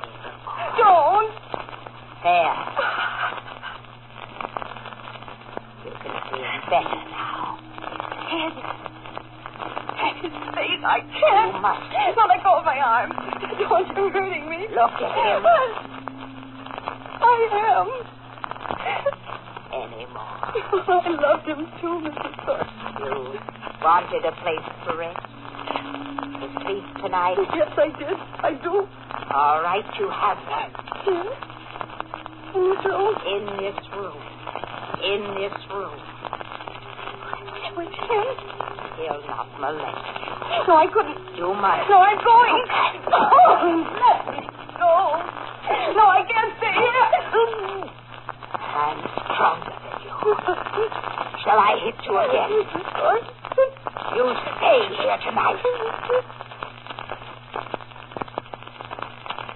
When I was a child, my mother told me of a way they caught murderers years ago in the old country. They locked them in a room with the corpse of the one they had killed. Oh, no. And they left them there for 12 hours. 12 hours. And they opened the room and went inside and looked at the corpse. Oh, that's just an old wives' And tale. if the wounds of the corpse had bled, then the person in the room was guilty and had to die. Oh, but you can't believe that. You're young. You're pretty. A jury might let you off with a few years in prison. I was sure you had murdered Mr. Peter. I'd strangle you myself. But I'm not sure.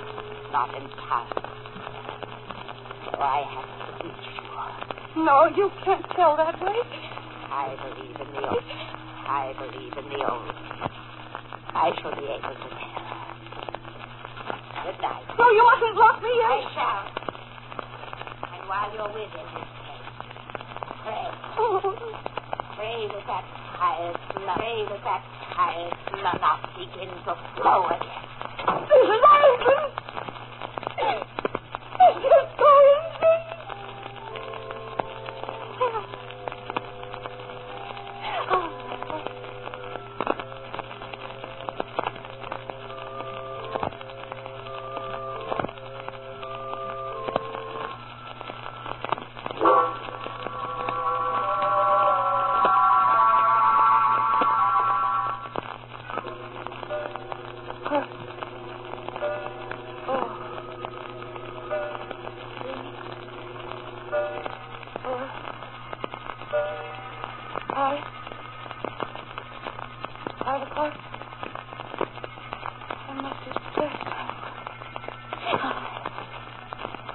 Body. Uncle P. Oh, no, I'm getting out.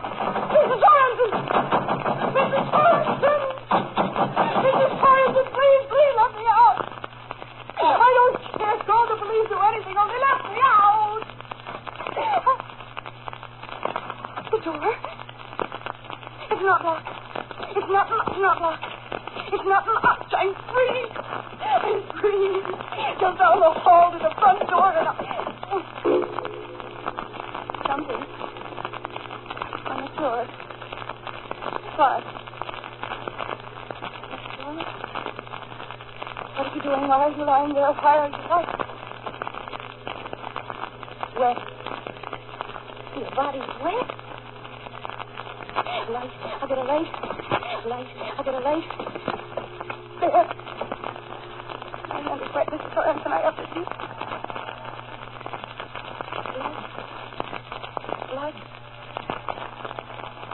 Blood on my hands, Mrs. Sorensen. But it's not Uncle Pete's blood.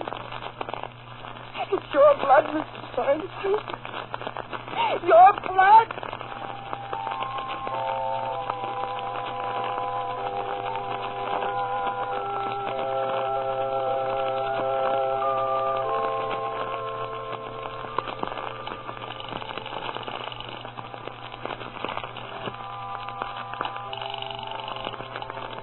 John! Hey, John, I need you. I'm frightened. I'm afraid I'm going crazy. I'm at home. Oh, please come over, John. Yes, there are police, but I'll use the back door, the Alabama door. Mr. Sorensen. Oh, no, John. No, she won't do anything. She's dead.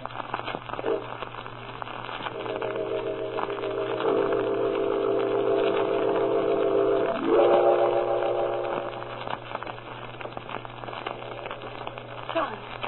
It's up to John. John? Go. It's a man. Go. It's a man. Carrying a hand organ. He's coming here. I must...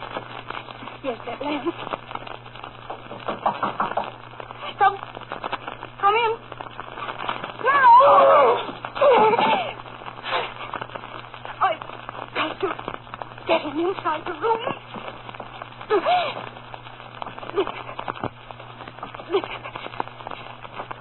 Close the door.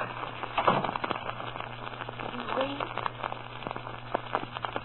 Oh, hurry, John. Hurry.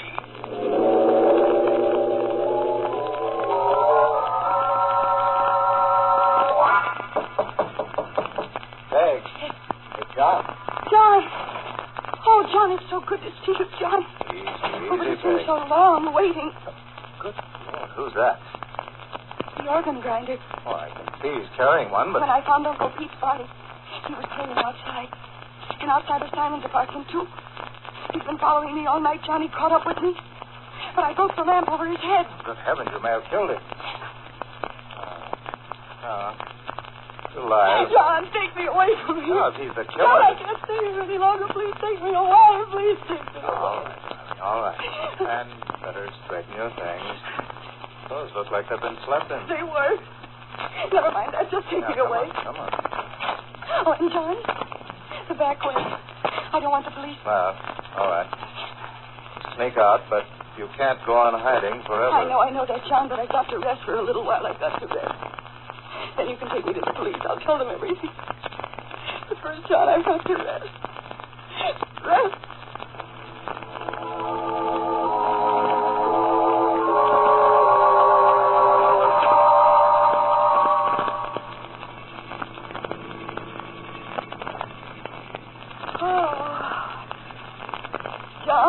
Yes, Greg? I've been sleeping. It was wonderful. It was so wonderful. Good. Where are we? Out in the country. Thought it's safer for you until you decide what to do. It's pretty hot. It's almost night. I slept for a long time, didn't I? I didn't want to disturb you. You needed to rest. But I better pull off the highway.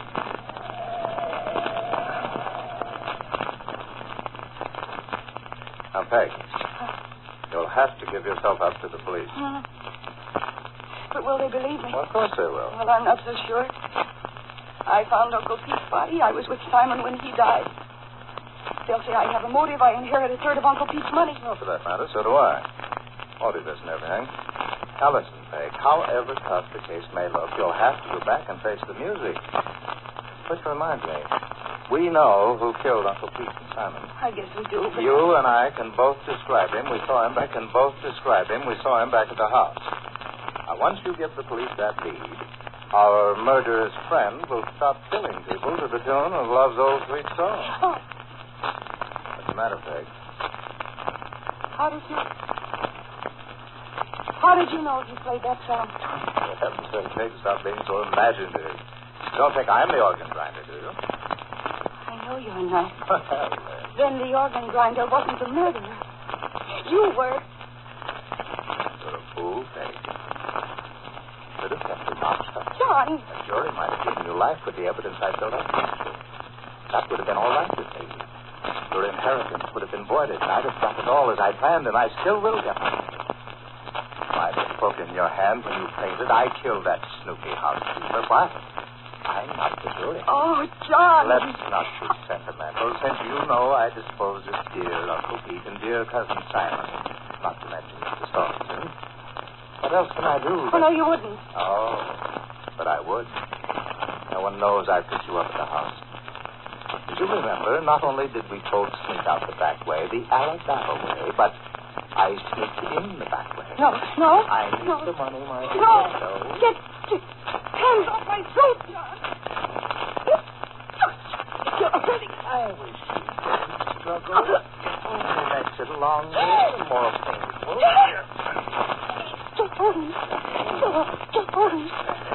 Better. I need only a few seconds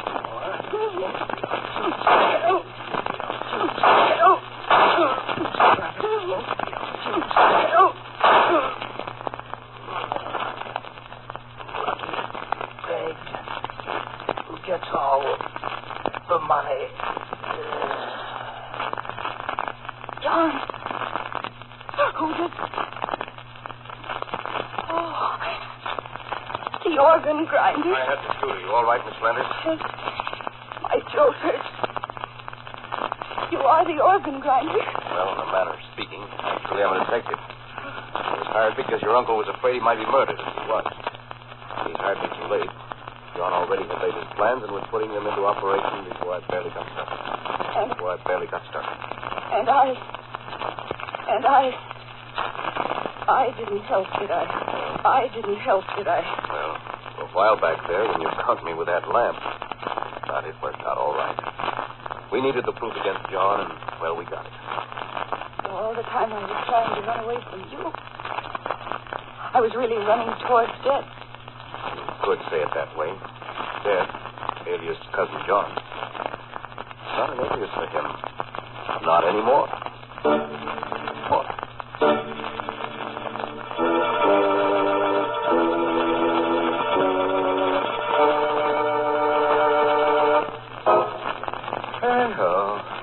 Cousin John certainly was a card, wasn't he? Well, at least he had a very good poker hand, as Uncle P. Mm-hmm. Which reminds me, there's a question I want to ask Cousin John before they deposit him in that safest of all safe deposit vaults, the cemetery. Oh, the question? Well, if you remember, Uncle Pete was in a room whose windows were locked and shuttered and whose door... How did Cousin John get in? Oh, sure. I can think of a few explanations. There was a secret passageway, or John was already hiding in the room when Uncle Pete locked himself in, but just suppose the answer might be Cousin John just walked through the door. Through the door.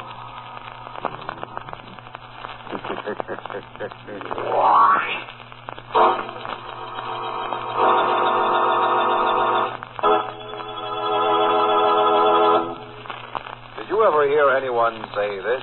I'd give $1 million if I could do something about this headache. Maybe you've said it yourself.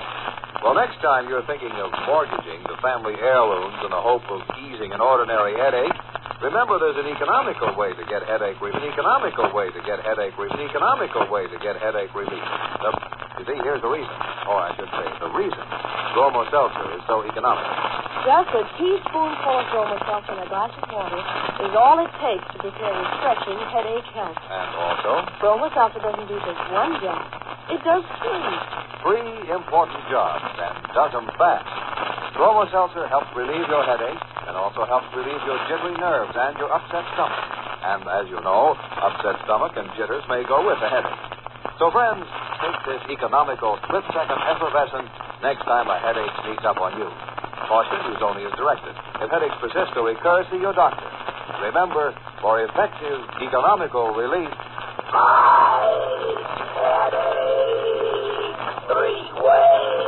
three ways.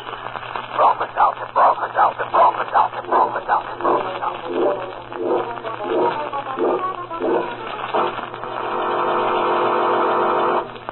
Oh, by the way, this month's Inner Sanctum Mr. novel is Widowmaker by Michael Blankford. Now it's time to close the squeaking door until next week at this same time. And Bromo Seltzer brings you another Inner Sanctum Mystery, directed by Hyman Brown. Next week.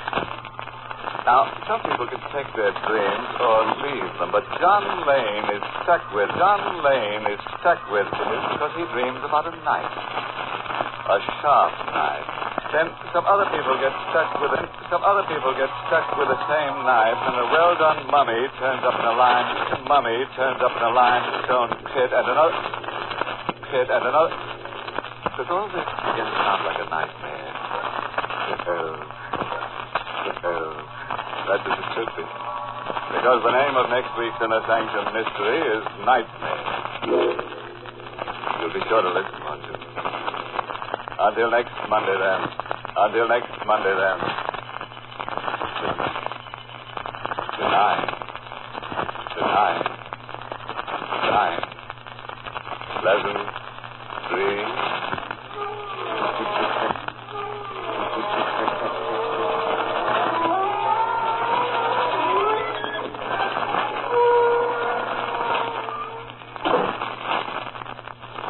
This is CBS, Columbia Broadcasting System. Broadcasting System.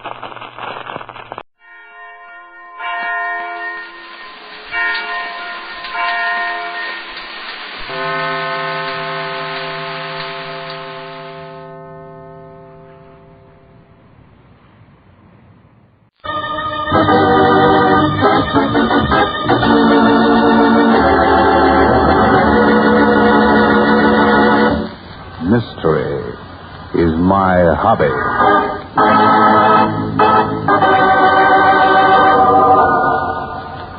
Ladies and gentlemen, Barton Drake speaking.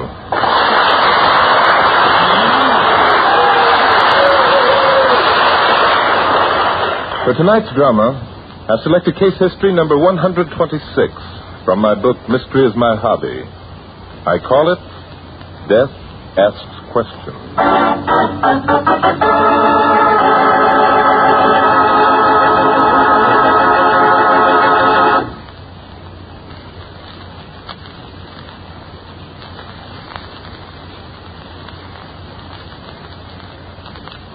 And now to Glenn Langan as Barton Drake for the first act of Mystery is My Hobby.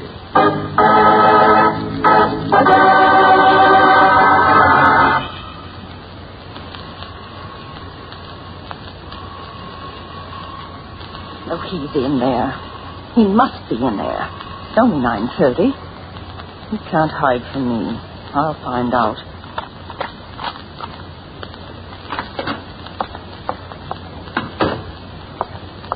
Donald? Donald? It's Lily. I'll wager he's hiding in the study. Well, he's going to see me, whether he wants to or not. Donald! Donald! Let me in. Locked. Donald! Let me in or I'll smash every vase in the place. Find out if you're in there or not. Oh, good heavens. Something you wanted, Miss Fountain? Hutchins, where have you been? I've been ringing for 5 minutes. Might I ask why you were peering through the keyhole into the master's study? Yes, you might ask. You might also notify the police. Police? Mr. Dawes is in there, all right. Apparently, he is dead.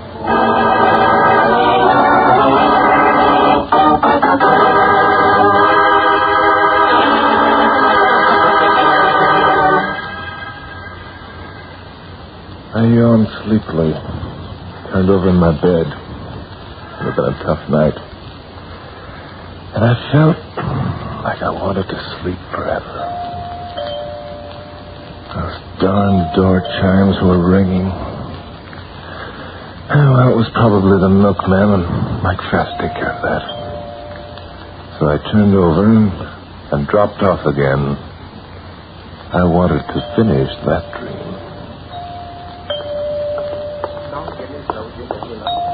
I coming. Oh, no. Morning, Mike. Where's Bart? He's still in the arms over sleep, Inspector. What, at 10:15 in the morning?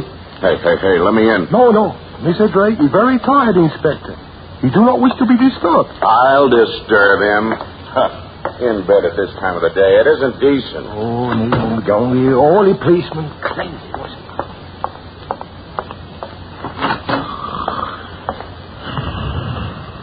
Hey, Bart. Bart, wake up. Huh? What? I want you to go with me on a case, Bart. Come on, wake up. Mm-hmm. Who's been murdered? Donald Dawes. What? The drama critic? Yes, the most hated guy in show business. The playboy who plays the dirtiest. Well, who discovered the body? Lily Fontaine did. Lily Fontaine, the star? What was she doing in Dawes' apartment? Lily's his ex-wife. Yeah, everybody knows that. Mike.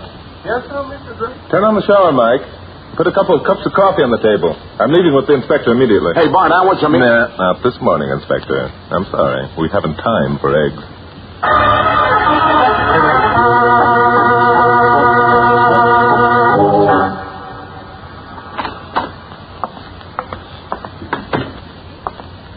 Morning, gentlemen. Morning. Well, hello, Bart. I haven't seen you for a long time. How are you, Lily? Sorry I couldn't get to the opening of your play last night. How did it go? Then you haven't seen this morning's papers. No, I haven't. Well, when you do, you'll understand why I'm not too upset over what's happened to Donald. Well, what was in the papers? Donald's review of my show. My own show, mind you. I'm the star, and I have most of my money invested in it. What did he say, Lily? He said, mercifully for all concerned, Miss Fontaine dies at the end of Act 2. Stinker. Well, that was rather nasty. Come on, Bart, let's take a look at the body. Coming, Inspector. Who has a key to the study? It's in Mr. Dawes' pocket, I presume. He invariably locks himself in when he works, gentlemen. Well, then we'll have to break the door open. No, wait a minute, Inspector. I'd like to look through the keyhole first. Waste of time, I'd say. What do you see? He's seated at his desk, with his head lying in his hands. Hey, what's the matter? The rest of you people, get outside. Get outside quick. Come on, Miss Fontaine. Inspector, let's break it in. Okay.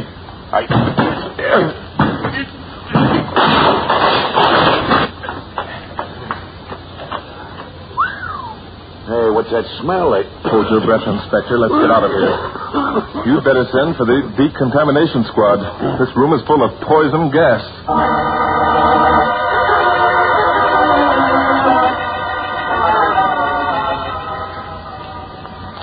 I guess it's safe enough for us to go back in now, Bart. Yes, I think so, Inspector. The rest of you better come along, too, if you don't mind. Well, hair as clean as a whistle. Your boys wouldn't have touched anything with the Inspector. Of course not. All they did was clean out the air. Good.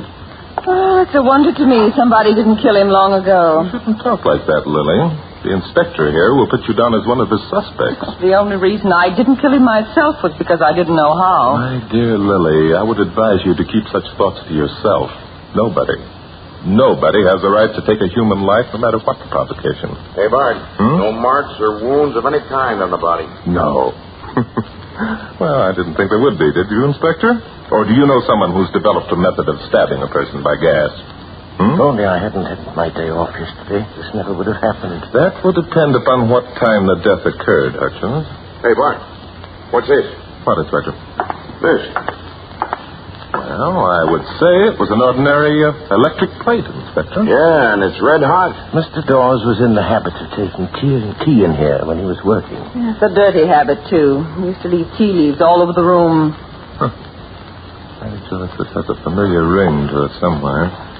Hey, Bart, what on earth are you doing? Following this wire, Inspector. Yes. Come here, look. Over here behind the curtain next to the wall. Oh, that wire's been spliced. Yes. Spliced to one of these warmers. The warmer used to heat up a baby's nursing bottle. And that thing in it looks like a little bomb. Yes, indeed, Inspector. There's your weapon. That's a gas bomb. The heat from this warmer caused the gas to expand and fill the room. Good night. What'll they try next? Lily, come here a minute. Yes, what? You remarked a minute ago that you would have killed Donald yourself if you'd known how. Well, I know I said it, but... This leads me to believe that you definitely would have known how. What? What do you mean? Isn't this the way you were killed in your new play at the end of the second act? Well, Isn't it? Well, yes, but I didn't kill Donald. I didn't. You discovered the body? Well, yes. Yes, I did. You entered the house with your own key? Yes, I've always kept my key to his apartment. You came to make a scene, didn't you, Lily? I came to have an understanding with him. I told him my play opened last night. Donald had no right to ruin my play, make me lose my investment, just on account of his childish desire to show the world he spurns me. I'm definitely of the opinion, gentlemen, Miss Fontaine had nothing to do with the master's death? Nobody asked you for your opinion. Miss Fontaine was looking through the keyhole when I came into the room. She was genuinely surprised when she saw that Mr. Dawes was dead. Boy, it's hot in here. That electric plate being on all night. Well, there's some lemonade in the icebox. If you like, I'd like. All right, I'll be back in a moment, Jack. If you really want to find Donald's murderer, why don't you question Valentine Rayleigh? That's the genius. Yes. Actor, writer, director, star, producer. And heaven knows what else. What makes you think he knows anything? Well, Val's the reason the present Mrs. Dawes hasn't been able to get her divorce.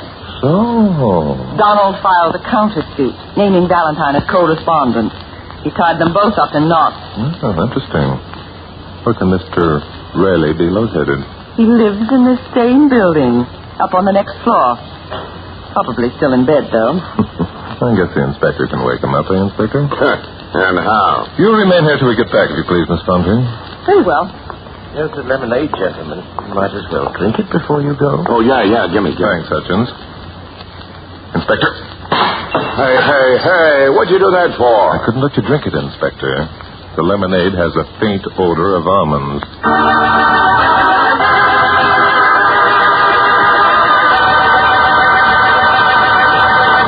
And now, back to Glenn Langan as Barton Drake for the second act of... Mystery is my hobby.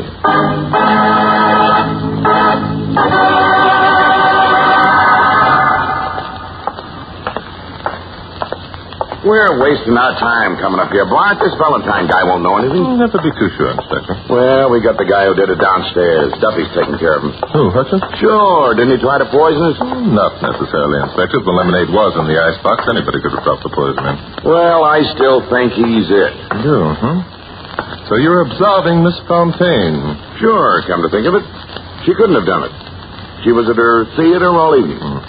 Dawes must have been at the theater, too, Inspector. The review he wrote was in the morning paper. I'll ring and see if the genius is up. Hold in. Come on, Bart, let's go in. My God. Thanks for calling, Lily. Yes, I guess they're here now. In here, gentlemen. I was on the phone. Lily Fontaine? That's none of your business. Hey, wait a minute. We're cops. That doesn't frighten me. It might go much easier with you, Mr. Rayleigh, if you choose to answer our questions. I don't choose to, and besides that, I resent the intrusion of a couple of lousy flat feet. Why, you... Keep a civil hot tongue in your head, Valentine. Go on, get out of here. You invited us in, and I think we'll stay. Oh, yes? Now, get out. Hey, Bart, I never saw that happen to you before. You know what you done? Get out! Why, you dirty louse. You can't hit Barton Drake. Just a minute, Inspector. Well, I'll take care of this. Oh, you... That's better. Now get up, and I'll knock you down again. Don't hit me. My profile. Then get up and be good. I'm sorry. I lost my head. Yes, I am, too, but you lose more than that if you don't start acting like a gentleman. Now, was that Lillian Fontaine that you were talking to when we came in? I don't see what difference it makes, but it was. Then you know about Donald Dawes? Yes, Lily told me. That's better. Now, Mr. Rayleigh, what about this affair of yours with the present Mrs. Dawes? Simply for publicity purposes. Publicity? Yes. Old June and I had a love affair, but I assure you that Donald Dawes and myself were the best of friends. Dawes has a very strange way of showing it. One doesn't usually name his friend as co-respondent. Publicity. I insisted that he do. And gentlemen, this shocks me terribly. My Donald and I attended the theater together last night. When we left after the second act, I came home with him and sat in his study while he wrote the review. Donald was tired, so I offered to deliver his criticism to his newspaper personally. And that, gentlemen, can easily be proved. Just pick up the phone there and call the city desk. Ask who delivered Dawes' copy last night, what time, and by who. We'll check on that, I assure you. Getting back to June Dawes. The fight you and Donald had outside the Royal Room in the Stratford Hotel. That was for publicity, of course. Of course it was. And both of you being arrested for disturbing the peace and Dawes' subsequent charges against you for assault and battery, that also was for publicity. I can see you know very little about theatrical people, Mr. Drake. If an actor gets arrested for drunken driving or if he gets a reputation for mistreating women, the silly public fills the theater to overflowing. They want to get a look at this monstrosity, whether he has any talent or not. Why, then, shouldn't I, with all my ability, take advantage of this curiosity for the morbid? Especially when I could also give them my talents when they come to see me. You don't believe that Donald and I were the closest of friends? Ask the city editor if I didn't deliver that copy last night. Oh, I'm quite sure as long as you're so insistent, he'll substantiate you. If you really want to solve this murder, ask Lily Fontaine where she was during the third act of her show last night. Where was she? Ask Lily, not me. I'm no stew pigeon. Come on, Inspector. We're going back to Donald Dawes' apartment. Mr. Rayleigh, will you come willingly, or do you wish us to carry you and get some more publicity?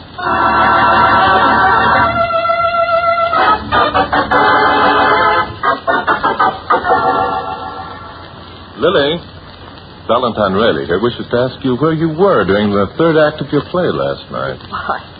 Why, I was in my dressing room, of course. Oh, no, you weren't. I came backstage after the second act. You weren't even in the theater. Now, where were you? I do the questioning, if you please, Mr. Rayleigh. Well, Lily. Well, yes, I did leave the theater after the second act. Where did you go? I went for a walk. And you walked over here, isn't that right? I did not. I was nervous about my play. I just went out to get a bit of air. But you did come over here. Answer me. I told you I did not. But even if I had, I certainly wouldn't have known how to rig up the electrical apparatus that killed Donald. The same rig you use in your play. That's enough, Rayleigh. But I know who could have rigged it up, Bart. So? Who? Val could. With his knowledge of stage production and lighting effects, he could have done it very easily. Look here, Lily. Don't go accusing me. And that story about his affair with June Dawes being for publicity purposes is a downright dirty lie. Lily, I'll sue you. Val and Donald have hated each other for years. Even Hutchins will tell you that. How about that, Hutchins? But I'm afraid Mr. Fontaine is correct, gentlemen. However, I do believe that Mr. Rayleigh was trying to make up with Mr. Dawes. I overheard him speaking to Mr. Rayleigh on the telephone several times this past week. For what? So what if we were mad at each other? And I did make an appointment for Mr. Dawes to go to the opening of the play last night with Mr. Rayleigh. There, see? That ought to prove to you that we decided to bury the hatchet. Will you see where that is, please, Doctor? Yes. And I did go to the opening with Donald. And I came back here like I told you. And when I left him last night to go to the newspaper office, we'd settled our differences completely. Donald Dawes. Fine, okay. Rest of you go into the other room. Bart and I want to talk to this baby alone.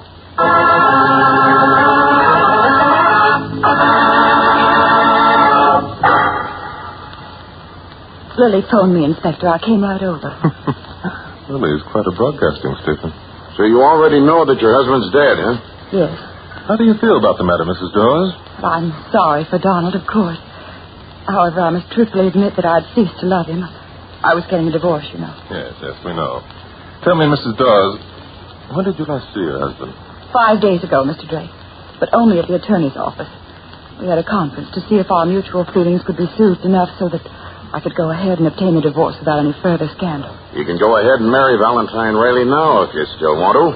You know that, don't you?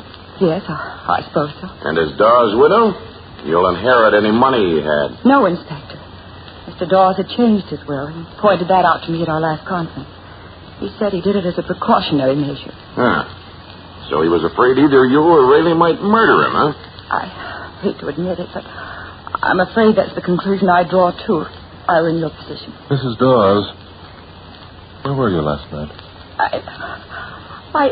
I was over here. Oh, why? I wanted to see Don and have a talk with him. I'd forgotten that he was attending Lily's play. I see. What time did you get here? About 9. He wasn't home, so you let yourself in and waited for him. Is that it? No, Mr. Drake, I couldn't get in. It was Hutchins' day off. Did you have a key? No, I lost it. I had to wait outside. I see. How long did you wait? Oh, it's about an hour and a half, I guess. Until almost 10:30. And then she came. She? Who? Lily. She got out of the cab up at the corner and ran down here. She didn't see me. I was hiding back in the shadows. She unlocked the door and went inside. How long was Lily inside the apartment, Miss Dawes? About 20 minutes. You saw her come out? Yes, she ran up to the corner where she had the cab waiting and drove off. That's a great story, Miss Dawes, only I don't believe it. No, wait a minute, Inspector. What did you do then, Mrs. Dawes? But I don't know. Oh, I don't know. I can't seem to remember. That's silly. Oh, but it's true. When I saw her go into the house when I couldn't, I was still his wife. Well, something snapped. I don't remember what I did until this morning. Why, you little tap, I'll pull your hair out of the room. Don't you slap me, you have. Hey, what's up? Lily and Valentine must be having a free-for-all. Come on, Inspector. Dirty mother. Speak for yourself, you wank. Oh, my All right. None of that. Now, come on, you two. Separate. He accused me of killing Donald. He did? And what did you do, Lily? The vixen. She slapped my face. Now, calm down, you two. Lily, where did you say you were last night during the third act? Oh, I told you. Out taking a walk. Yes, I remember what you told me. Are you sure you don't want to change that story? We can check with the cab company, you know. Oh, all right. But how did you know? Mrs. Dawes saw you. What was she doing here? Never mind that. What were you doing here? Then you were here. You Delilah. The checks. What checks, Mr. Reddy? What I thought all along. Lily came here during the third act of the play and set the trap. Everybody in the theater knows that a critic has to leave the theater after the second act in order to get his story in time for the morning edition. Don and I did leave after the second act, only we stopped long enough to get a sandwich. Afterwards we came here and Don wrote his copy. I took it to the paper, and after that, just as you hoped, Lily, Don made himself a cup of tea. While he was doing that, your gas bomb exploded and killed him. Lucky for me, I got out in time. Oh, it's a lie. Donald wasn't here. I couldn't have gotten into the study. Even if I'd wanted to. Everybody knows I haven't got a key to the study. Neither does anybody else. Well, Inspector, I guess we know. I'll get it. Yeah? This is Denton. Yeah? Checks, eh? What? You sure? Yeah, that does make a difference. I'll be seeing you. Boys, check for the newspaper, Bart. Yes, Inspector? The profile here delivered a copy just as he said, about 11 o'clock. See? What did I tell you? But here's a funny thing, Bart. Medical examiner says that gas notwithstanding, Donald Dawes died from the effects of poison. Poison that killed him almost instantly. Poison that was administered to him in a drink, and that the drink probably was lemonade. Well. Now, there's more. Medical examiner also says that Dawes had been dead for 14 hours when his body reached the morgue at 11 o'clock this morning. Yes, indeed. Murder always comes home to roost. Well, that's it, Inspector. Go ahead. Make your arrest.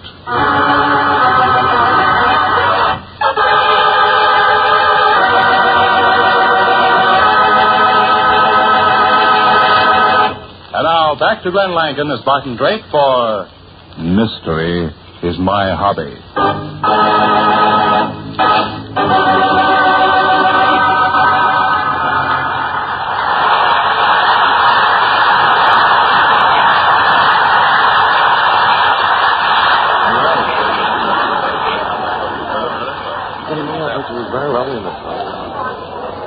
Lily's got a pretty good play there, don't you think so, Inspector? Yeah, I can't understand why Dawes lambasted it so. Don't you? No. Come on, Bart. You told me you wouldn't let me in on how you figured this thing out until after I'd seen the play. Well, I've seen it. And I can't see that the play had anything to do with it. It didn't, Inspector. It was merely an excellent bit of scenery setting. One that only a genius like Valentine Rayleigh would think of. Come on. Stop talking in riddles. All right.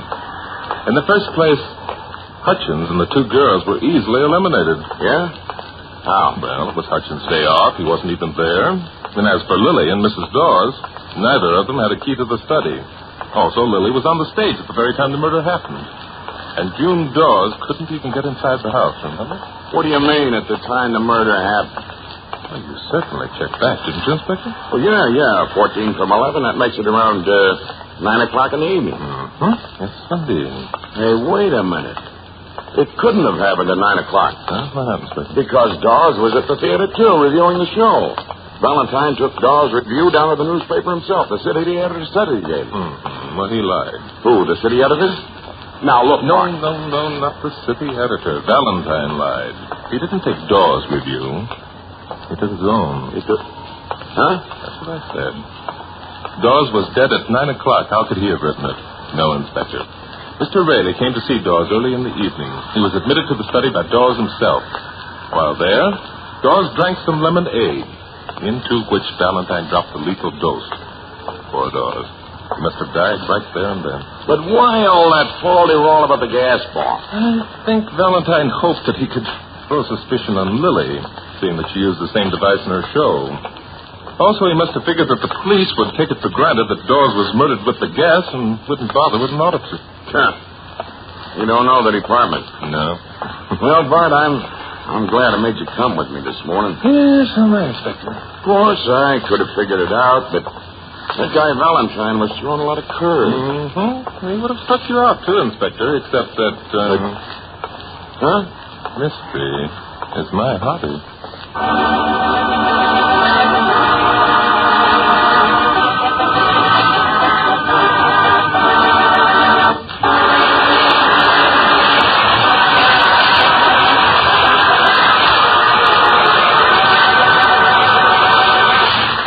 Will return in just a moment.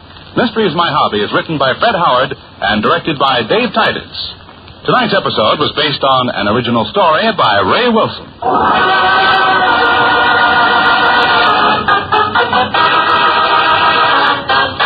Our original music was composed and played by Len Salvo. Included in tonight's cast were Ken Christie with Helen Geddes, Irene Tedrow, John McIntyre, and Charlie Long. The events depicted in this story were entirely fictional, and any resemblance to actual places or people, living or dead, is purely coincidental. And now, here's Glenn Langan with a word about next week's story.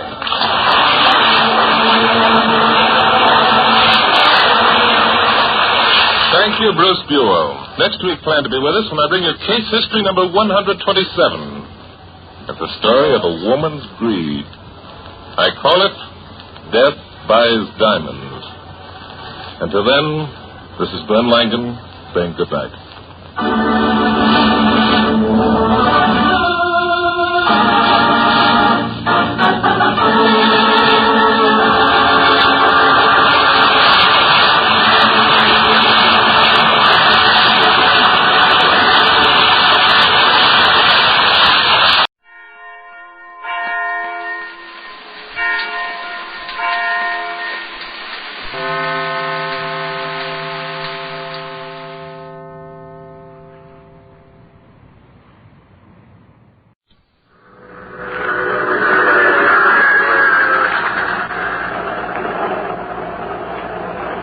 The Mysterious Traveler.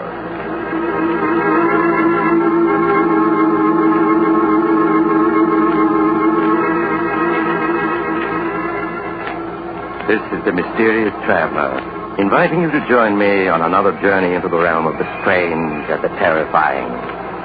I hope you will enjoy the trip, and it will thrill you a little and chill you a little. So settle back and get a good grip on your nerves, if you can. Where are we going? Why, tonight we're going on a little excursion into the realm of pure imagination. You've all heard the old saying, believe in a thing enough and it'll come true. Well, just suppose many people came to believe in something that couldn't possibly be real. Such as an artificial monster growing in a scientist's laboratory. What would happen? Well, if you want to know what might happen, listen to the story I call If You Believe.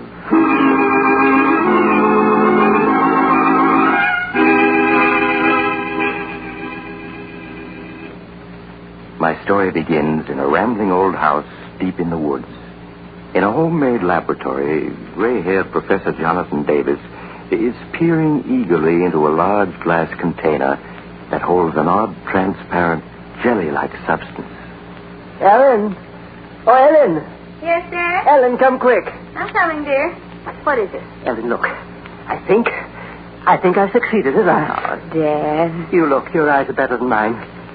Yes, isn't there movement in the protoplasm this time? Isn't it stirring just a little? No, Dad. There isn't any movement. No? You're positive, Ellen? I was sure I saw some sign of life. I'm quite positive, Dad. Now, please, won't you admit that what you're trying to do is impossible? No, Ellen, no. I will succeed. I know it. Now, come, we've got to try another feeding mixture. If you hand me the saline solution and dextrose, and I'll begin again.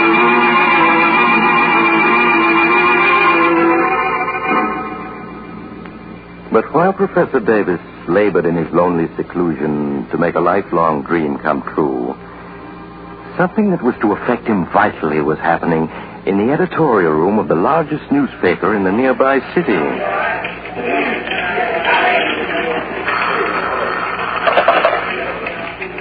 Steady desk, Benson speaking. Oh, hello, Mr. McGuire. Yes? Well, yes, sure. I've been reading Dan Duncan's special features. I edit them. I see. You don't think they've been colorful enough lately, huh? Well, to tell the truth, I agree with you. I've been meaning to speak to him about it. Yes. Sure, I'll do it now. He just came in. Right. Good night, Miss McGuire. Hey, Dan. Yeah, Joe. What cooks? The big boss just phoned down. What's he want? Well, frankly, he thinks you're slipping. McGuire thinks I'm slipping. Well, I like that. That's what he said. And I've done everything to get hot material except to go out and commit a murder myself. Well, maybe he's tired of murders. You want to know why you don't turn up something like that haunted house story you did last spring? Why I don't. That was a good story, wasn't it? There was a honey. Yeah. Especially the description of the way the ghost of the drowned girl walked around the house, leaving wet spots where it stepped. You know, I caught a heck of a cold walking around in wet socks to make those footmarks. No more than you deserve for faking a story. Yeah, faking a story. Listen, Benson, any time a million readers believe a story, it's true. And they believed in that ghost. Every one of them. I'm not saying they didn't, but McGuire wants another story just as good. I got a good mind to tell the old buzzard to fly a kite. Another story like... Hey. Huh? What is it? I think I got it. Hey, Ted. Ted Jones. Oh, yeah, Dan? Front and center. Oh. Yeah, what is it, Dan? All right, dump your camera on the desk and set. Okay. Now, tell me, what was that story you told me last week about some professor living up in the woods back at town, never coming out of his private lab? Oh, you mean Professor Davis? Yeah, that's the one. Yeah. Oh, what about him? There was a fuss over something he said in a lecture one day, wasn't there? A fuss? Well, it was more like an explosion. Hey, wait a minute. I remember that case. Professor claimed he could create an artificial man, wasn't that it? No. He said that an artificial man might be produced someday. Might be. Well, the paper said he claimed he could create one. Yeah, I know. Well, it made a good story, didn't it? And drove Professor Davis out of the university into retirement. Oh, the school didn't like the publicity. Water under the bridge, kid. Anyway, here's the old professor working away secretly for the last 5 years. All alone? No, he wasn't all alone. His daughter Ellen's with him. How old is she? Oh, she was 15 then, so... She's 20 now. Good looking? Well, I was in Professor Davis's class. I remember her as a skinny brat with yellow hair. Yeah, good, a blonde. So here's the prof secretly working with his beautiful blonde daughter at what? I'll bite. What? Why, he's trying to prove he was right. He's trying to create an artificial man. Say, you've got something there. Oh, now, wait a minute. You don't know Professor Davis is trying to create artificial life? Well, we soon will. You know where his hideout is, don't you? Yeah. All right, then grab your camera. Let's get going. Oh, now, wait a minute, Dan. Suppose you find Professor Davis is... Forget it. Benson, save me 2 columns. Come on, Ted. We're on our way.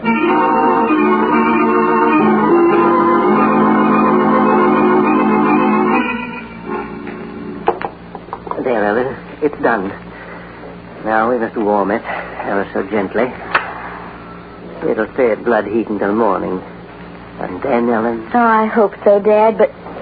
Darling, if you fail again, won't you please promise me to stop trying to create this artificial protoplasm? Well, we'll talk about that in the morning. Now, who could that be? I'll go see, Dad. Yes? I'm Ted Jones, Miss Davis. I don't suppose you remember me. Ted Jones. Oh, you were one of Father's students, weren't you? Yes, that's right. I'm a newspaper photographer now. Could we come in? I have a friend with me, a reporter. Ellen, who is it? Newspaper men, Dad. They want to see you. Newspaper men, don't let them in. Send them away. I come now, Professor. We just want to ask you a couple of questions, but we can talk better inside, so. There. Now we can talk like friends. Hey, but Dan, we weren't invited in. How dare you force your way in here? Get out, both of you. Please go. Dan, come on. Professor Davis doesn't want to talk to us. Keep your shirt on, Ted. Just a couple of questions, Professor. Now, isn't it true that hidden away here you're creating artificial life? I won't answer your questions. You just print more lies and ruin everything I'm trying to do. Then you are creating artificial life, huh? Young man, Tell me how far you've gotten. You figuring on springing an artificial man on us one of these days? You fools.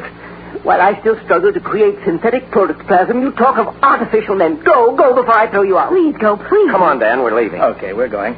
Thanks for the interview, Professor. Read all about it in tomorrow's Curtain. The imbeciles. What do they know of science? All they want is to cheapen my work. Make it a sensation for the headlines. Please, Father, you must get control of yourself. They've gone now. Yes, dear. Well, they shan't interfere with my work. Well, come, we must adjust the heating. Ellen. Yes, Dad, what is it? Ellen, the mixture's moving. This time I'm sure of it. The protoplasm. It's alive.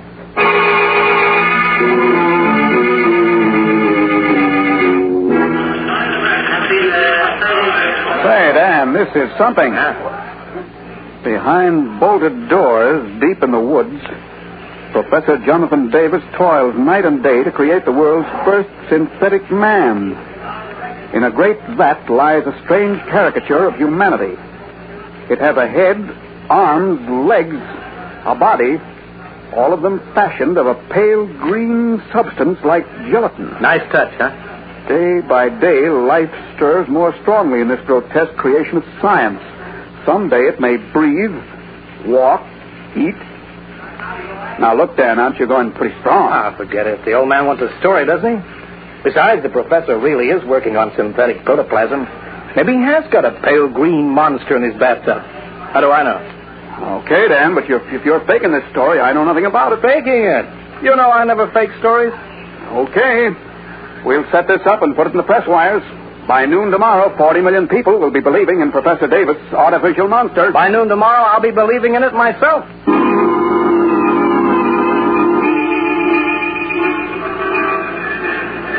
Hey, man, read all about it. Trying to make artificial man. Read all about it. Hey, man. And so, all over the nation, people read the story and marveled and believed, while in the laboratory, hidden in the woods. Oh, look. This time it is alive. It is. There can be no doubt of it. The liquid is certainly moving, Dad. Yes, see? And the protoplasm is breathing. Listen. You can hear it. I created artificial life, Ellen. Yes, I'm afraid so, Dad. Afraid so? What do you mean? I'd like to see their faces down at the university when they hear of this. It's grown since last night. Yes, it has. The cells are multiplying like true protoplasm. That's why I transferred it to this gas tank. Now I must add salt, acid, phosphorus. Oh, that must be grocery boy. Excuse me, Dad. Yes? Oh, you. Miss Davis, I hope that you'll let me apologize. We have nothing to say to you. Please don't shut the door before I explain. Explain? There's nothing to explain. You force your way in here. I came to apologize for that. Well, have you seen the morning paper? We're not interested in the papers. I'm afraid you'll be interested in this one. Look. Oh, how outrageous. That story of your father creating an artificial man is in every paper in the country, and I feel I'm to blame, and I want to make up for it. Can't I come in so we can talk? I guess you'd better, Mr. Jones. But Dad mustn't see this paper. Oh, no, of course not. Won't he recognize me? No, I don't think so. He's very nearsighted. I'll just tell him that you used to be one of his students. And if you'll tell me the real truth, I'll try to get the paper to understand that Dan Duncan just made up his story. Who is it, Ellen? It's Ted Jones, Dad, one of your former students. He called to say hello. Jones? Yes, Ted Jones. Oh, yes, of course. Organic chemistry, wasn't it, Jones? Oh, yes, sir. You're the one who kept breaking things. Oh, Jones, I have something here you'd be very interested in. Come and see. Yes, sir. Look. That stuff in the tank. It seems to be alive. It is alive. Synthetic protoplasm, my boy, the first ever created. It's breathing. Yes, and it's also growing. Life becomes stronger by the moment. It's changing color, Dad. It's becoming a pale green. Yes, growing fast. Very fast. I never dreamed of success would come so completely. Hiya, Ted. I thought I'd find you here. Why, Dan. Dan Duncan himself. Hiya, Professor. What do you want here? Oh, just a few pictures. Shot of you in your lab, so forth. You have the nerve to come here after what you've done. What I've done? You haven't seen anything yet. You and your father are big news now. You're going to be bigger. Dan, you'd better go. Better go? I don't follow you, kid. I said you'd better go. There isn't any story here for you. No story? Hey, what's eating you? Aren't you here to get a follow-up? No, I came here to get the truth. Something you wouldn't be interested in. Hey, what kind of talk is that? Are you going to go, or will I have to throw you out? Throw me out? Now listen, kid. You want me to try it? All right, I will. Okay, I'm going. Take your hands off it. But don't think you can get away with this. You're fired. And that's all right with me. As for you, Professor, you and your artificial man are going to be so well known in a day or two, you'll be getting offers from Hollywood.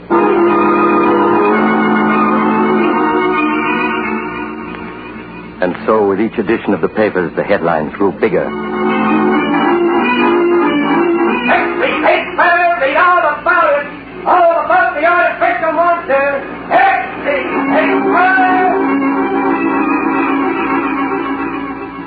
The telegraph wires carried editorials condemning Professor Davis. Is it a man or is it a monster Professor Davis has created? By his refusal to answer questions, the professor led us to suspect that... Radio commentators spread the story to still more listening millions. A strange substance like pale green gelatin. Now it moves and stirs in its confinement, seeking to escape. This strange creation of the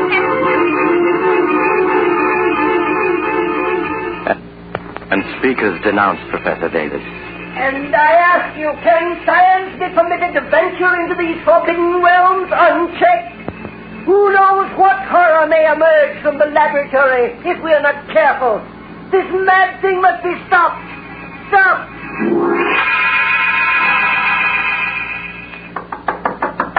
Who is it? Oh, it's me, Ted. Oh.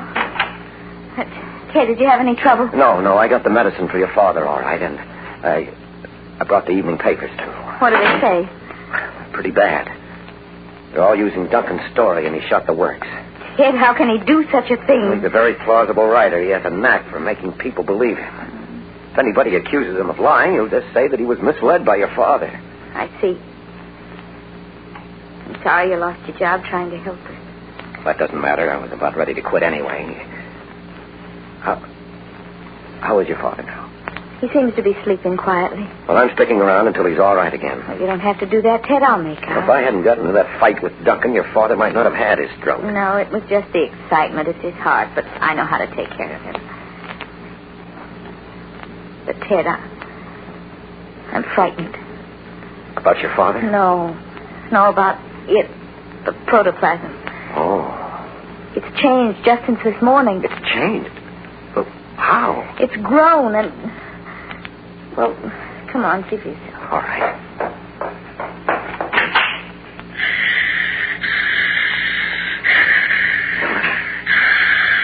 Oh, this seems to be taking on shape. Yes, and it looks... Oh, Ted, it looks like green gelatin. The way Duncan describes it. And look, there's a vague shape like a head and the rough outline of arms and legs. Oh, it isn't possible. It shouldn't be, but it's happening. Something terrible is taking place inside that glass tank. I don't understand. Your father certainly never intended to create this. You know, all afternoon I've been wondering if Father really has created it. I don't follow you, Ellen. You mean some outside force might be responsible? Ted, you know the old saying, believe in a thing enough and it'll come true. Yes, of course. Well, I think that's true. The power of belief is a tremendous thing.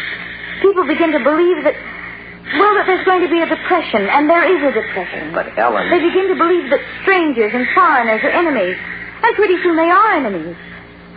They believe there's going to be a war, and war comes. Well, that's true, but what are you getting at? How many people are reading Dan Duncan's story this very minute, right now, while we're talking? Hundreds of thousands, probably, all over the nation.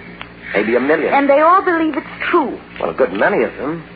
Yes, Dan has a genius for being plausible. Then don't you see, Ted? Here in this laboratory is the necessary material for a monster. And out there are all those people believing in such a fantastic monster. You mean 1 million people are thinking life into the protoplasm? Yes, Ted. I know it sounds fantastic, but that monster was never created by my father. Dan Duncan created it when he wrote about it. Well, if that's true... There's no other answer. Over there in that glass tank is something that's alive only because millions of people believe it's alive. No, it is alive. There's no telling what it may become. Ellen, we have to destroy it. It'll break Dad's heart, but we can't let it live. Well, it's going bigger by the minute. We've got to get rid of it now before it grows any larger. There's acid in those bottles. That'll destroy it. All right. Yeah, I see it. Here. Just as soon as I get it open, it'll take care of the creature. Be careful, Ted. It can burn you dreadfully. Ellen, what's happening? What are you doing? Dad, darling, you're supposed to be in bed. I'm feeling better. I wanted to see how the protoplasm was. Please go back to bed, Dot. Your heart. Oh, my heart's all right, but I must be sure. Oh, it's changed. Taken on a form. Yes, Professor, a monstrous, unnatural form. It has a head, arms, legs. But it can't have. It's only protoplasm. It's all impossible. Unfortunately, it's true. I can't explain now, but, well, we've got to destroy it. No, the culmination of my life's work. You can't destroy it. We must, Dad. No, I won't let you. It's the only thing to do. Professor, look at it. It's crawling around inside the tank now. It's trying to climb out. But it can't be dangerous. It's just harmless protoplasm. Dad, Ted is right. You've got to let us kill it. It's just protoplasm, I tell you. It was just protoplasm. Stand back, Professor. I'm going to empty this acid on it. No, you mustn't. I will. Dad! Davis! Davis, look up! Why, the tank. He fell against the tank and broke it. Is he hurt, Ted? Well, I'll see. Oh. Ted, the protoplasm is moving toward him. We've got to get him out of here. I have his arm. Quick, you take his feet. Oh, hurry up, Ted. It's trying to crawl out of the tank. Got to get him upstairs. Can you manage it? Yes. Come on. All right, easy. All right, just a little farther. Right, one more step, Ellen. There. Now, here's the landing. We can put him down here. Now, easy. There.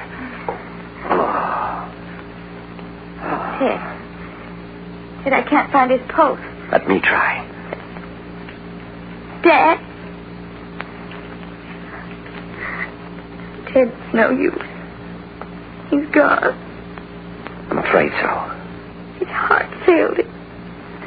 I've always known it would someday. Ted, down in the laboratory. Yes, it's moving. Look, it's gotten out of the tank and it's crawling all around the lab. And the only way out is down those stairs and through the lab. We're trapped up here.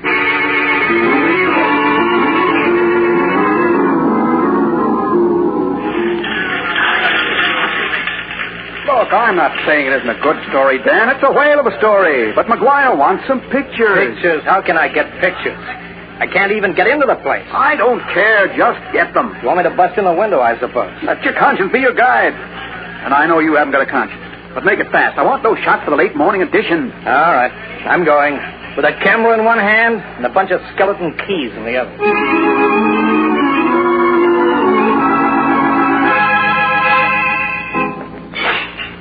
It's looking for food, Ted. Yes, and it's getting frantic. Look how it crawls back and forth through the lab. It's been doing that for an hour now. Look how enormous it's grown. It's suppose it tries to come up these stairs to this balcony. Well, it may not. It has no eyes, no intelligence.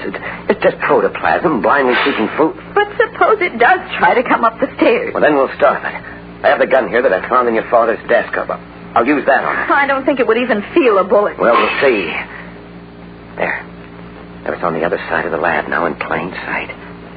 Stand back there, and I'll try a couple of shots. I hit it. It didn't even notice. No. If we could only reach those bottles of acid, that would fix it. But every time we've started down the stairs, it's rushed over to wait for us. I must feel the vibration, but I'm going to take one more try. Ted, please be careful. Yes, I will. I'll tiptoe down one step at a time. Perhaps I can avoid attracting its attention this time. What's it doing now? Lying quiet, as if it was listening. Only lying quiet a few seconds more. I'm almost at the bottom. Ted, quick! It's coming this way! Oh, Ted, it almost got you. Yes, you. it did touch my foot, but I wasn't interested in getting any better acquainted. What are we going to do now? I don't know, Ellen. If we could only reach that acid. Say, I wonder if it would make any difference if we turned out the light. They can be controlled from up here, can't they? Oh, yes, but what good would that do? Well, in the dark, it might become inactive. Some elementary organisms are like that. Well, we can try it. Okay, I'll turn out the lights. There. Pitch black now. But it's still moving around. Well, just wait a moment. Listen. What is it? I heard footsteps outside the house. Footsteps? Just listen.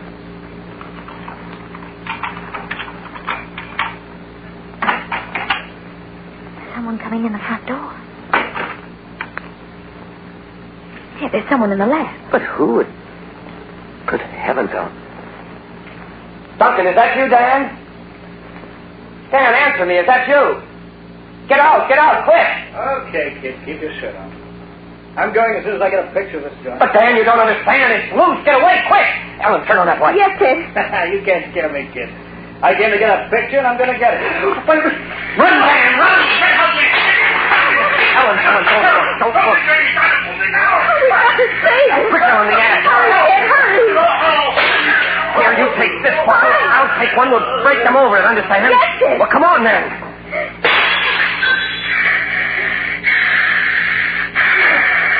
He's gone.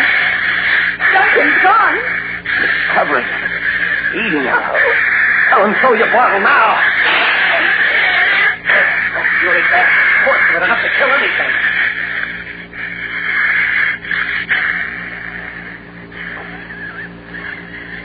The acid is burning into it. It's killing it. Ellen is dying. It's not moving anymore. It's not breathing either. We've killed it. It's starting to melt away. It's dissolving. Now that it's dead, it's turning back into the liquid it started from. The substance that the belief of millions gave an unreal life to. Oh, it's gone back to a liquid now.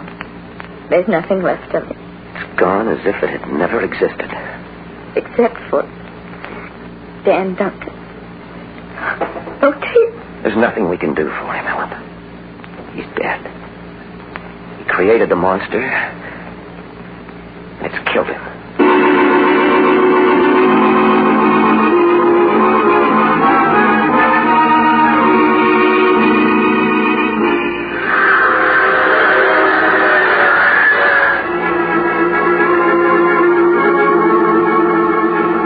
The mysterious traveler again. Well, maybe it's true about believing in things and making them happen. Wars and depressions and artificial monsters and things like that. I think I'll make a New Year's resolution to be careful what I believe in 1947. No more believing in boogeymen or spooks. I might meet one. Instead, I'll try believing in some of the nicer things for a change, such as peace and goodwill among nations. Well, if I can get enough people to join me, maybe they'll come true and... Oh, you'll have to get off here. I'm sorry. But I'm sure we'll meet again. I take this same train every week at this time.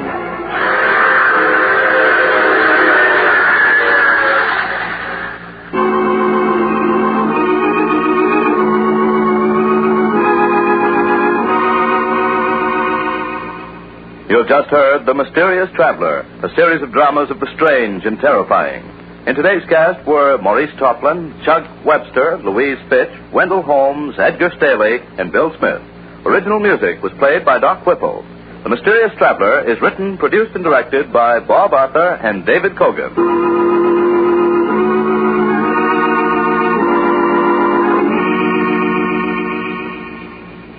And now, a preview of next week's strange and shivery story by The Mysterious Traveler. It's only 2 days now to New Year's Eve. Were you planning a big celebration to greet 1947? I'd be careful if I were you. Because, you see, our story next week is about a man who did just that. In fact, it was such a big celebration that when he got over it, it wasn't 1947 at all, but 1948. He lost a whole year out of his life. And when he finally got the year back, well, what happened to him shouldn't happen to a werewolf.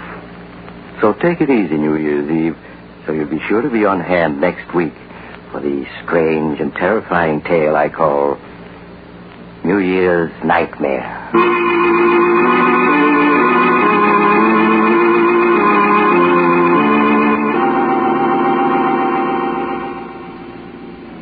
The Mysterious Traveler is presented from our New York studios. Carl Caruso speaking. This is the Mutual Broadcasting System.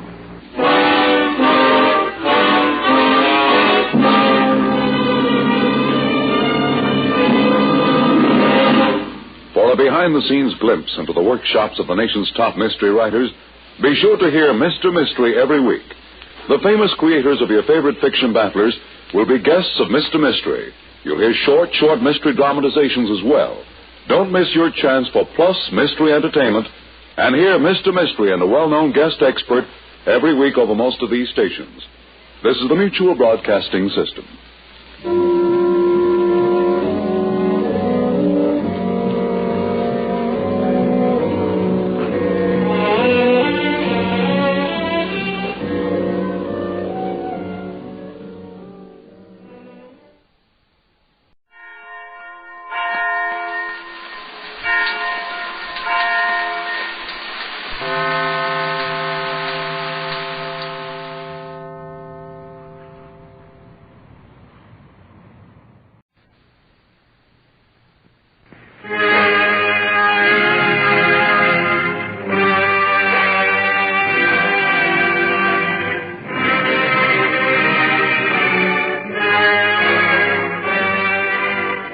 Ladies and gentlemen, we now present George Edwards in Dr. Jekyll and Mr. Hyde.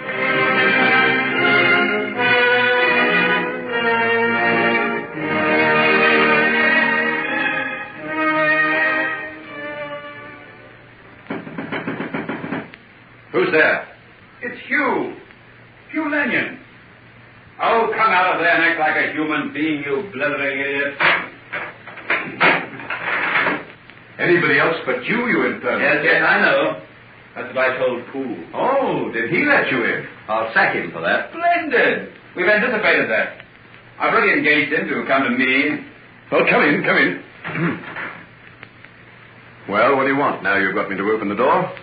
Ah, nice little tea you've got here. No risk of unwelcome visitors breaking in with all these bolts and bars. What's the idea? Tell me, what have you been up to? When did you get back, and where have you been? I went for a walking tour through Austria and part of Hungary. Oh, a great pity you went with me. Never saw such girls. Got there just in time for the summer festivals. I was in my element, old chap. I'll bet you were. Sit down over there. Tell me all about it. Thanks. Do you know, I'd forgotten that people like you still existed. No wonder. This is a fine, dreary little morgue you've fixed up for yourself. Oh, tell me, what's that table over there? Looks like something out of the dissecting room. So it is. You see, this whole place used to belong to a famous surgeon before my father bought it. He used to carry out experiments here. Some say vivisection. No wonder the place brings me out in goose flesh. No windows either on the ground level. No. Didn't want anyone peeping in. And soundproof, too. When I shut that inner door, no sound can get through. And this is where you've been most of the summer. No wonder you look as pale as a ghost. Come along out of it. We'll take a bus and have a day on the Thames. You know, I'll bet you haven't had an oar in your hand since you left Oxford. Well, you're quite right there. I haven't. And how about it? Listen, we'll hire a punt and get a picnic basket at some nice little country inn and lie out on the grass and eat sandwiches and drink good old English beer. And you'll tell me all about the buxom peasant wenches you met out in Austria. Nothing omitted, old boy. Positively nothing. All right. I'll be with you just as soon as I've changed my clothes. Come over to the house. We'll get the rascally Poole to put us up some food. There speaks the good old Henry Jekyll. Hence loathed melancholy.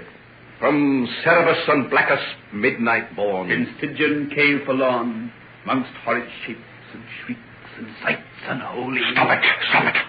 What made you say that? What do you mean? For goodness sake, what's the matter here? Here, I say, don't throttle me. I'm sorry. I'm awfully sorry, old chap. I don't know what came over me, but those words... Oh, come along, let's get out of this quickly. Can't be too quick for me, old chap.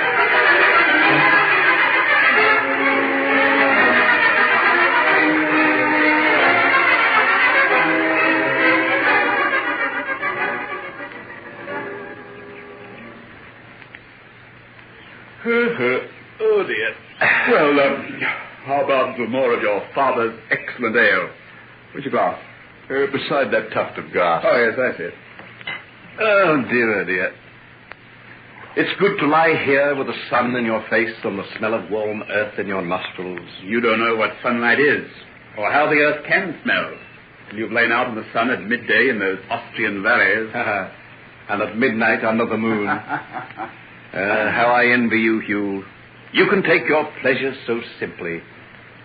Just as simply as you swallow that glass of ale. I haven't noticed you showing any signs of constriction of the gullet. But I haven't got the capacity for roistering round Europe. I'm too much of a hypocrite, I suppose. I'm afraid of losing somebody's good opinion. Do you know what's the matter with you? No. Margaret Utterson. What? You've been trying to live up to her and acquire grace in the eyes of that jealous old Puritan of a father of hers. What rot. No, it's not. But it's a sheer waste of time. A fellow like you's bound to break out now and again. You know, it's my opinion he delighted at having an excuse for preventing Margaret from marrying you. Yes, but why? Well, he'd like to keep her for himself. Life will be very empty for him when she goes. You know, he's doing his best to marry her off to John Fairley. She's been staying down at his place for almost 2 weeks. She's back in London now. I've got an invitation to dinner at her place tonight. Yes, I know. Well, you're going, aren't you? I don't know. What's the matter with you? She won't like it if you're not there. Well, maybe her father is right. I may not turn out to be a very good sort of a husband. Well, I'll be... Yeah, Henry, what's come over you? When I went away, you were crazy over her. I still am. But in the last few weeks, I've begun to think that perhaps I ought not to marry. You mean on account of your work? Well, principally. Oh, I agree. Women can make the devil's own mess of one's plans. But personally, I think it would be a good thing if you got over Margaret. Oh, you utter fool. I haven't got over Margaret. Can't you understand that it's because I think so much of her that I'm trying to keep away? If she's hurt because I don't come tonight, and John Fairley's there, mightn't that make her think better of him? Well, of all the quixotic rubbish I ever heard... You go ahead and marry a girl, whatever the outcome of it may be, wouldn't you? Well, I hope it wouldn't be too horrible. No, that's right. It wouldn't be. Someday you'll marry some pretty little empty-headed creature who'll sit at the foot of your dining table, fill the nursery with children, and think you're the last word in manly virtue and wisdom. Oh, that's going too far, old chap. But you'll be happy. Yes, you'll be happy. In your own way. But me, I'm afraid I'll never be. Oh, now you're getting gloomy again. Time we left. Well, the sun's going behind those clouds anyhow. And if we're going to be in time for Margaret's dinner party... I've told you I don't think I'll go. Oh, nonsense. You're not going to give up like that.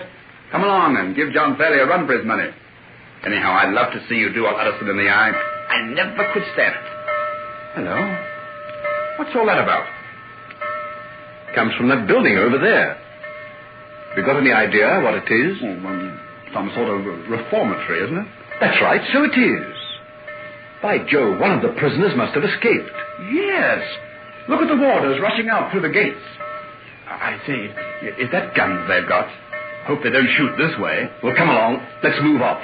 They're bound to stop us and ask if we've seen anyone, and we'll be late enough getting back to town as it is. Yes, I say, listen, Henry. Why, there's someone coming this way. In a hurry, too. Now, I wonder... Look, there he goes, behind those bushes. Look. Just over there. Good Lord, it's a woman. Where? I'll be... Mr. Henry, don't forgive me.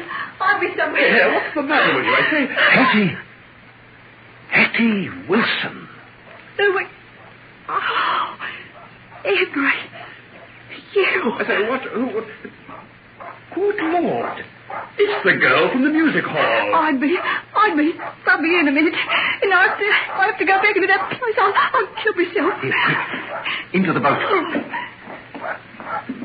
Get down on the floor. We'll cover you up with rugs. Quick. Help me, Hugh. But I say... Don't argue. Help me cover her. All right. And pick up that basket. We've got to be out of the middle of the stream by the time they get here. Now, don't you move, Hetty, whatever happens. I say, Henry, look here. Do you realize what you're doing? Yes, I know. I'm helping a prisoner to evade the law. If you like, you can go and call those warders and tell them about it. Oh, here, I say. Don't be too hard, old man. Oh, then pick up that basket. Help me push this boat out from the bank. Ready? 1, 2, 3, push.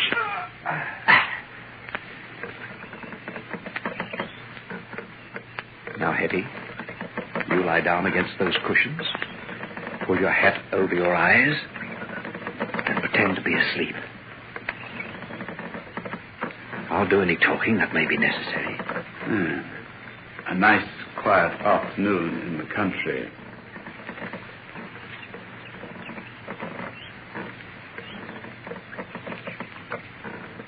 Look out. Look out. They've seen us. Hello there. Hello. Where do you come from? Lower Huntingdon. What are you doing here? Well, what do you think? Stop that boat while I talk to you. I'll do my best, but the current's pretty strong. Then pull into the shore. What for? Because we're the police, and we're looking for a prisoner that's escaped from the reformatory. I'd like to search that boat. Can he swim? What's that got to do with it? Well, he'd have to get us out of here. That's what birds we're wasting time. They're just a couple of soft tarts for the afternoon. Let them go. Oh, you'll never know. What does a low little tough like Hetty Wilson be down with a pair of swells like that? Yeah, maybe you're right. All right, then. Off you go. Sure you wouldn't like us to come and help? Help? You? We got work to do. Come along, boys. Let's have a little fun. Lie still, Hetty. Don't come out from under those rugs under any circumstances. Are you all right? I'm very tired of dozing here. Am I allowed to talk in my sleep? It all depends what you want to say. I just want to say that I may have had my moments in the Austrian Tyrol, but you go in for a form of excitement that's far, far beyond my humble scope. Oh, don't jest, Hugh. This is serious. Serious? Certainly is. Both of us might be struck off the rolls of the BMA for conduct improper to the dignity of our profession. Do you realize that? I do. And I'm expected to lie here and pretend to be asleep. Well, you'll have to do more than that before we get Hetty hidden away. Being a friend of yours certainly has its drawbacks. But you are my friend, Hugh, aren't you? Yes. Confound you. Now keep on with that rowing and let's get out of here as fast as we can. I only ordered the brass plate the day before yesterday, and I'll die of disappointment if I get the sack before I have a chance to hang it up.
Unsolved Mysteries.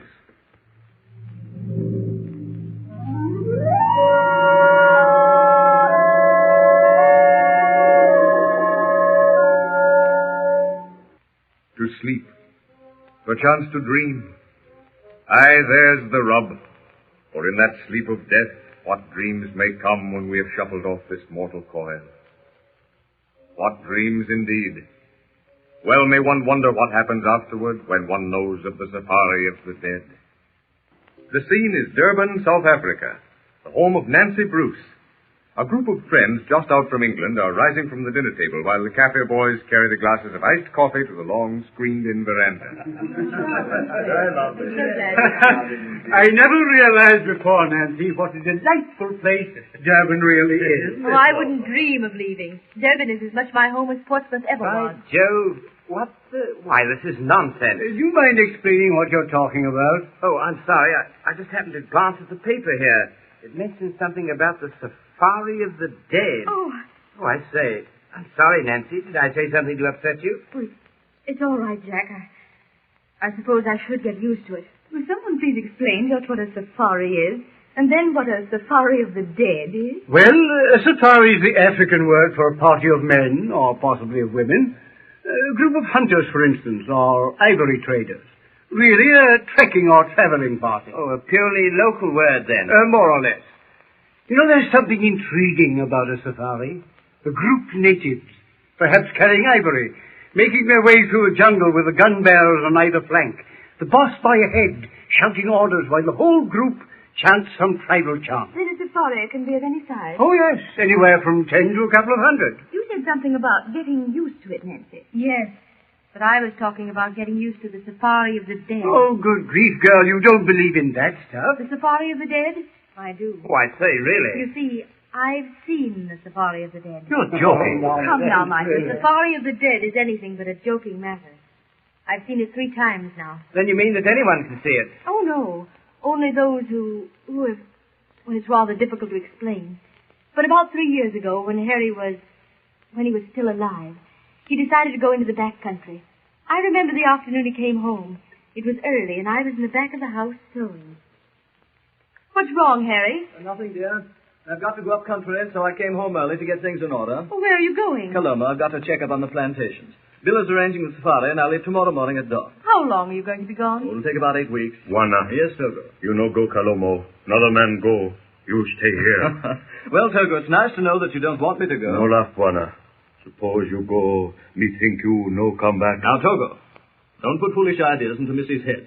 Come along, dear. We've got to check on a few things. Togo turns sorrowfully away. In the excitement of getting Harry outfitted for the 8 weeks' trek, Nancy forgets about the cafe boy's warning. But when her husband is gone and night settles down, her thoughts turn to the note of warning in Togo's voice. Togo! Togo! Yes, Missy. Togo come, Missy. Why did you ask the master not to go on the safari, Togo? Oh, no can say, Missy. Something inside, in here, speak Togo. If wanna go, wanna no come back. Oh, but you must have some reason, Togo. Oh, no reason, Missy. Reason, all same, nothing. Reason not tell you what happened after man dead. All same before death. Reason not tell you when you are going to die. But inside here, you get feeling. You know. But reason for no got. Well, you seem to be right, Togo. I can't find any arguments against your theory. Oh, but it's late. You'd better lock up. I'm going to bed.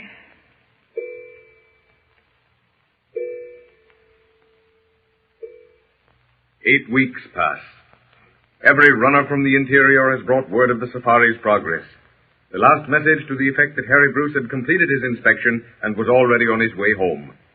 Friday night. Nancy has the house prepared for her husband's return. Fresh cut flowers, his favorite dish cooked, clean clothes laid out on mosquito-curtained bed. There, I think that's everything. Oh, he'll feel like a different man when he gets into clean clothes. Dinner's all ready, Mrs. Bruce. I'll be there in a moment, Margaret. Togo! Yes, Missy? You come and help me, Togo. We'll move the table onto the veranda. The master likes dinner there when we eat after dark. Yes, Missy. I'll just try to keep things warm, Mrs. Bruce. That's right, Margaret. And then Nancy stops. Dimly in the distance, the unmistakable sound of a safari. The steady tread of bare feet. The soft-voiced chant of the bearers. The occasional clatter of accoutrements.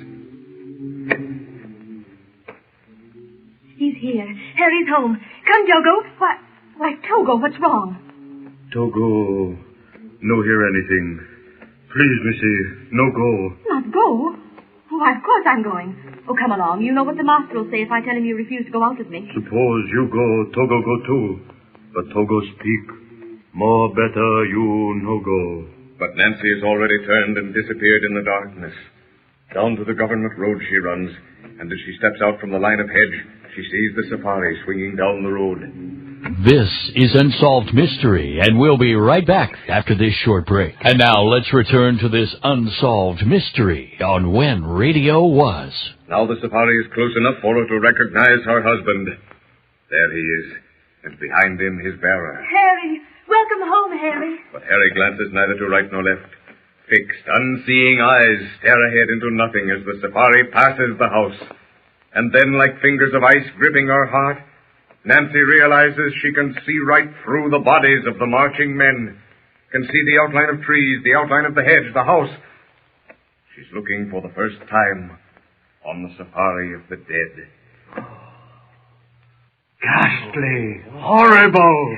I don't know what to say, what to think. I think I should have gone mad. I did, or I was. For weeks I lay between life and death. Togo had carried me back to the house, and Margaret the cook braved the horrors of that highway and ran for a doctor. The doctor wanted to know what had happened, and Togo told him. I suppose the doctor pooh-poohed the whole thing. No. The doctor himself had had a similar experience, and so he was able, through understanding, to pull me out of it. It was weeks before I learned that Harry had died the day after sending me his last letter, and his bear had run on ahead for assistance and had died of exhaustion on the way. You said you'd seen the safari of the dead 3 times. Yes, I have. And now it doesn't frighten me. It seems that only those who have lost someone on safari ever see it. But once having gone through the horror, somehow, you know it's approaching. And you can't resist the urge to go and see for yourself. I couldn't do it. I know I couldn't. Well, I'm not exactly a coward, I hope, but I'd rather not myself. Your opinion might change on that. I'd go to look again for Harry, even if he can't see me. And somehow I get a certain amount of satisfaction. That's why I won't ever leave Africa. You see, I raised one tiny corner of that curtain past which we cannot see. I know that something besides dreams may come when we have shuffled off this mortal coil. In just a moment, you will hear a solution of the safari of the dead.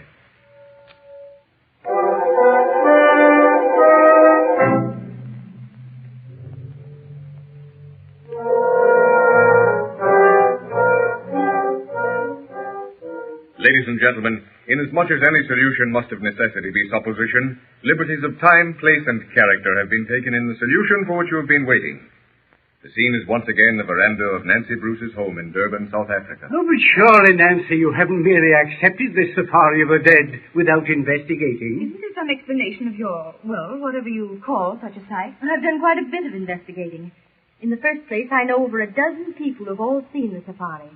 You understand, of course, that when you do see it, your mind's not exactly in a condition that would make reasoning or identification easy. You mean that an attempt to identify the persons you see in the safari is almost impossible? Yes, that's what I mean.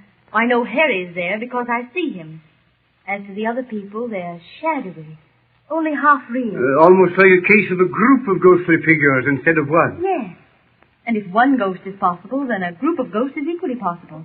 You have to realize that the boys, the Kaffir boys, and most of the natives, too, for that matter, believe that a safari of the dead marches through the night. Now, that belief, perpetuated over a period of time, and intensely believed in by thousands of people, is sufficient in itself to produce what science calls teleplasm. The teleplasm being the almost vaporous, shadowy form taking shape out of energy and will. Exactly.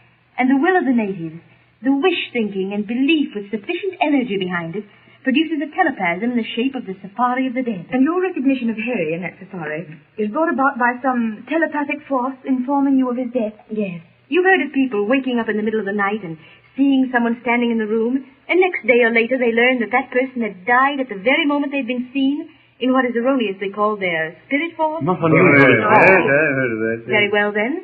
It's entirely reasonable to assume that whatever the thing is that appears and foretells of the death of someone can appear with surrounding teleplasm, just as well as it can appear alone. Then your idea is that Harry appeared to you in some form or another, warning you of his death.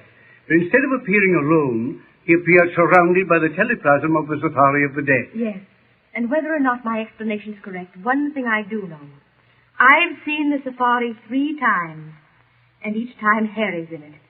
And that, if for no other reason, is one reason I shall never leave Africa. I'm going to stay here until I myself become a member of the Safari of the Dead.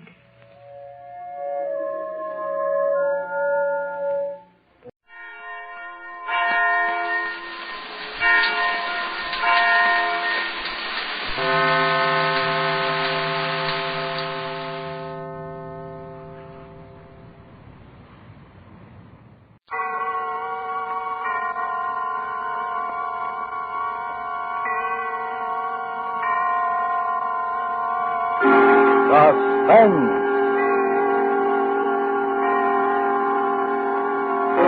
Autolite and its 96,000 dealers present Miss Marlene Dietrich in Murder Strikes 3 Times, a suspense play produced and edited by William Spear. Friends, for snappy starting on zippy, snippy days, there's nothing better than a set of the famous ignition-engineered Autolite spark plugs. Mr. Wilcox, sounds like a speech. Speech? This is no speech, Debbie. This is the free flow of fervent feeling for the newest addition to the complete line of ignition-engineered spark plugs made by Autolite. The wide-gap Autolite resistor spark plugs. Mr. Wilcox, are you trying to say that Autolite resistor spark plugs offer car owners special advantages? Precisely, my pedantic pretty, because Autolite builds an exclusive 10,000-ohm resistor right into every Autolite resistor spark plug. And this makes practical a wider initial gap setting, the advantages of which have long been recognized by automotive engineers. I never knew that, Mr. Wilcox. Tell me more. My girl, Autolite resistor spark plugs give double life under equal conditions as compared to spark plugs without the built-in resistor.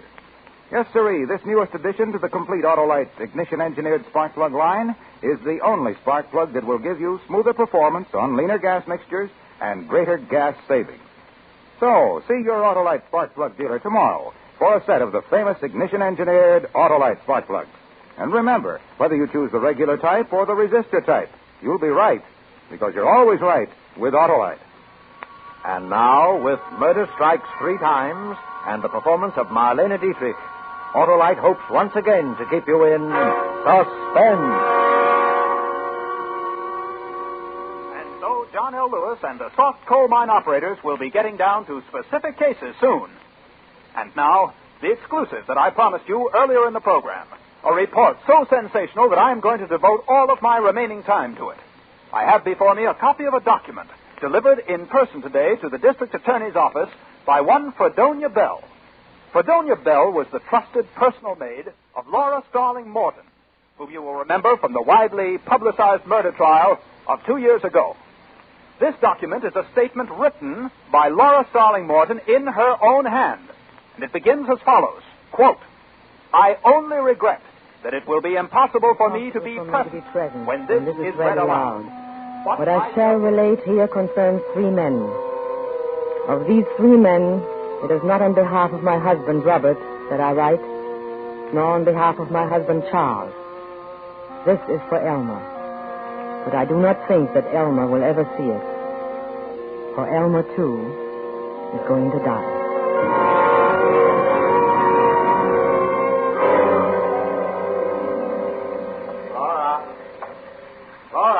Yes, Robert?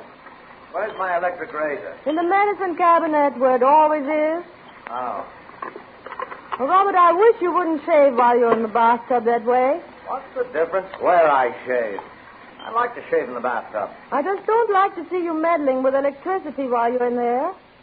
You might get a shock or something. Oh, sure. Mrs. Thomas Edison. All right, go ahead. I don't care. I like to shave in the bathtub. I'm relaxed in the bathtub. I read in the bathtub. I think in the bathtub. I'm not going to change my habits for you. I know, dear. I suppose that is a lot to expect. Oh, for heaven's sake. Why can't you understand? Robert! Robert!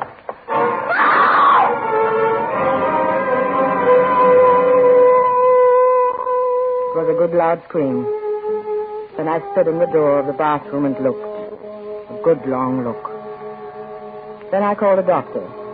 The doctor called the police. The police called the district attorney. And I found myself confronted by a young man with red hair and glasses who gave the immediate impression of being clever, unscrupulous, and objectionable. That was Elmer. Mrs. Williams, I'm Elmer Garner of the district attorney's office. How do you do, Mr. Garner? I thought you and I had better have a little private chat. What about, Mr. Garner? About your husband. What about my husband? Mrs. Williams, I'm going to be very frank with you on a number of counts. I'm what is known as an assistant district attorney. Mr. Garner, I have just lost my husband. I haven't I'm coming to that, Mrs. Williams. Now, the district attorney has put me on this case because, well, he thinks he doesn't have a case. Routine investigation. Now, maybe it's because the DA is essentially a nice man with nice instincts, and I am not, but I don't agree with him. About what? About not having a case. Because I can smell him, Mrs. Williams. I can smell him a mile away. What can you smell, Mr. Garner? Murder. Oh, I see. Good. Well, your attitude is very good. No phony hysteria, no fake indignation. Realistic. Oh, I like that. I'm that way myself. Mr. Garner, I'm trying my best to maintain my composure under trying circumstances. I must say your extraordinary insinuation does not make it any easier. Now, look. I know you killed him. And you know that I know you killed him. Mr. Garner. Now, as I said, I was going to be very frank with you, Miss Williams, and I am.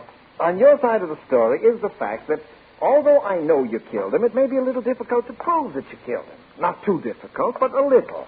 I should think it might, since it is utterly untrue. Now, let's see what cards I hold. You are a laboratory technician, or you were before you were married, right? Right. And your technical knowledge would have told you that a man using a faulty electrical appliance while sitting in a tub full of water stood an excellent chance of electrocuting himself. I also know that a man firing a bullet into his head would stand an excellent chance of killing himself. The insulation in the cable of that electric razor was frayed. Now, that might have happened through normal wear, but it also might have happened because it was tampered with by you. And then again, as you say, it might not. Would it surprise you to know that we've got your fingerprints all over that razor? It would surprise me more if you hadn't. Or on everything else in the house, for that matter, Mr. Garner. Uh-huh. Oh, you're a very intelligent woman, Mrs. Williams. You're right. It would have looked funny. You were smart not to wipe off those prints. Very smart. Thank you. However, so much for the means. Now, for the motive. We can establish, of course, that you and your husband didn't get along. Unfortunately, you can establish that about many husbands and wives. And that your husband was insured for $50,000 in your favor. And that there's about $50,000 more in community property. And that you inherit, right? Naturally. Well, $100,000 is quite a nice little motive, Mrs. Williams. But it doesn't prove anything, does it, Mr. Garner? It depends on how it's used by the prosecuting attorney. And that's me, you know. I know. Tell me, do you have a lawyer, Mrs. Williams? Not yet. Uh-huh. Uh-huh. Oh, you are a very intelligent woman. That would have looked bad, too, if you'd had a lawyer right on tap. But you're going to need a lawyer, you know. So it would appear. All right. How about me? You? Sure, I'm a lawyer. You have just finished telling me that you would be the prosecuting attorney. Well, that's just the point. Why spend a lot of money on a lawyer who probably can't get you off anyway when you can spend it on me and have a sure thing? You see? I see. All I want is half. $50,000. No. What's the matter, too much? No. Now, look, sister, you don't seem to realize that I'm in a position, depending how I handle this case, either to set you free or to hang you. That, Mr. Garner, is where we disagree. You mean you're willing to gamble and I can't do it? If you wish to put it that way... All right. But $50,000 will look cheap. Cheap! When they slip that noose around your neck.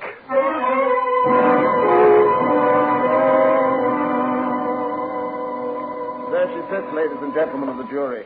Cold, calm, emotionless. The same Laura Williams who carefully calculated, carefully planned, and premeditated the murder of her husband. I ask the death penalty. I must ask it. For ponder well, ladies and gentlemen of the jury, If you set her free, believe me, this will not be the last accident to mark the bloody trail through life of Laura Williams. And when that accident occurs, when the next victim is struck down, his innocent blood will be upon your hands.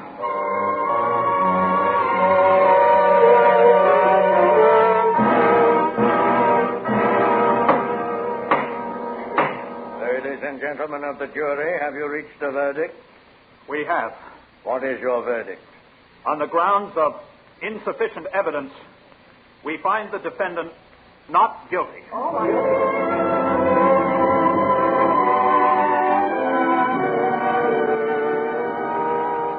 Mrs. Williams, I guess the sporting thing to say is congratulations.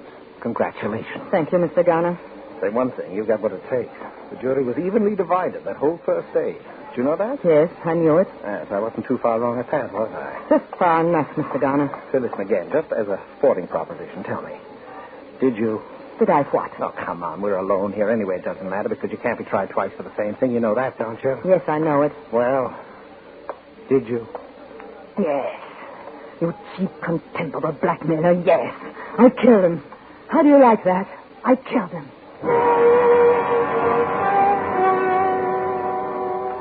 Yes, I told him. Told him the truth. Just to see the smirk fall from his face. Just to see him actually snarl with frustration. Knowing that I'd gotten away with murder and he couldn't do anything about it. Yes, I couldn't have resisted telling him then. Even though it meant I'd die of it. Which I will.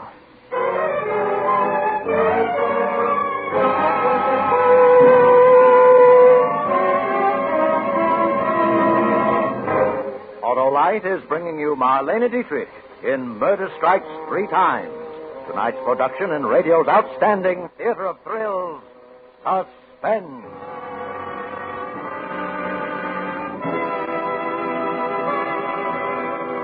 Debbie, my dear director of elocution, you interest me strangely. First you're hoity-toity, then you're hoity-pollity. How come? Mr. Wilcox, I am leading a double life. Double life? Say, that's just what the new wide gap Autolite resistor spark plugs offer car owners everywhere. Double life under equal conditions as compared to spark plugs without the built-in resistor. Gently, Mr. Wilcox, gently. You see, friends, wide gap Autolite resistor spark plugs are the newest addition to the complete line of ignition-engineered spark plugs made by Autolite. They offer money-saving advantages, smoother performance, greater gas savings, quicker starting in cold weather. Mr. Wilcox, your diphthongs are showing. Thank you, my little lecturer. Next time you stop at your favorite service station, ask your dealer to install a set of ignition-engineered Autolite spark plugs in your car. And whether you choose the regular type or the resistor-type spark plugs, you'll be right, because you're always right with Autolite. And now, Autolite brings back to our Hollywood soundstage our star, Marlene Dietrich, and featuring Hans Conried as Elmer in Murder Strikes 3 Times. A tale well calculated to keep you in suspense.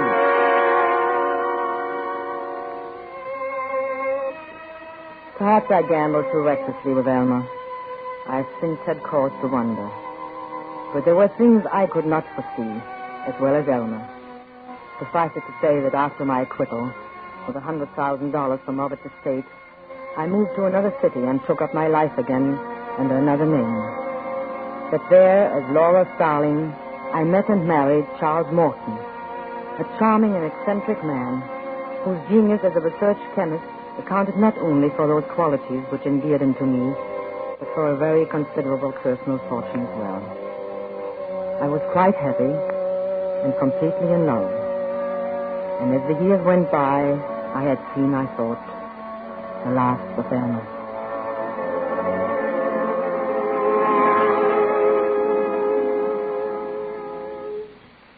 Charles? Oh, Charles, Yes, my dear. I have your coffee. Coffee? You said you wanted coffee. It's ready now. But I have some coffee. You took that out there 3 hours ago. Now come in and get your coffee. Yes, in a moment, my dear. As soon as I finish. Charles, you come out of that smelly laboratory and have your coffee. Besides, I have a surprise for you. You have? Well, I'll be right in, dear. And bring the other coffee cup with you. Yes. Now, what's all this about a surprise? Look. What? Oh, yes. I seem to have left my glasses in the laboratory. Oh, Charles, you're simply priceless. It's a cake. This is our anniversary, darling. Our 4th wedding anniversary. Is it? So it is. Laura, this is so thoughtful of you. I'm afraid I'm hopeless, my dear. I know it's the husband who should be thoughtful, but You're just you, darling. Now sit down and relax for a while. Yes. Oh, here's your cup. Thank you. Charles, what's in that cup? Coffee. Charles, I'm sure that even in the atomic age, coffee does not come in the form of white crystals. Oh, yes. I'd finished my coffee and... Charles, what is it? Thiochlorate. You see, at the moment, I'm... Charles. What? It's deadly poison. So it is. You see... Charles, I wish you wouldn't mix things up in the cups and dishes that way. It's dangerous. Dangerous? Suppose you got the cups mixed up. Suppose you... Good heavens, Laura. Half the stuff you use in chemistry is dangerous if you go to drink it. But who's going to do that? It's like eating soap. You wash your hands with it every day, but who'd think of eating it? Now, you take that cup right back out to the laboratory and empty it and wash it out. All right. Charles? Yes? I was wondering, since it's our anniversary... Yes? Let's go out to dinner and celebrate. Why, yes. I think that's a splendid idea. Oh, my goodness. What? Oh, I completely forgot. My brother is coming to see us today. Your brother? Yes, well, my half-brother. I meant to tell you... Charles, I never knew you had a brother. Didn't you? Well, you see, he's been in the Army for about 5 years. He just got back a short time ago, and I got a wire yesterday saying he'd be passing through town and he'd like to see me. So... Does he know you're remarried? Well, I suppose. I suppose he doesn't. As a matter of fact, we've never been very close. Neither of us much of a letter writing, and so on, but he's the only relative I've got. And all the sympathy I've wasted on you because I thought you were an orphan or something. Oh, I was, but practically. When is he coming? Why, this afternoon sometime, I think. Well, I guess there's your answer. I am sorry, my dear. My child, that's all right. Maybe your brother would like to go out and celebrate with us. Well... Right in there, sir. Hello there. Hello, Charles. Come in. And I want you to meet my wife. Laura, this is my brother, Elmer.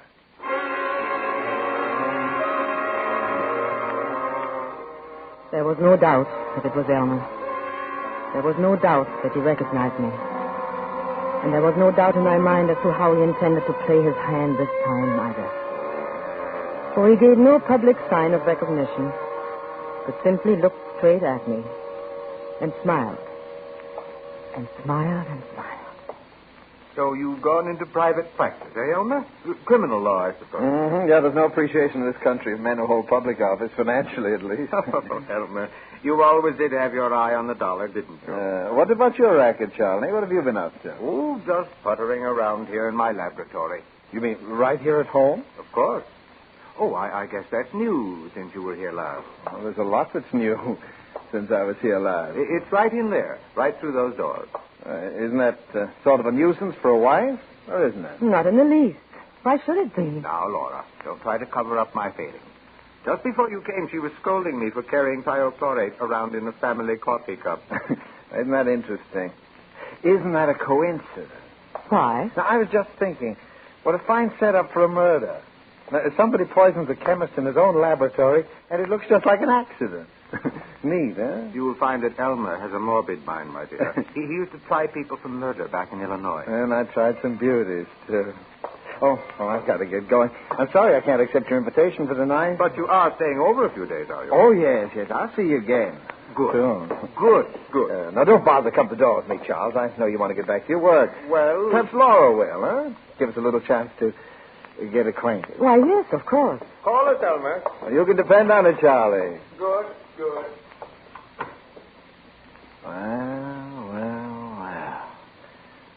Little Laura Williams. What do you want? What do you think old Charlie would say if he knew, huh?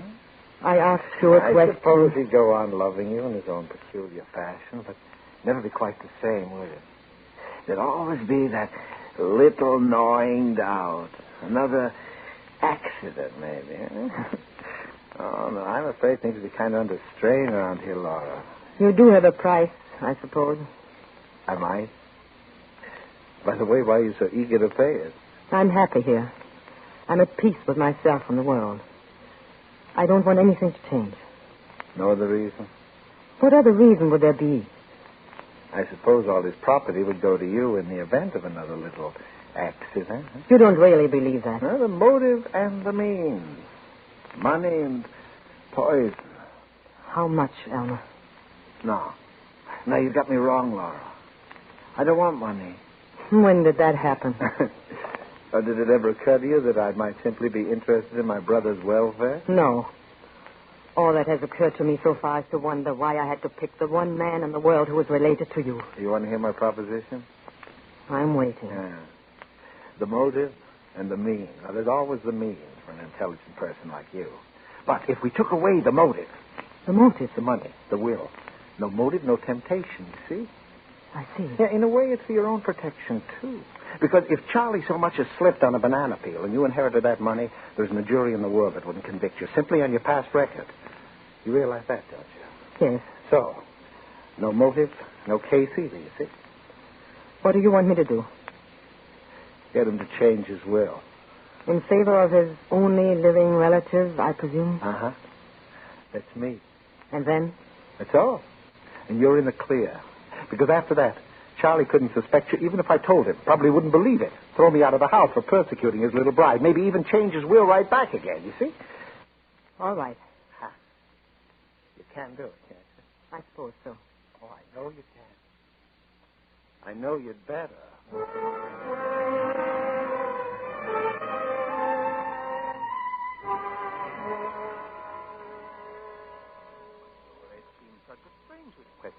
Darling, I don't want your money. I only want you. I know, dear, but after all, I'm considerably older than you are, my dear, and chances are that someday... No, the whole idea of losing you and then profiting by it, it's just hateful. Who else would I leave it to? Leave it to your brother. Elmer? Why not? It doesn't matter, but... Well... Please, darling, for me. All right, my dear, if it really makes a difference to you. Now, don't you worry about it anymore. I'll take care of it sometime. No, I want you to do it now, right away, today. Well, I'd have to get in touch with my lawyer. I'll call him for you. I'll get him on the phone right now. My goodness, Laura. You act as though it were a matter of life and death.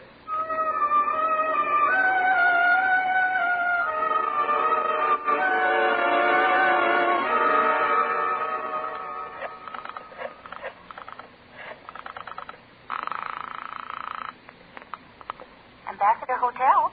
Mr. Elmer Garner, please. Thank you. Yeah. This is Laura. Uh-huh. It's all right. It's all arranged. Is it? Yes, the lawyer's coming tomorrow. Did you tell the lawyer the changes he wanted made? Yes, he did.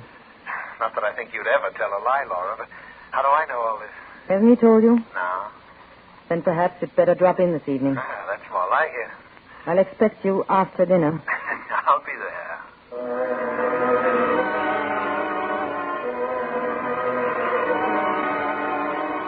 Elmer arrived this evening, less than an hour ago. We were having coffee in the living room. Earlier, Charles had been showing him through the laboratory. It was not until after that I had a moment to speak to him alone. Ah, the wonderful fellow, old Charlie. So trusting. Did he tell you? About what? The will. Oh, that, yeah. It seems to be that I'm to be old Charlie's beloved heir. Huh? He still can't understand it. Are you satisfied, then? My dear Laura, I was never more satisfied in my life. Almost evens things up, doesn't it? Almost. You never forgot that, did you? That you lost. Lost? Who says I lost? Game isn't over till the last card is played, sister. It is for you. Now get out of here. Okay. All in good time. Sorry I had to leave you, but those reactions have to be checked every hour. Oh, that's all right, Charlie. Laura and I are just going over old times in Illinois. You didn't know we both came from Illinois, did you? No, I hadn't realized. I'm sure I told you, Charles. You must have forgotten. Oh, yes, probably. Coffee ready? Yes. Will you have coffee with us, Elmer? Oh, you bet I will. Anything in it? No, nothing in mine. Charles always takes his glass, too. Laura does make the best coffee. Well, then, here's to Laura's coffee. There was something about his smile when he said it. That smile. And then all of a sudden I saw it. I saw the whole terrible thing. Don't drink it, Todd! Todd! Well, old Charlie seems to have keeled over, huh? Wouldn't be surprised if that was thiochlorate poison. The motive and the means. And the motive's a real beaut this time, Laura, because you had to kill him before he changed his will. Neat, huh? You killed him. Sure, but that's not what the jury's going to think. No. And, of course, I'll get the money anyway. You couldn't very well collect it, because they're going to hang you. No! No! No!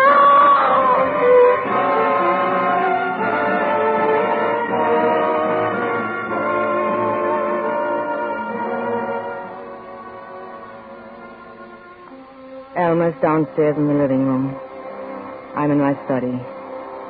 And once more I'm waiting for the police. There's no escape for me, of course. Elmer knows that. But there's one little thing that he has forgotten, the last play of the game. For I just have drawn up a will of my own, leaving my property and everything that I inherit from Charles to Elmer. It is dated 3 days ago. This statement I shall give into the safekeeping of my personal maid, Fredonia Bell, who, after all is said and done, has been the only true friend I've ever had. I shall give it to her with instructions for its eventual disposal, which I know she will follow to the letter. When that is done, I shall play the last card in the game. I don't think Elmer will find it possible to trump that card. Because, you see, when the police come, it is Elmer who will have to do the explaining, not I. And he will have to explain two bodies, Charles and mine.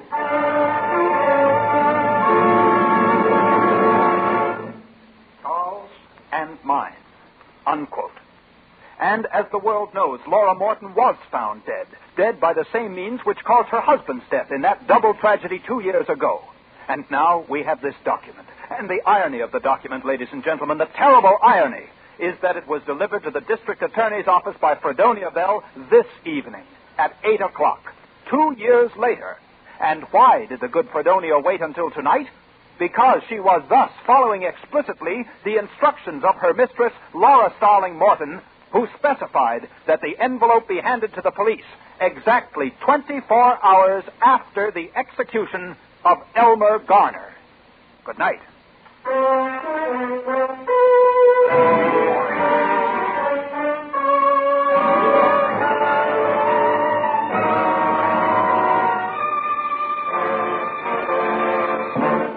Suspense, presented by Autolite. Tonight, starring Marlene Dietrich and featuring Hans Conried. Well, Deborah, are you satisfied with my diction? Completely, Mr. Wilcox. I've decided it is what you say that matters, not how you say it. Well, then, let me say that Autolite makes more than 400 products for cars, trucks, planes, and boats in 28 plants, coast to coast. These include complete electrical systems used as original equipment on many makes of America's finest cars. Spark plugs, batteries, generators, coils, distributors, starting motors, bullseye, sealed beam headlights. All engineered to fit together perfectly, work together perfectly, because they're a perfect team. So, friends, don't accept electrical parts supposed to be as good. Ask for and insist on Autolite, original factory parts at your neighborhood service station, car dealer, garage, or repair shop. Remember, you're always right with Autolite.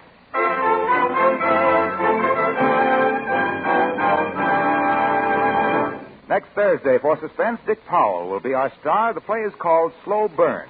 And it is, as we say, a tale well calculated to keep you in suspense. Tonight's Suspense play was produced and edited by William Spear and directed by Norman MacDonald. Music for Suspense is composed by Lucien Moraweck and conducted by Lud Gluskin. Murder Strikes Three Times is an original play for radio by John DeWitt. Marlene Dietrich will soon be seen in the Warner Brothers production Stage Fright. You can buy Autolite regular or resistor spark plugs, Autolite Stay-Full batteries, Autolite electrical parts at your neighborhood Autolite dealers. Switch to Autolite. Good night.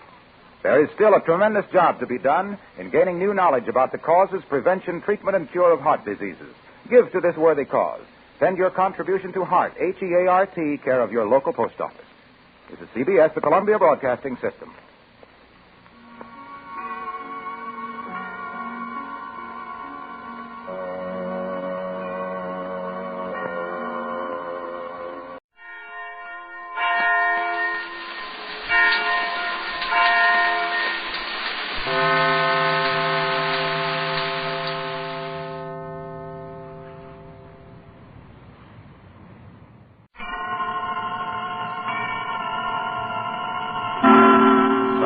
Suspense. Transcribed Mr. Dick Powell in Slow Burn, a suspense play produced and edited by William Spear.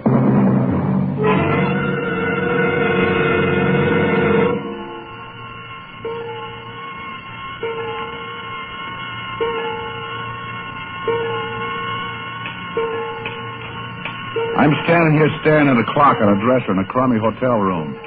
I've been watching the minute hand drag itself up the face of the clock, and I'm not going to pull my eyes away from that minute hand until it touches 12. Because at 12, the slow burn that started in my insides way back 3 months ago, the slow burn that built till my whole body was on fire, is going to be soothed. Yeah, in another few seconds, it's going to be 12 midnight, and I'll be able to breathe again. Then they can come get me. I won't care. There it is. I can make that call now.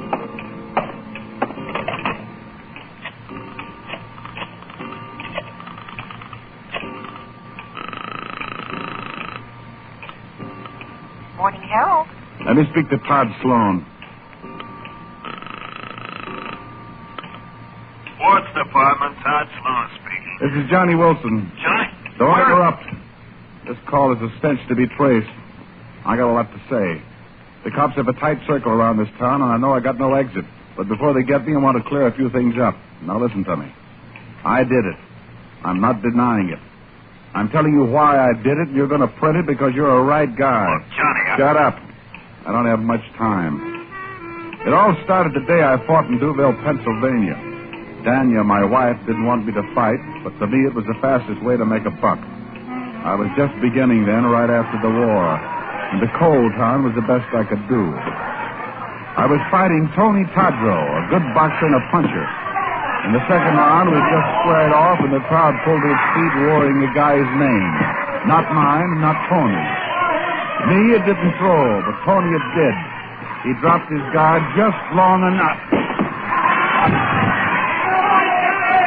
Tony was flat on his back, out cold. I let the referee raise my mitt. Then I walked to Lefty Wilkins, my manager. Nice work, Johnny. Thanks, Lefty. What was you shouting about? Ain't you heard? The hometown kid who won that Medal of Honor blew into town today. Not only that, he blew into the arena just before you tagged Tony. Well, I'd have glad hand the kid myself then. You made it easy for me. You don't have time. We're to meet Courtney Barr at the Club Trianon in 30 minutes. Okay. And just this once, let your tongue lay flat inside your face. I'll do the talking. Okay, I said. Okay.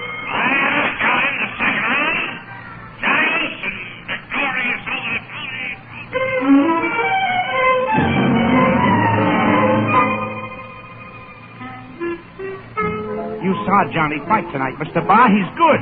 It takes more than good these days. We know that, Mr. Barr. That's why I asked you in. All we need for him is the right build-up and the connection. Now, look, when I engine a show or a nightclub or a fighter, I want a reasonable chance to get my money back. Lefty, you never brought a fighter into the top yet. But this time it's different. Johnny Wilson is the next champ. Oh, don't beg him, Lefty. If he's too blind to recognize a good thing when it's shoved in front of him, let him get a seeing eye dog. Oh, I'd take a chance on Johnny if he had an exploitation angle. The way it is now, there's too many good boys bouncing around. Don't need the build-up will have to go into him. No. I'm returning to New York tonight. Goodbye, gentlemen. Yeah, he's got nothing. Nothing but money. Someday I'm going to walk into a bank and look at the stuff. You know they keep the traps behind little cages?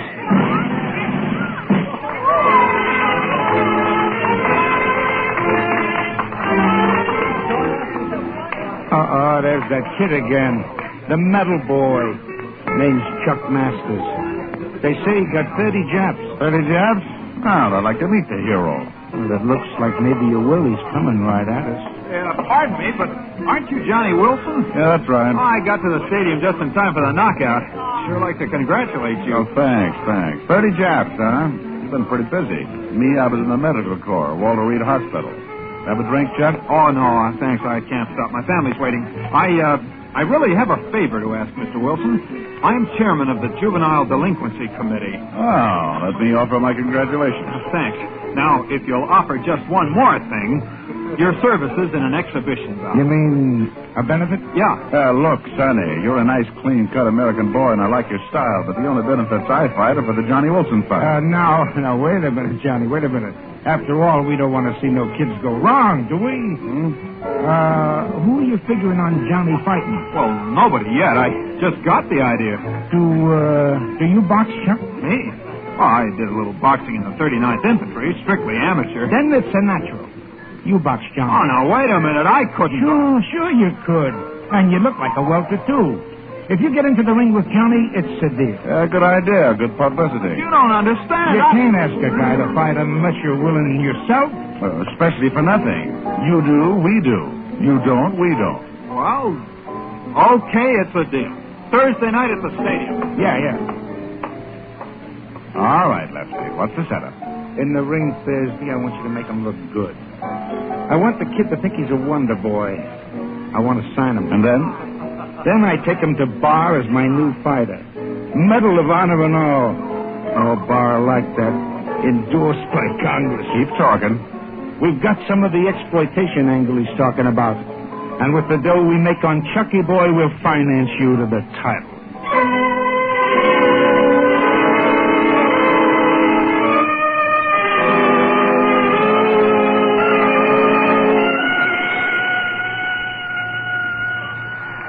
Give a load of the crowd. Any more people come in, we'll have to ration the oxygen. That's what Barr means by exploitation. That Medal of Honor drags them in.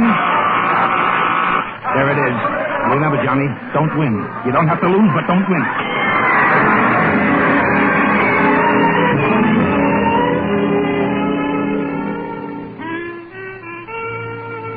Well, it was a fair enough fight. Like Lefty wanted. I didn't lose it, I didn't win it.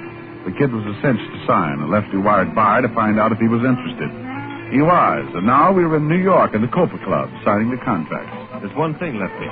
Now that Chuck is signed, where does Johnny here fit in? Oh, Johnny's going to stop boxing for a while. He's going to groom Chuck. Me, I wasn't having any conversation just then. I was watching Chuck watch a long-haired, slinky dame come towards our table. She had on a gown that had no straps and didn't need any. There was sweet rhythm in her walk, and she wore a hands-off look that beat blood into a guy's head. She stopped at our table, and Chuck's mouth flopped open.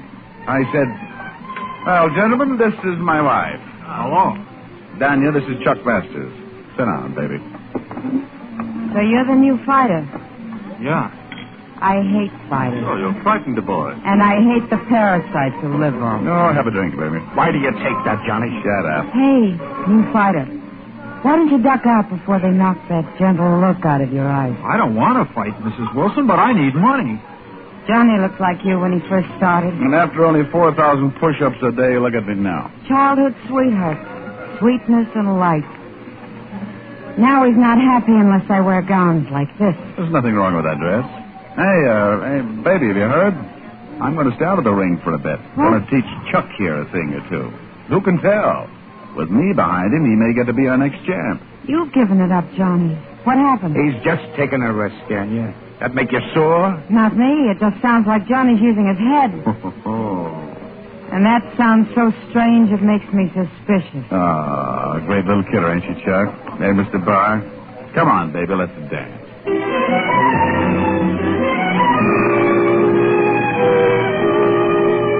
Now the publicity build-up started. Chuck was a hero. The story of the signing hit the papers coast to coast, border to border.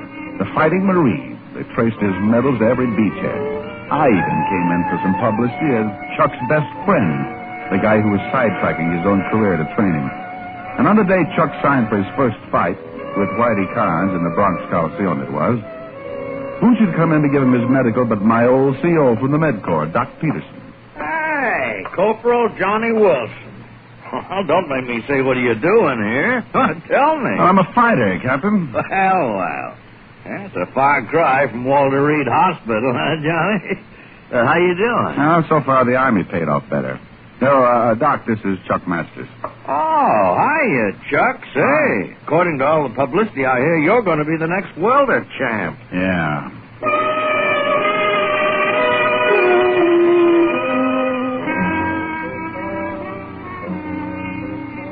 Barr's money, we opened a training camp in the Berkshires. I taught Chuck to box and he learned fast. His left wasn't too good, but his right was okay, and he was shifty. 3 days before his fight with Carnes, Chuck and me were in the ring sparring. Hold it, Johnny. There's Dania. Hello, Dania. Hiya, chum. Well, baby, I didn't All right. What are we waiting for? Oh, it's you, huh? Hello, Lefty. Training camps is no places for dames. You know that. Yeah, that's right. You never watched me train before. What's the magnet? I got the day off, and I wanted to watch the process whereby they turn a guy like him into a guy like you. I looked at her lips while she was talking, and the thought that she might be hoping for somebody else's lips on hers, Chuck's and maybe tore at my inside. The gong sounded, and I went for him. Take it easy. Cut it out, Jim. Cut it out. What's the matter with you? You nuts? Why are you slugging like that? Well, I figured Chuck is about ready for anything. Come on, Chucky boy, put him up and see if you can take it. Johnny, take it easy. I really cut loose then. Been storing it for a long time. I belted him good. He went down and stayed there. When they carried him out, he opened his eyes, but he didn't look at me. He looked at Dania. And she looked back at him with tears in her eyes. I should have killed them both then.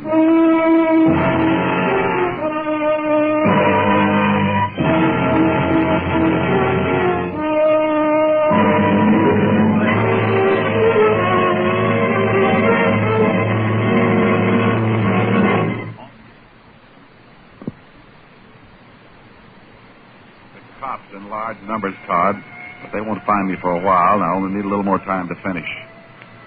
Well, Chuck won his first fight, naturally. He was getting the slow, careful build-up.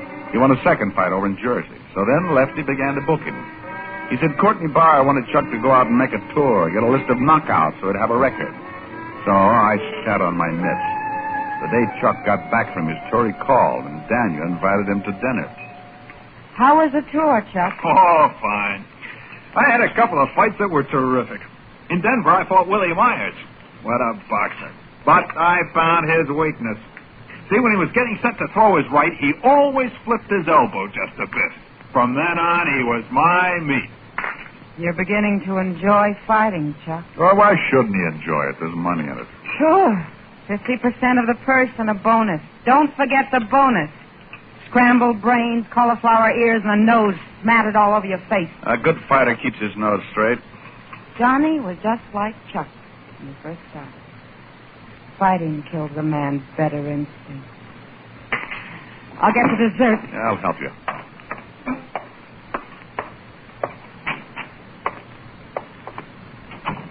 So I got no instincts. I'm just a bum, huh? Cut the pie, Johnny. Well, give me the knife. I'm not worth anything, huh? I stay with you because I'm trying to salvage what I think is still there. And that crack that I used to be like Chucky is Johnny, now. we can still save it. I want it to be the way it was. You stay away from him.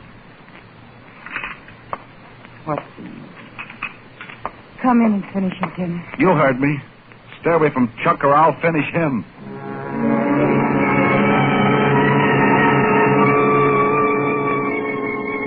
Every sports writer was wondering who was going to fight Mike Gruen.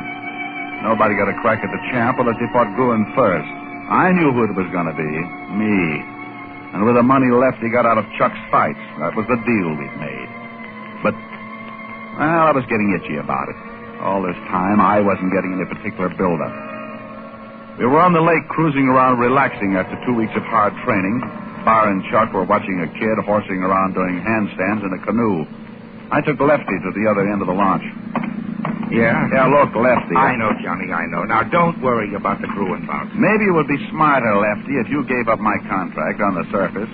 Then you could hold off Chuck while my new manager signed me for that match. I can't, Johnny. Oh, why not? Now, don't get mad. But I had to give Barr 50% of your contract or he wouldn't back Chuck originally. But I got it fixed. Oh, you dumb... I spun around and saw a canoe floating bottoms up. Chuck was ripping off his clothes, but I got out of mine fast, too. Me and Chuck hit the water together. You see him, Johnny?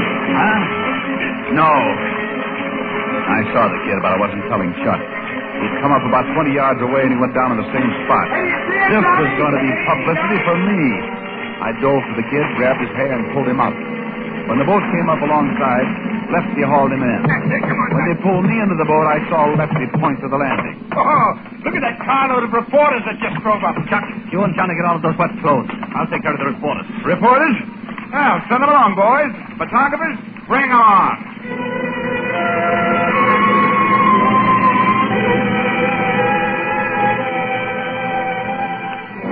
That evening, I was sparring with Chuck, sharpening his footwork, when Danya came up with the New York papers.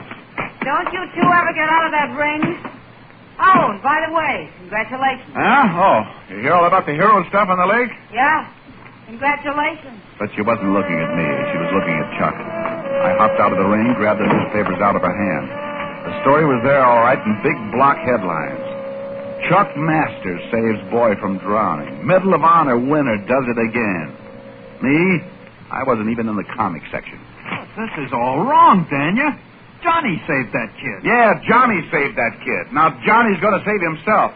Where's that Lefty Wilkins? Oh, that's a dirty trick, Johnny. Chuck, you're trying to tell me you knew nothing of this. Your picture and life history on the front page. I swear. Now your eyes open, Johnny. Look what they've done to Chuck. How they made him lie just for the sake of publicity. I didn't lie. And what publicity? Your fight with Mike Gruen on the sports page. The whole double cross opened up like a filthy sunflower. I was the patsy, the fall guy, the jerk, the dummy.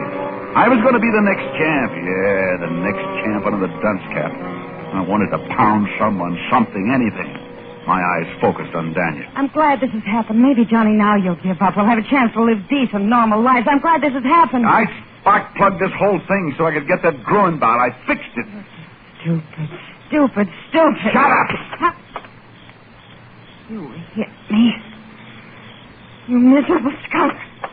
Come back here. Let her alone. Oh, I've been waiting for this, Chucky boy. Johnny, take it easy. Shut up. Take it away. What's going on here? Come on. Take it easy. All right, now. Throw Wilson off the guard. Yeah. Throw the bum out. Throw him out. Get out of here.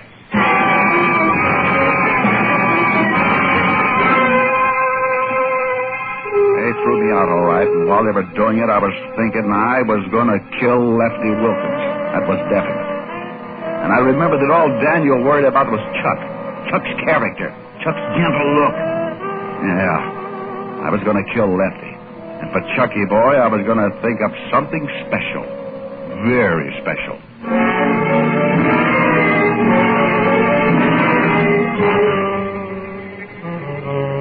Day after day, I'd wake up with a new idea, but none good enough.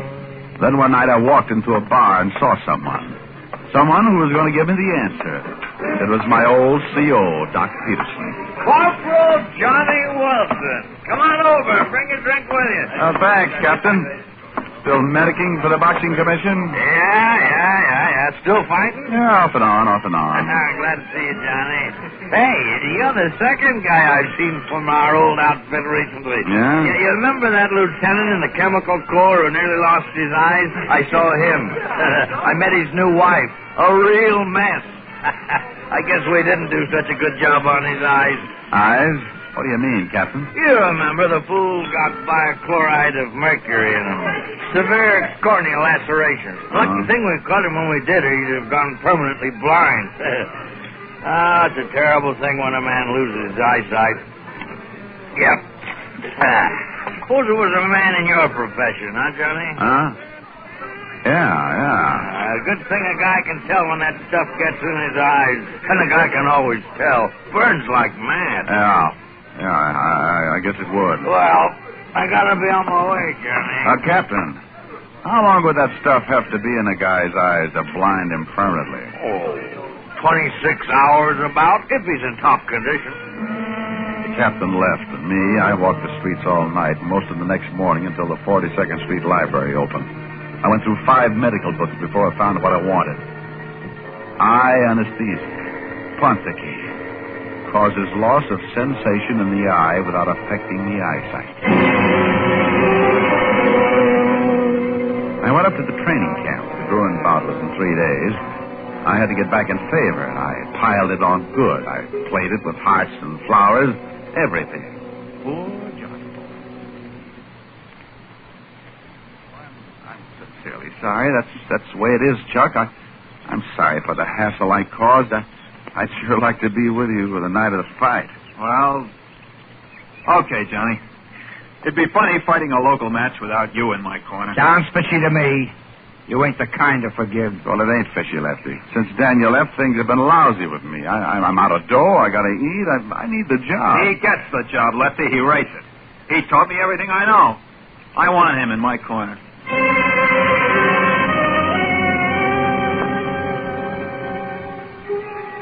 When we walked down the aisle in the garden for the ring, I had three things in my bag.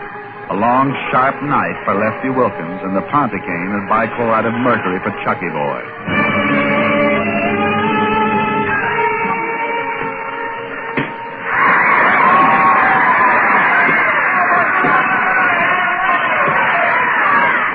At the end of the fourth round, Chuck was way out in front and Lefty was beaming all over.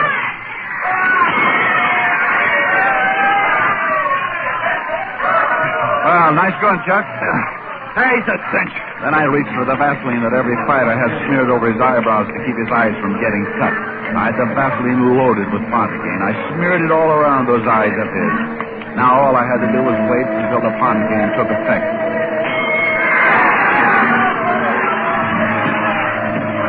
The next three rounds were a nightmare. Chuck seemed as good as ever, and Gruen was weakening fast.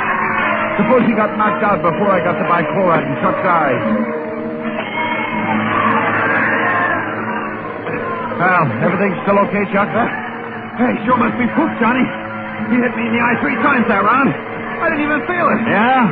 That's all? Oh, come on, dummy. Smell my face. Little cold water, boy.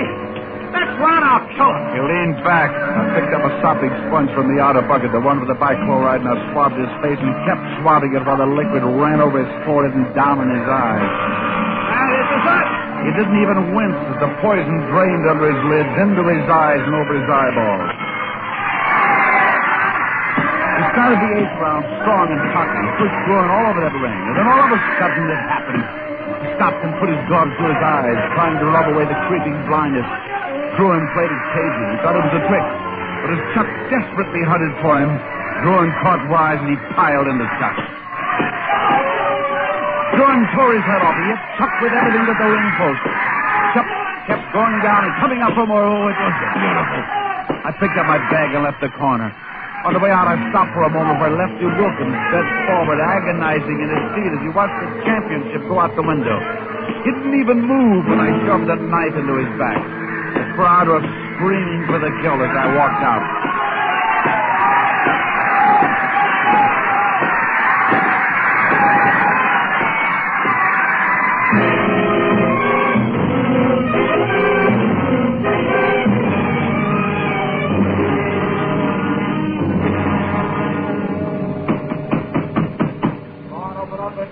Still there, Todd? Yeah. The law's going to be in a second. The reason I couldn't call you in time for your Bulldog auditions, I had to be sure the 26 hours is up. Otherwise, you could have warned Chuck and his eyesight could have been saved. I want him to stay blind. All right, grab him. Take it easy. Take it easy. You can have me. I got what I wanted. You admit you killed Lefty Wilkins. Sure, and it was a pleasure. And Chuck the champ, how does he like it?